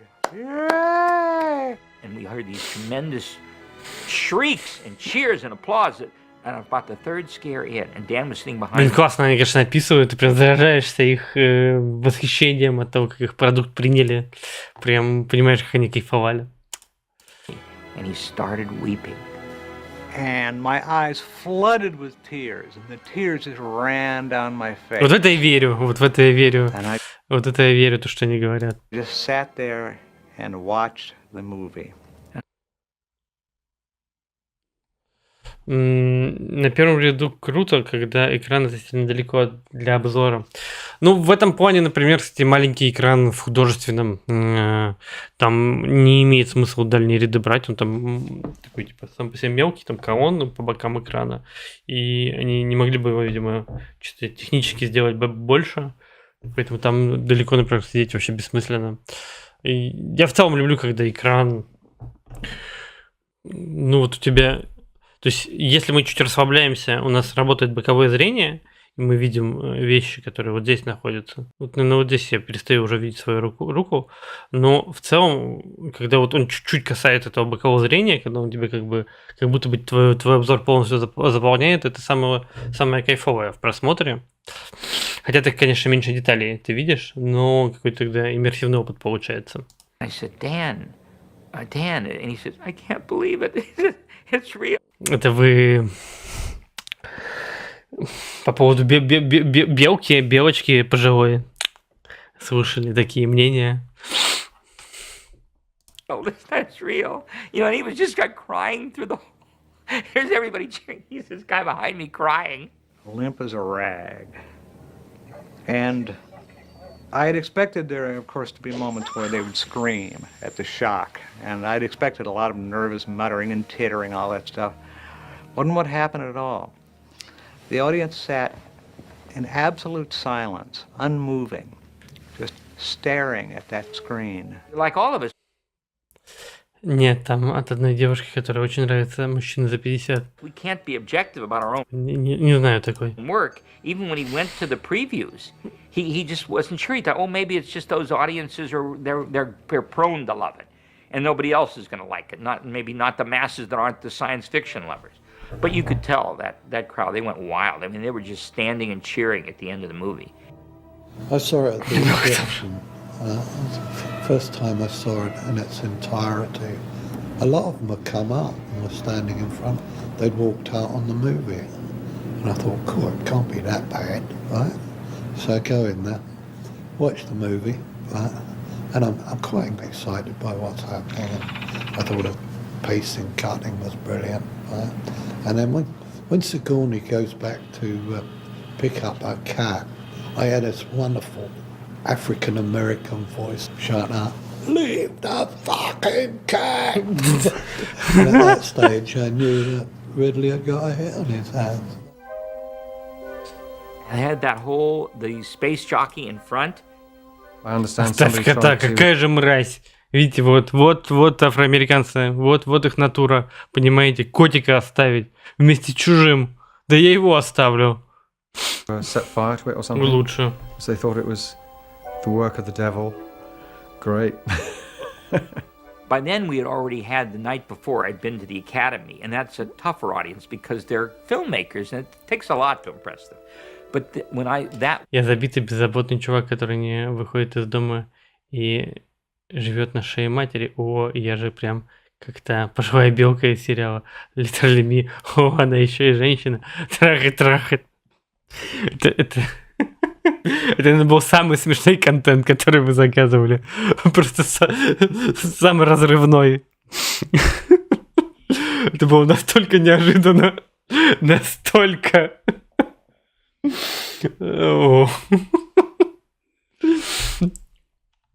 Мне определенно даже больше, чем кепочник, впало в душу. Went so amazingly. Sitting behind me was Jack Nicholson and Warren Beatty, and they kept screaming like two little boys at every scare. And they came up to Dan and I later and said, "Oh, it's amazing, guys." And Dan, my God, it's Warren Beatty and Jack Nicholson. You know, and they scared the shit out of us. So we were just beaming, and that's a tougher audience. It was so new in its concept. Кепочник хотя бы моральные принципы остались, он база. Ну да. Я в целом ко всем довольно позитивно отношусь и к кепочнику. Вот. Ну, я понимаю, что у людей бывают разные вкусы, вот, разные пристрастия. Вот. И никому из них на самом деле не желаю зла. Я даже человек, которому нравится белка, он тоже безобидный, типа, милый человек. Вот. Я, может быть, неприятно, что я хихикаю, но это такой не злорадный смех. Of horror. I think it was more of a thriller. Because apart from those the odd horrid moments that things happen, it was a thriller. When's it going to happen next? My reaction was right with them. It was a wave. We were like a tidal wave building up and crashing on the shore with apprehension. I do remember a story that Ridley told me about meeting with some theater owners after the picture had been released, and this one guy came up to me and says, "I tell you, you know that one scene where that thing comes out of the stomach, I tell you, it really messed up our bathrooms, and I take a great deal of pride in our bathrooms, but we took care of that. Ridley says, "Well, how did you take care of that?" He said, "Oh, we just cut it out of the picture, and the bathrooms were fine after that." Ну, что-то я наблевал от этого. I've often wondered in Alien how many eyes. Нормально. То есть, вообще, как бы, отличный подход к прокату фильма. То есть, представляете, вы можете прийти в кинотеатр, там просто без вашего ведома владельцы кинотеатра вырезали эпизод. Closed at the moment that I gave birth, as I like to put it. But, and I'm sure that it's over 50%. In the first time of seeing it. And I'm sure that some people took 4 times before they actually saw it. Women of a certain age, probably childbearing and upwards age, or certainly women in their 30s and 40s for some extraordinary psychological reason, were very, very put off by the chest burster, by the birth scene. I think they found it, deeply Freudianly disturbing. And I think that stopped it actually being an even bigger hit. The chest bursting scene certainly worked, and you'd just hear this dead silence from the audience. They couldn't believe what they were seeing, I then realized, how effective it was on an audience, and people won't have heard so much about it, they won't even see it. They're terrified to see it, and people who have seen it regret it, and others just can't get enough. They were so terrified. I mean, even I was terrified because they'd added, it has the most amazing sound. And between the water and the steam and the smoke and our performances and the music, you're terrified the entire time. I think I watched it through my cable net sweater, it's like that. Because once you added all that, I wasn't Ripley, who doesn't get afraid. Конечно, все это видно, что здесь просто этот самый водяной пистолетик. Were terrified. They'd never seen a movie like this. It just came at them, relentless claustrophobia. And the power of this movie is any horror film, you get inside the psychology of fear. And those are inherent, certain amount of things that are in people, things growing inside you, and the way that robots are as humans, and you're not quite sure who is who, and the claustrophobia of a setting where you're enclosed and can't get out of. I went to see it in Twickenham, in a huge cinema, and I was terrified. I can't remember the audience reaction because I can only remember my own. And I screamed, and I was absolutely... And I knew, of course I knew the script. I knew that the creature was going to burst forth, but it... Значит, все-таки монтажно это сделано так, что ты не ожидаешь. made no difference. Ну, типа, чел, любящий белку, это то же самое, что и ребята заклина там какого... Они гендера, но безобидные, просто давно смотреть как на детские игры.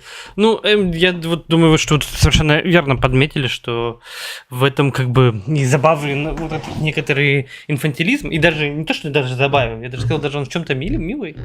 То есть мило, что человек в себе вот эту какую-то детскую непосредственность сохранил. Это, конечно, приводит к другим плачевным последствиям, которым я не завидую. Это, конечно же, социальное какое-то обустроенность, то есть когда ты в общество вписываешься, получаешь нормальную работу и прочие вещи, вот. Но, наверное, ему в целом комфортно с тем уровнем дохода, с тем уровнем жизни, который он принимает, который он приобрел, и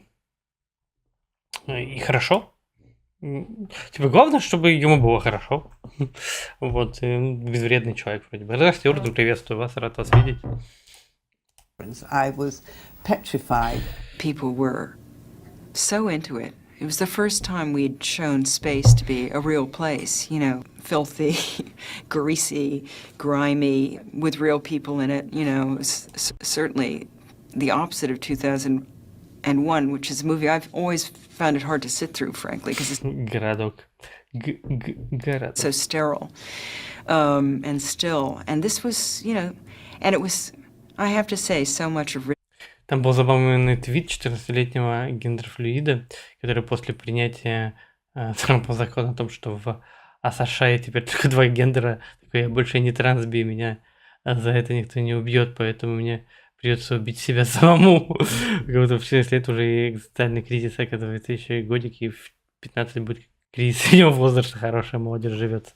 Ну, это как бы в том числе от некоторых комфортных условий, в которых люди росли, то есть они сами себе какие-то проблемы совсем вымышленные находят, то есть если там, в 14 лет у меня, допустим, в доме вообще нечего было жрать, как бы, потому что мама была преподавателем, либо отца не было, и денег просто не было, там, ну, условно, не знаю, сколько там, не 14, может быть, 12, в общем, был такой период в жизни, вот, и здесь действительно экзистенциальный кризис, просто ты как бы не ешь, а ты умираешь, вот, то здесь, кажется, конечно, проблемы очень надуманные, но, как и всем, наверное, в каком-то таком возрасте людям просто хочется как-то выделиться, как-то, то есть у тебя, как это работает, у тебя нет никаких наверное, таких черт еще приобретенных талантов, выделенных и вещей, чтобы тебя отметили, и ты какую-то абсолютно другую надуманную вещь добавляешь к себе,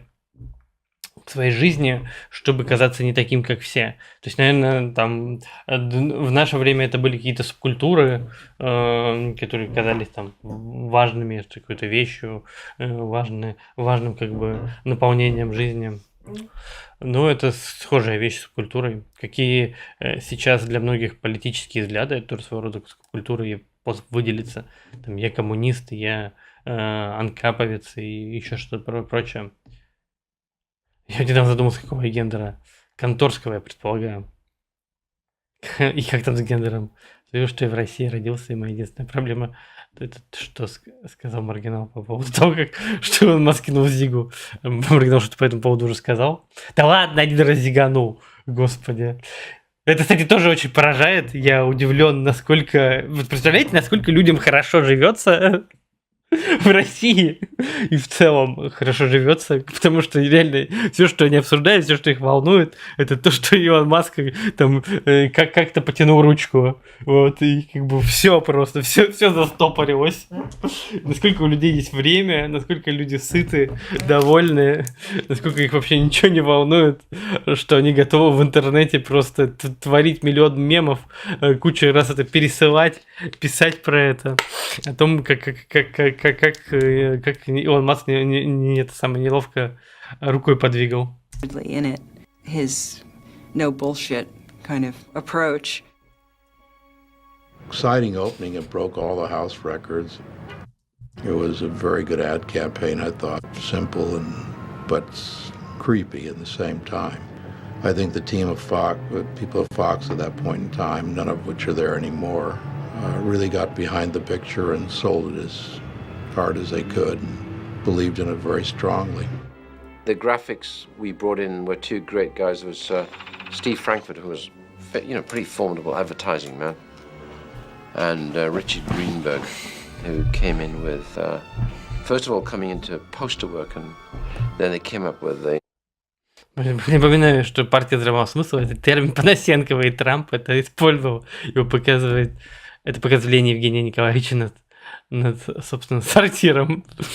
Great log line, in space no one can hear you scream. And then the typography, wide space to the top, I thought looked great. And then they readapted that to go on the film as the opening. Даже не указал источник. Почему Евгений на него в суд не подал? Еще скажите мне, пожалуйста.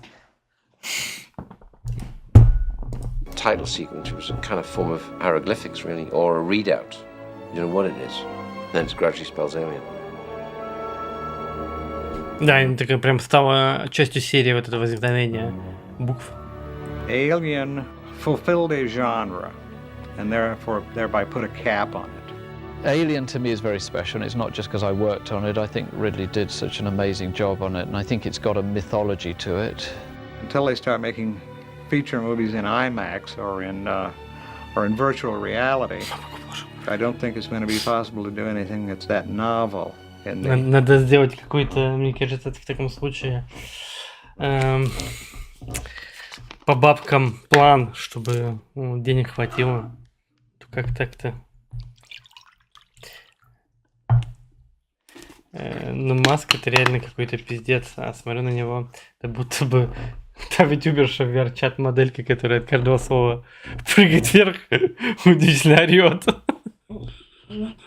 Хорошее сравнение. Scary sci-fi monster vein. The thing that made Alien scary was the fact that you weren't quite sure what you were seeing, so the audience could participate.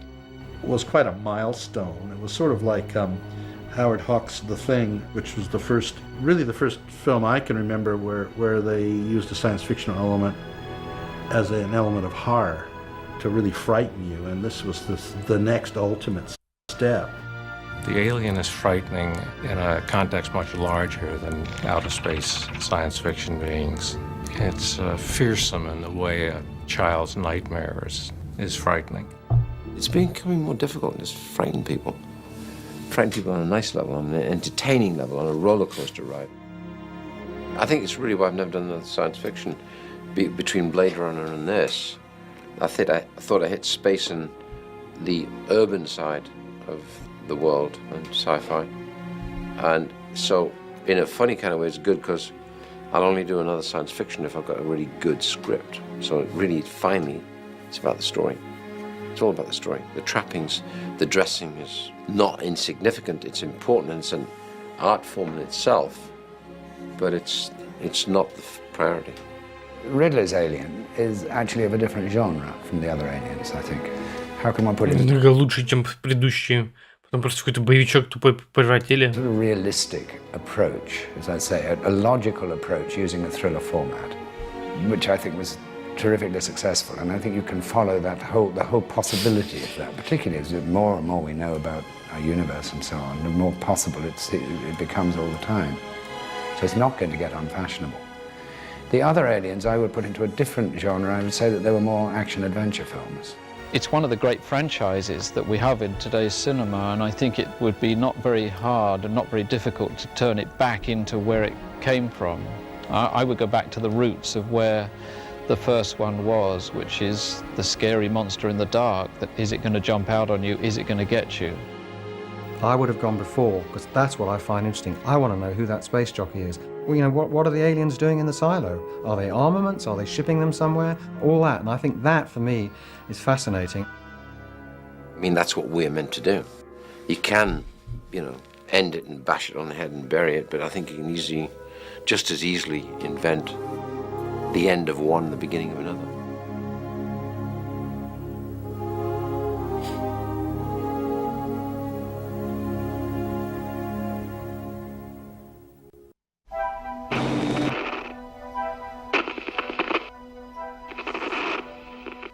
The title did not come immediately.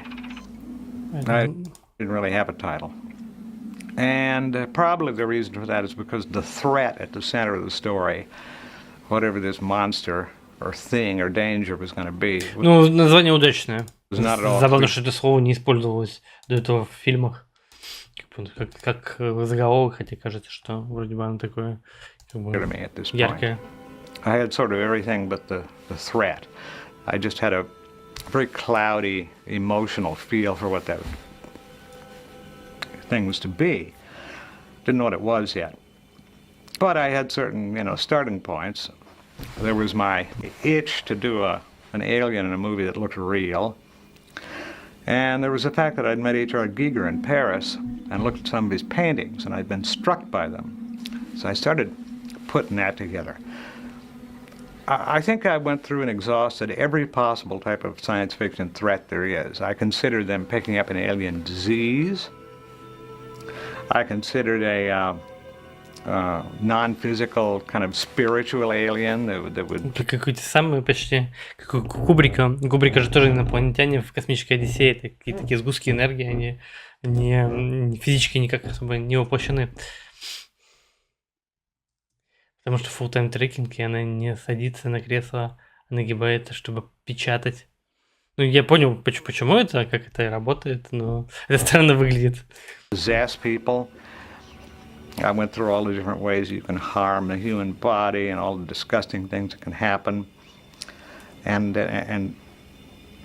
Мне кажется, что она в гараже стремится, чтобы больше пространства было. Ну да, там нужно будет какое-то пространство. The thing that finally, I think, broke it through for me. Просто тяжко, ну мне было бы, например, тяжко весь стрим стоять, честно говоря. Что от этого сильно бы уставали ноги довольно быстро. As I was reading this underground comic book by an artist whose name escapes me at the moment. And he had drawn this one-panel story in this underground comic. It just showed a guy in a spacesuit with a kind of a worm creature emerging from his chest. And I thought, yeah, that's it. What could be scarier than having the thing infest your own body like that? And then things started to fall into place for me. I started to use as a model parasites you know, real living parasites here on Earth. They're microscopic things, but they have these complicated life cycles in which they infest. Well, first a cow picks it up on the hoof and it burrows into the person, and then it mutates in the body and it gets in the meat, and then a person eats the steak and it turns into something else, and then it crawls out your leg. I took these submicroscopic parasites and I made them larger. The parasite that infests the person. And so the alien, the whole notion of it and everything that it did was put together through many days and nights over many months of just painstakingly considering and discarding every possible idea until I had a life cycle for this thing that I liked. Так, ну-ка, что это было за существо? Я думал, конкретно, короче, про какое-то существо. Оказывается, просто я выдумал его. Так, влияние Ходоровского в Дюны. Realize this, but that project is actually at the origin of the giant leap forward in science fiction design.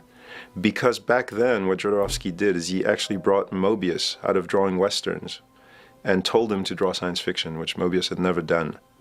And he brought Dan O'Bannon, who was basically a writer, and just said, I want you to be my special effects supervisor.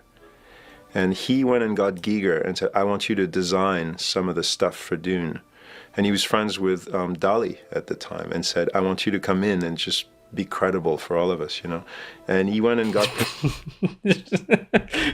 Представляете, если бы этот проект просто осуществился, что бы это было, какой кошмар. Я думаю, хорошо, что он не случился. Я думаю, тогда просто бы у всех фанатов Дюны, которые сейчас на Вильнёвскую Дюну-то горят, просто бы жопа бы полыхала от Дали на Императоре. Floyd.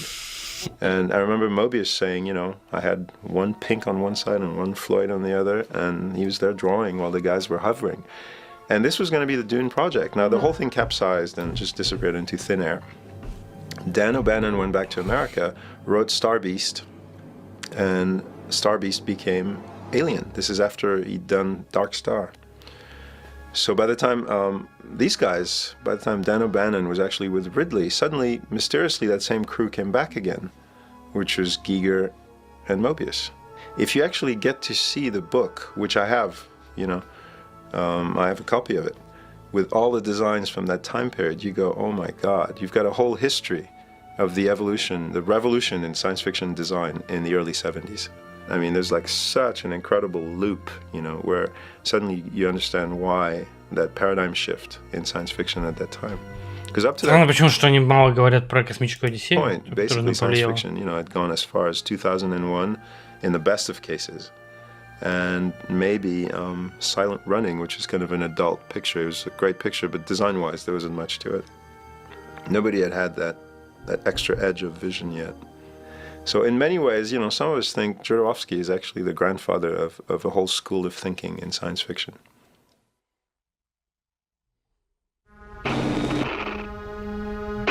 Я бы сказал, что, скорее всего, Кубрик, ну ладно, ему виднее. I'll tell you what basically he did. I had been talking around all of these ideas to Ronnie. I said, I want to do this story now about astronauts who are forced to land on a dead planet in some remote part of the universe. There, they discover an ancient alien artifact, okay? Inside of which, of course, there's some kind of... Блин, я только сейчас понял, что ведь реально вот эти вот проклятия долины змей, это же реально типа чужим вдохновлен сюжет. Там же то же самое происходит. Какой-то где-то находит артефакт, его приносят, и человек мутирует, превращается в инопланетянина. Это же то же самое, это реально же... Просто люди смотрели, сидели в Советском Союзе, смотрели «Чужой», говорят, мы такое же снимем, и написали вот это вот проклятие долины змей. Еще немного Индиана Джонс. A monster or a threat. And I was having a little bit of trouble making up the monster, and I didn't quite know where to go with the second half of the piece. And Ronnie reminded me that sometime before I had told him about another script idea I had called Gremlins. This was pre-Joe Dante Gremlins. And that idea was simply about the World War II flying fortresses, who reported that little creatures would get in their ship called gremlins and mess up their instrumentation. And I had the notion that make it a B-29, make it the raids on Tokyo, taking off from some island base, flying in, incendiary bombardment of Tokyo, and then on the way back, through the clouds, they get separated from the rest of the formation, and bumpity-bump, something lands on the plane. Cute. And of course, they're gremlins, but really, really mean ones, who break into the ship by means of the gun turret. Ну, в самих гремлинах, как бы, историю про гремлинов таки говорят. То есть там есть вот какой-то алкаш, который говорит, что вот были такие существа. At the rear of the ship, which is glass. Имеется в виду в фильме «Гремлины». And they start working their way forward, killing everybody they meet, doing horrible things to them. And so that the bulk of the picture is these men who have 1,000 miles of Pacific to fly over before they can reach their own base. And in the meantime, they have to fight off these little creatures who want to kill them and who are progressively working their way forward through the ship. And it was an idea that I had and shelved. One has a million ideas, talks about them. Some of them you work on, some of them you just leave in your mind. Occasionally one of them later gets resurrected. And this was one of the ones that was sitting back there. Ronnie said, why don't you... He said, the first half of your idea about the spaceship and the men landing and picking up some type of monstrosity is it's a really good one. What if you took the second half of that story, Gremlins, and stuck it onto that? Which is to say that the second half of the movie is the astronauts are on their way home with a thing in the ship, and they're having to battle the thing and try to save their lives, so that they can get home. And I said that's terrific. That would work really good. Действительно.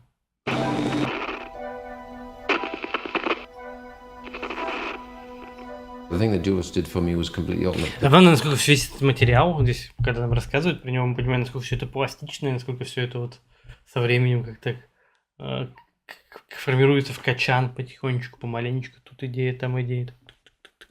Одна за другой. In Hollywood. They didn't know what to do with it, but I got a lot of material immediately. And one of them was a science fiction called Alien. And I was, wrestling with the idea of Tristan and Isolde, which was a little worrying because it was another period piece. And in fact, it was even more esoteric because there was absolutely nothing esoteric about the Duelists. The Duelist to me was a Western, really, with two hussars. But so I was really going back into the lion's mouth. And I was getting very insecure about that, even though the script was actually interesting and well written.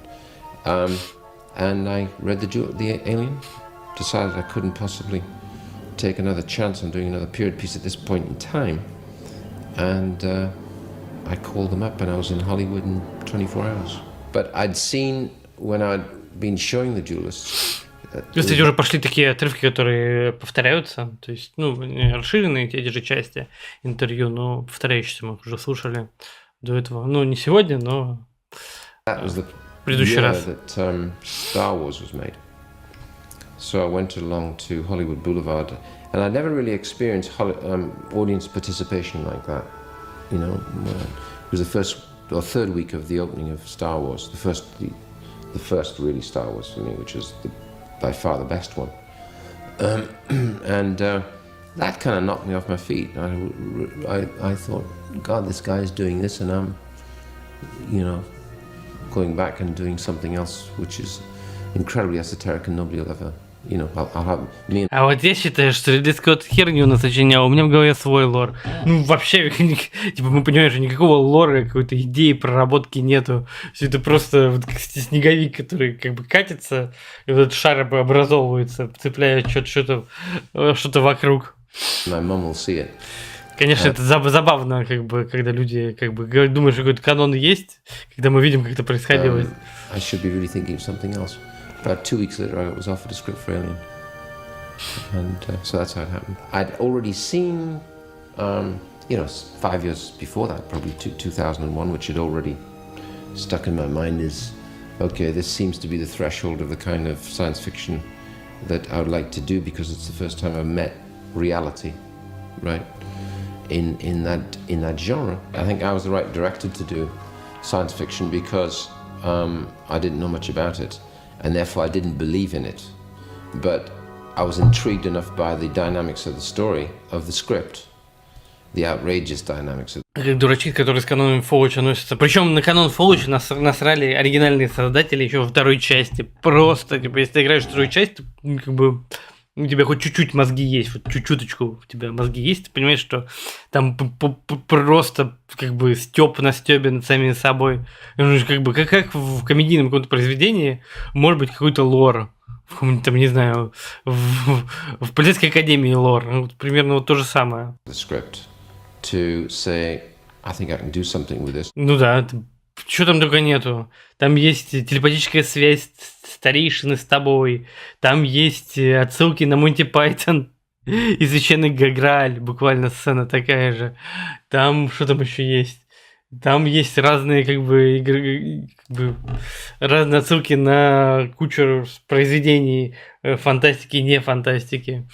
В общем, понятное дело, что Fallout это, ну, просто сборная солянка чисто для стёба, вторая часть, чисто для стёба.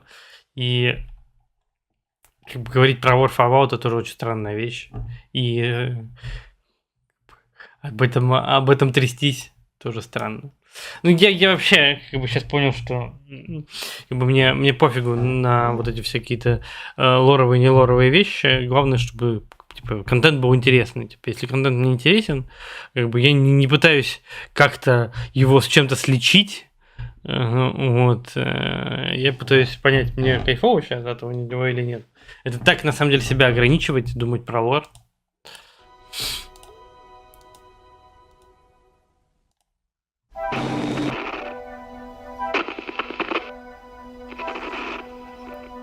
The first time I nearly worked with him was on The Duelists, which was his first picture, and he sent the script to my then agent, who I'd just left, and I was doing a picture with Roger Vadim down in the Loire Valley, and he told me this a couple of years later when I saw him about Alien, and he said, I was staying in the same hotel as you, and I said, well, why didn't you say hello?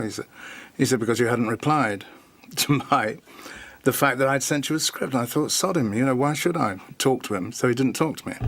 Of course, the agent hadn't actually sent the script to me, so I lost out on Alien.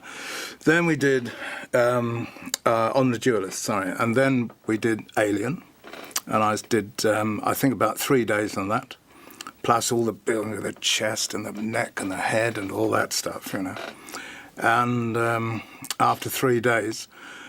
Лор должен быть про стиль, дополнительный визуал сам по себе, он не срался.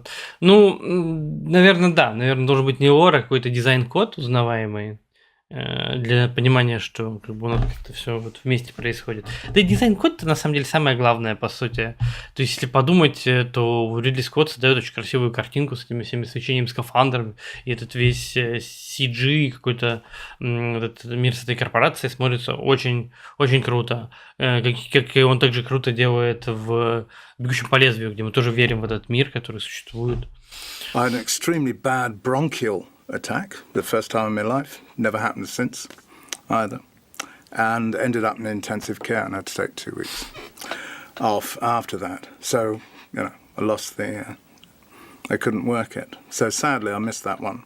And John did it, John Hurt did the, and the whole thing I wanted to, and especially when the little bastard who came out of the stomach, I thought I knew all about this, been working at it for ages, And he was sold, the little alien was sold for something like, I don't know, about $40,000-$50,000 or something recently, Anyway, that was the first time, and the second.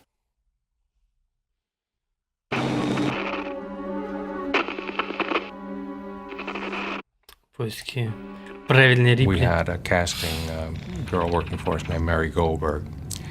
And she told us that there were two women that we should see in New York that she thought would be perfect. And one who had done some films, but had not broken through as yet. And the other woman who had, a young girl who had not made a movie as yet. And the first woman was Meryl Streep. And Meryl's... Представьте, Мэрил Стрип за место Рипли. Вот как это вообразить. Long-time companion had just died. And I did not feel that she should be asked to come in from the country, and it just happened a day before or whatever, and that we could see her another time, maybe when we came back to New York. Воображайте, как себе выглядят люди, которые знают лор Стартрека. Ну, я воображаю себе обычного гика, кто-то из... Может, господа дожуют, и мы продолжим интервью. The other woman was, of course, Sigourney Weaver. One of the reasons I ended up deciding to do the picture, because I wasn't... Я воображаю себе людей из, короче, Биг Бенга, что-то того, либо из Silicon Valley. Вот, например, так они и выглядят. Keen to begin with, you know, I was sort of a snob coming from drama school. You know, I wanted to be like work with Mike Nichols or something. Это, судя по всему, уже съемки 4-й части, где, кстати, она была продюсером. I didn't want to be in a science Или 3-й. fiction picture, but I thought, God, you know, this is a really interesting woman. I've never seen a woman in a picture like this. And in the end, that really, I felt like it could be really interesting. As it turned out, it was a good decision, but it was sort of breaking new ground. I mean, not really, but in terms of action movies, it was. Well, the heroes of slasher films have often been women, but usually what they did was run around in their undies and just manage to survive till the end. Ripley kind of changes that, I think, more than any other heroine by going from being somewhat helpless to being a really active leader and, you know, a real force working against the aliens. Well, let's talk about killing it. We know it's using the air shafts. Will you listen to me, Parker? Shut up! I think it, you know, this is a tough one. I'm going to start babbling because I get this a lot. It's, I don't think it's that different having a woman in the forefront, but it does allow you to play with certain stereotypes and certain images in a way that you wouldn't with a man. For example, Cameron played with the whole idea of the mother. She was mother to Newt. We met the mother alien, and it had a kind of maternal instinct which the first aliens had none of. So that was sort of, you know, an interesting place to go. It also evokes sympathy because no matter what, the men around her are never going to take her as seriously as they should, and they really should, because she usually outlives all of them.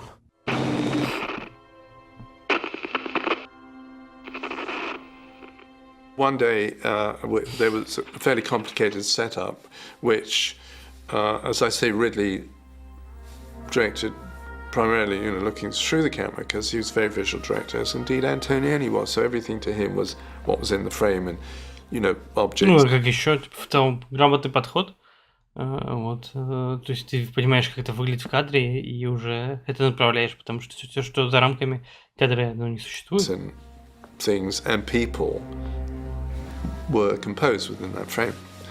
So it was a fairly on setup where they had to lay some track and they had lights which sort of flashed on and off, and I think there was steam in it and doors that opened and shut and more lights, and so the whole setup for that took about 2.5 hours.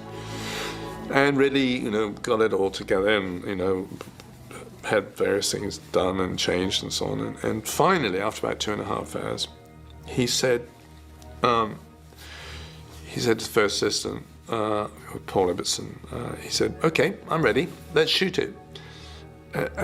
Теперь большой взрыв, это очень большой пипец. Помню, очень давно смотрел с кем-то пару серий, просто офигел, какие ситкомы все однообразные, говно с одинаковыми шутками. просто ширпотреб. Ну, я смотрел, может быть, даже сезон или несколько, когда он выходил, но мне всегда казался каким-то таким очень вторичным, отвратительным. Еще, по-моему, я тогда смотрел с этим ужасным переводом «Кураж Бомбей», где вот это в каком-то духе озвучки. Это тоже отдельный кринж, что такое существует. Какими-то вообще отдельными от сериала мемчиками. Вот. А так, да, как бы вся ситкома становится предсказуемой. Так я на секундочку отойду. Paul said, but really, he said, we've got 6 actors in this. And Ridley said, oh shit. That's the story. Oh shit.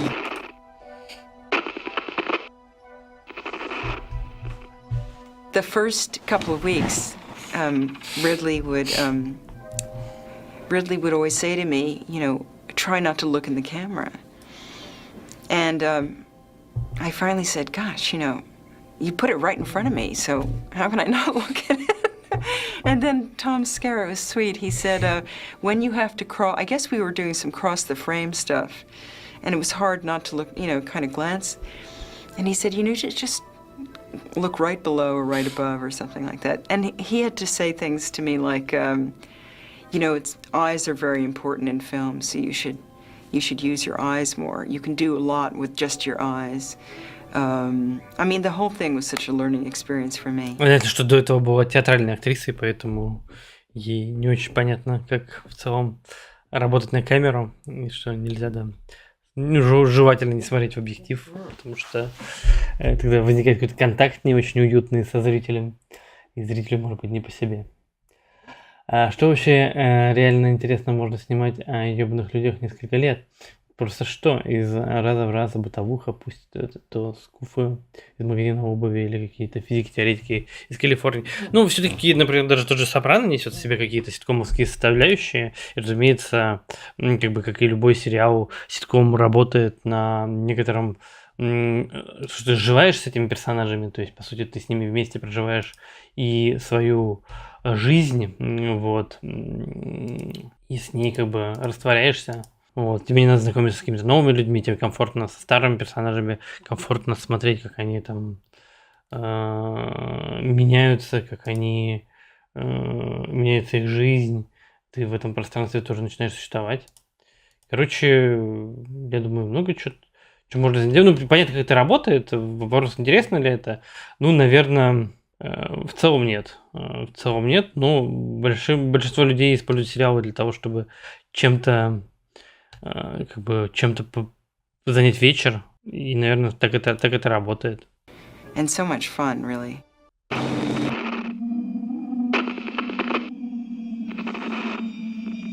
The thing about Ron Cobb is that, if you know a little bit about his...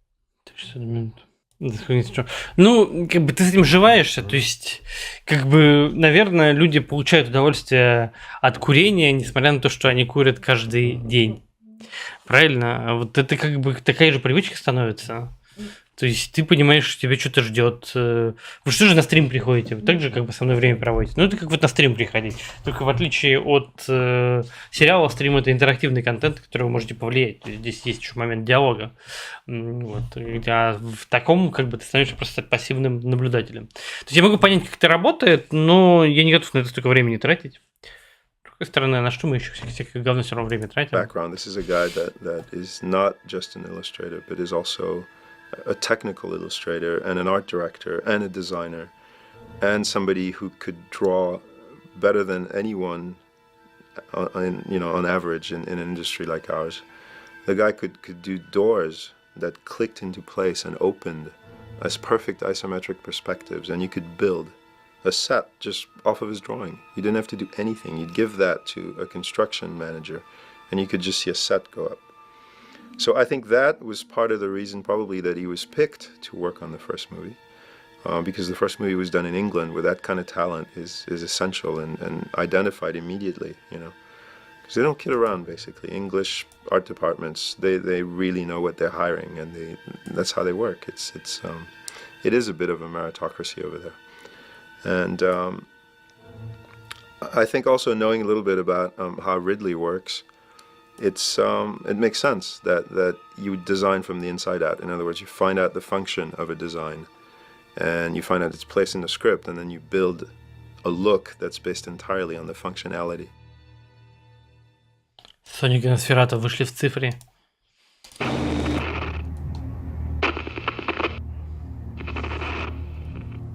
$3 take one, A and B. Action. How you coming? Вот-вот. Feels like we've been here Еще for a их month. нету. Yeah, I know what you mean. They should listen to us and never come to this planet in the first place. Right. Should never have landed on this damn ball to start with. You're right. The sooner we get this thing patched up and get out of here, the sooner I'm gonna feel. Get my own ship. If I ever live to see it. This place gives me the fucking creeps. Hey, wait a minute. I think I got it. Give it a try now. I'm sorry, my friend, you don't have anything. Damn. I'm sure that was it. Well, it's not, man. Try the next one. What engineering school did you go to? What's happening down there? Oh, shit, man. My Johnson's what's happening, man. You know that? Shh. A lot of real hard work. Я не смотрел интервью у Дудя, этого персонажа, который сейчас запостили. Что не знаю, о чем он там говорил. Но в целом там РБК уже хейтит Дудя. Что дальше будет? Hard work, Ripley. Yeah, I can hear it. Oh, just one time, you know what I mean? Boom! You ought to try sometime, sweetheart. Parker, I've got the toughest job on this ship. Yeah, I gotta listen to all your numbers. Don't let her get to you, man. Just one time. What you really like to do is ball it, man. No. Жены не покушались вроде раза. Ну, как на такой пирожочек сладкий не покусишься?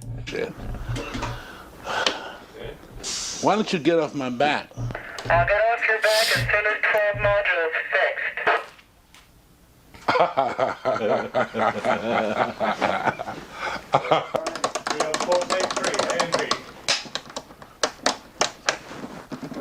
Action.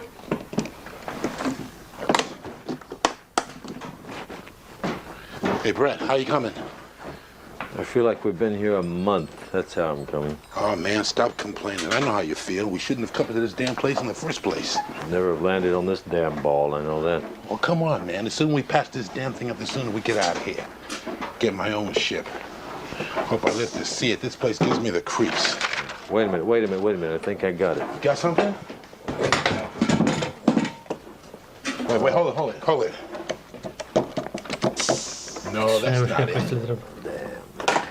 Well, come on, man. Try the next one. Don't just give up. That was it. Well, try the next one.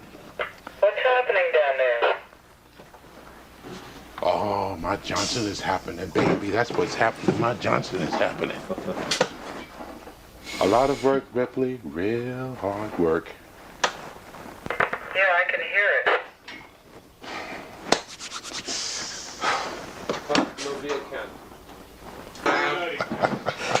A and B.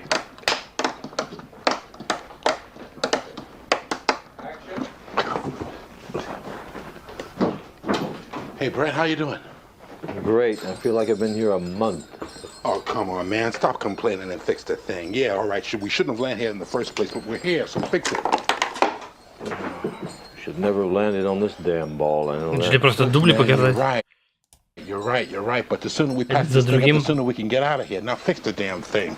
This place gives me the creeps. Come on, get with it. Hold it. I got think something? I've got it. What? Okay, wait, hold it. Let me try. All right. Ready? No, that's not it. Try the next one. Damn, I thought Brett, try the next one, man. Fuck. What's happening down there? My Johnson's happening, Mama. My Johnson's happening. A lot of work, Ridley, real hard. Наверное, все-таки первый «Чужой» мне больше нравится, чем «Нечто». Hard work. Yeah, I can hear it. По крайней мере, сегодня я хочу так ответить. Неизвестно, как я отвечу завтра. You ought to try it sometime.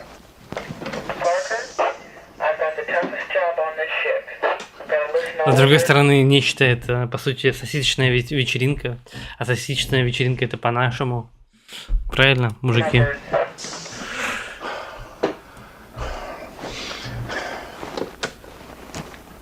Would you get off my back, please? I'll get off your back as soon as 12 modules fixed.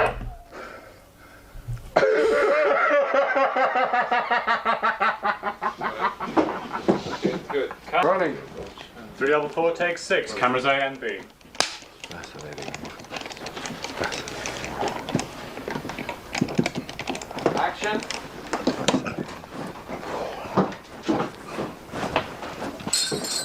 How you coming, Brett? Great. Люди прям классно смотрятся. Fascinating work. Ну, как бы космический ужас как-то более лавкрафтианский, что ли. И в этом мне, конечно, больше нравится ощущение какой-то пустоты и космоса безграничного, который сам по себе является опасностью. И сам по себе сводит с ума. Good. Glad to see you're not complaining. We shouldn't have landed here in the first place, but we're here now. Right. Shouldn't have landed on this damn ball, I know that. Yeah, you're right. But now that we're here, the sooner you patch that thing up, the sooner we can get out of here. So let's get with it, huh, man? This place gives me the creeps. Wait a minute. I think I've got something? Got it. I think I've got it. Hold it. Let me try it. Let me try it. No, you haven't got a thing. Try the next one. What's I'm not sure that is it. Oh, God. My Johnson is happening, Mama. That's what's happening. My Johnson is happening. A lot of work, real hard work. I can hear it.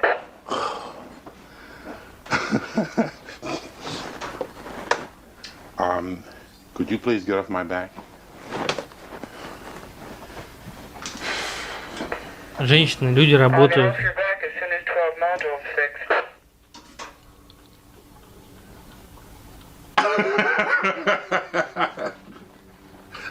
This broad's a bitch, man. I'm gonna get to you. I'm sorry, I'm up. Did I skip a line? Yeah.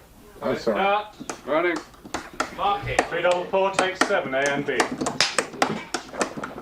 Action.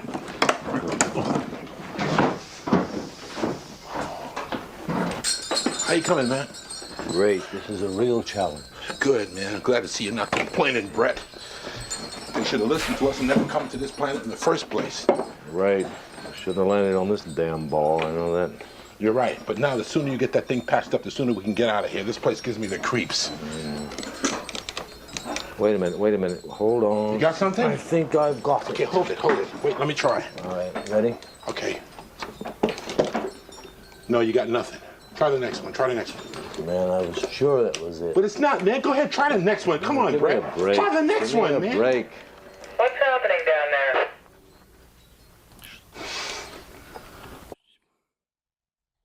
My Johnson's happening, baby. That's what's happening. My Johnson's Долго они, короче, не могут найти то, что нужно. A lot of work, Ripley. Real hard work. Yeah? I can hear it. You ought to try it sometime, baby. I want to kill her. On this ship. I want to kill her. I gotta listen to all your numbers. I'd like to get her right in the face. Why don't you get off my back?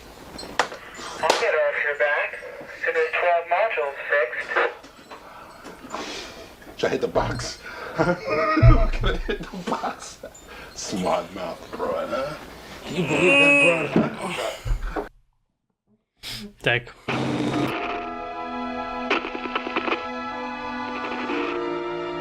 The difficult thing is that, you know, if you're into a spaceship, even now, like, there aren't any references, you know. I mean, yes, I know at the moment they're building a space station up in the sky, but up until that point, there was no reference. You had to kind of, you had to... Ну, на самом деле, можно предположить, что как бы и были, наверное, субмарины, и можно предположить, что будет что-то похожее, там, космос, море.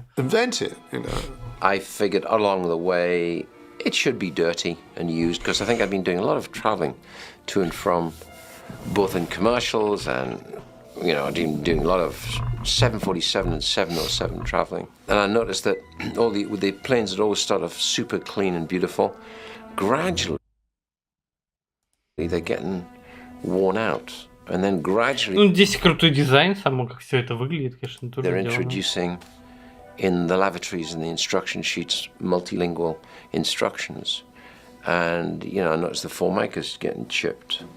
And so I thought that, you know, when you think about these freighters in deep space that will be anchored in some giant company's armada, sitting unmanned, you know, revolving around some small planetoid, waiting for the next crew to come in and be taken up and open up all the stuff and get all the technology going and revitalizing the ship. They're going to get pretty worn out, right? Even with the maintenance crews and the cleaning services and things like that, because all that will have to happen. And so I thought it must be like that. It must be dog-eared, you know. And so that seemed to be the obvious thing to do, even though everybody was tickled pink by it. I thought, well, it's kind of obvious. When we did Dark Star, which was in the wake of 2001, we thought we wanted partly for the novelty, partly because it was realer, mostly just for laughs, we wanted to show this once sterile spaceship in a rundown condition, like some old bachelor apartment. But we didn't really succeed very well at that, because we didn't at that time know the tolerances of film for mess. And Мне кажется, конечно, вот эта вот обжитость тоже создает не только ощущение реальности, но еще некоторый уют небольшой. Не когда прям, конечно, бардак, а когда вот чуть-чуть обжито, там стоит вот это вот, там вот это вот. To me, that if you wanted something high-tech to look messed up, you had to practically destroy it. And Lucas made Star Wars. A couple of years after that, he was working on it, and one of the things that he himself mentioned that he was trying to do with Star Wars was the idea of the used future. Oh yeah, I went and I saw it, and I didn't think that came across very strongly there either. So by the time I was ready to do Alien, and Ridley had signed aboard as director, unfortunately Ridley's talent is to be able to sculpt detail to a remarkable degree, unlike most other cinematographers. If something wants to look textural, he can get it where many others cannot. So that was fortunate. But I mentioned to him my own experience, which is if we want this spacecraft to look industrial beat up, you're going to have to make it about 3 times messier to the naked eye than you want to see it. And that Alien probably was the first time where an audience clearly saw a futuristic machine in a run-down condition.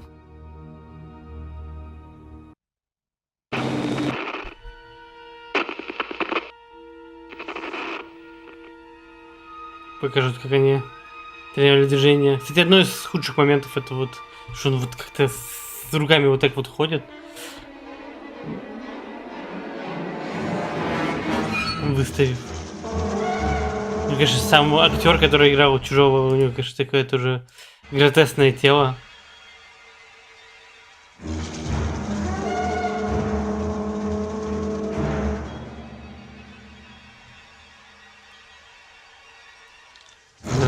Да, у тебя как будто бы тираннозаврик с маленькими ручками.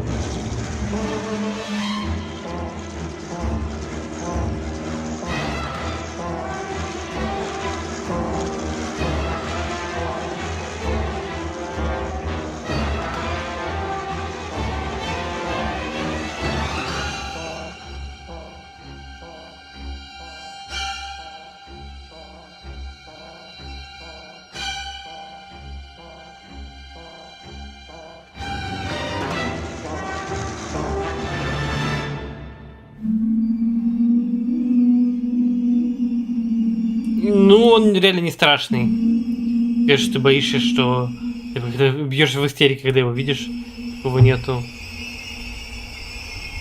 Я не скажу, что вообще фильм «Чужой» страшный.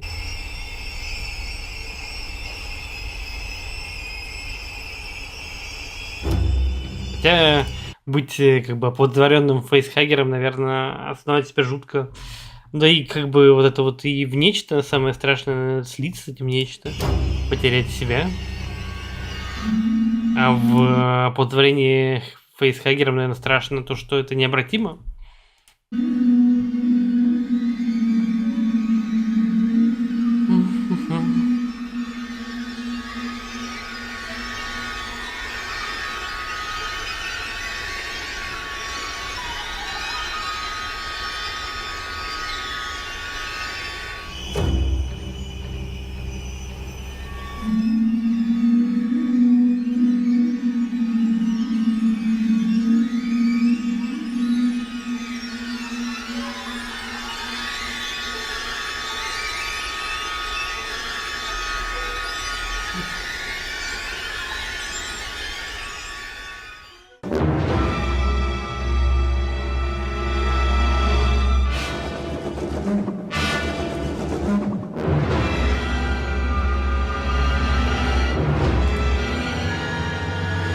Видите, тоже часть препродакшена, хотя бы хоть как-то вообразить, как это будет в кадре смотреться.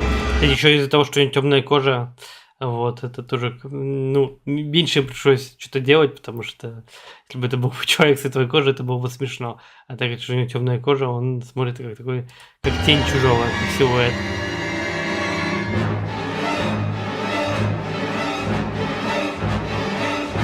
Ну, что-то смотрю на его тело, я понимаю, что, конечно, прям многое как бы сделала именно его фигура. Такая тощая, вытянутая, немного женственная.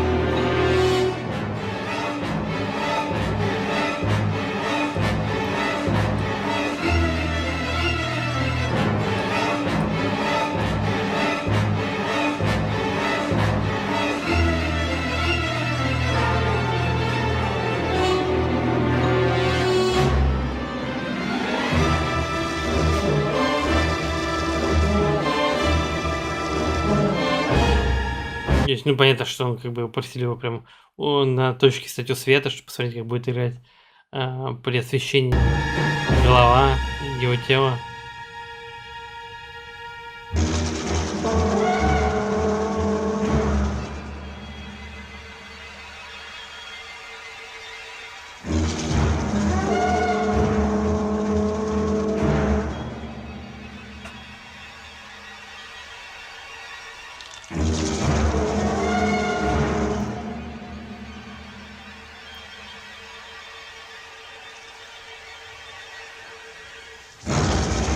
Жизнь чужих важная.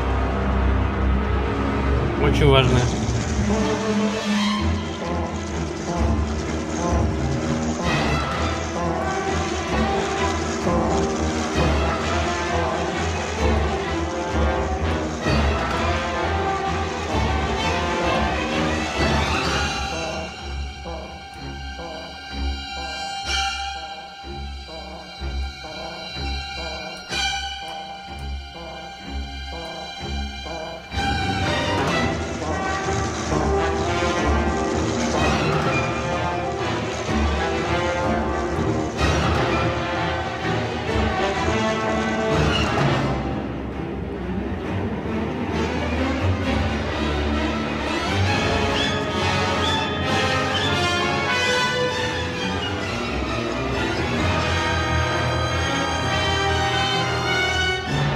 Так Яна видит Рэба.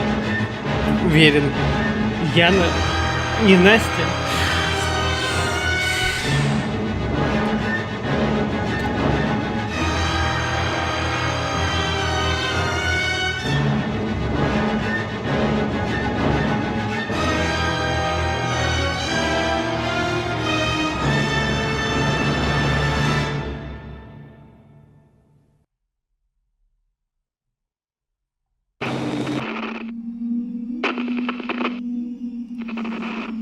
Да, через 9 минут, если что, будет аукцион, господа. Если у кого-то есть желание что-то заказать, какое-нибудь видео, то заказывайте сейчас по тарифу 70 рублей 1 минута. Вернемся, посмотрим ваше видео, и потом проведем аукцион, либо можем фильм заказать, если есть желание. Еще вы поняли. I was given this... Настя уже в прошлом, сейчас новая жертва. Я один его найти в чате читаю. Но я реально уже перестал немного на него реагировать. Это все потеряло какой-то свой смысл. Все надо за этим следить. Task of finding someone or something, and initially we thought, you know, let's find some models. There was a model called Verushka who was this like 6'5", very, very thin model. And we were like hauling in. I was sort of casting, you know, ringing up all these obscure casting places and say, can you come in and bring very scant clothing, and we want to actually photograph you like squatting on the ground with kind of, you know, when you squat and like the Maasai squat when they're kind of, because their legs are so long, their knees seem to kind of come up like alongside their face like that, and look, you almost look like a grasshopper. And I had the job of sort of like taking Polaroids because, again, video cameras, unfortunately, domestic video cameras didn't exist then, and they must have thought I was a very strange person. Thank God I was doing it in, in Shepperton, otherwise I might have been arrested. But eventually, a casting agency that handled dancers, I think a guy called Michael Summerton or something, called me up and said, I've just seen a guy in a pub, and I've got his name and his number, and I think he's the guy you want. Do you want to see him? And that was when he saw Balaji Bajero, who was a student studying. I think he was from Nigeria or something, and he was studying. So poor Balaji got dragged in, and he was it. He was the alien, and I think he found it pretty uncomfortable too, because he's, you know, it was. Coming back to that thing in the Narcissus where he was embedded in the wall and had to crawl out. I mean, there was a lot of takes we did with that, and there was a lot of, you know, sort of CO2 stuff being, you know, blown in his face and in every orifice, so to speak, as he detaches himself and comes out. And I think he got a few knocks and bruises in that. Гигер. Ехал Гигер через Гигер. You know, when I was a child, I grew up in a very dark, in very dark rooms. The place where I played as a child was. Ты знаешь, что все говорят про Гигера как какого-то фрика. Так в целом выглядит он обычно. Had no windows, and so. Мы все росли в темном месте. I think that gives you. Projekt, what can I say? This, was heißt Projekt? Projekt einem. Yeah, I don't know. If you grow up in a certain space, I mean that later on you. Гигер похож на Луи, жизнь Луи. Кстати, да, есть что-то похожее от Чупа-Чупс. Кстати, редко кто вспоминает этот сериал, только вы в основном в нашем чатике. Also in these dark rooms, or you prefer that, or something like that. Блин, а Луи же полный был. Он же был кругляш. Как многие другие персонажи, которых вы упоминаете. I don't know. It preg means it characters you, or it prints you in a way. Oh, it forms your character. Yeah, it forms your character. Yes, that's it. I was designer for buildings, and as a profession, I'm industrial designer, and so I know how to do plans and everything. It helped me very much to design a creature, for instance, and work for a movie. You know, in Switzerland we have no film industry, so you don't know nothing here about everything. And when first they asked me to do something, I always thought that they will do a kind of drawing film, I mean, like Mickey Mouse. And so ЧУЖОЙ в стиле Mickey Mouse. Finally they convinced me that these things I'm drawing, they will build up, and then I thought they will be small models. And they said, no, big. I couldn't believe. And I was very surprised when I saw the first time to have such a small painting in such a huge three-dimensional space. That was wonderful. Так, ну что, господа, наверное, на этой части закончим. Что ж, господа, кажется, все.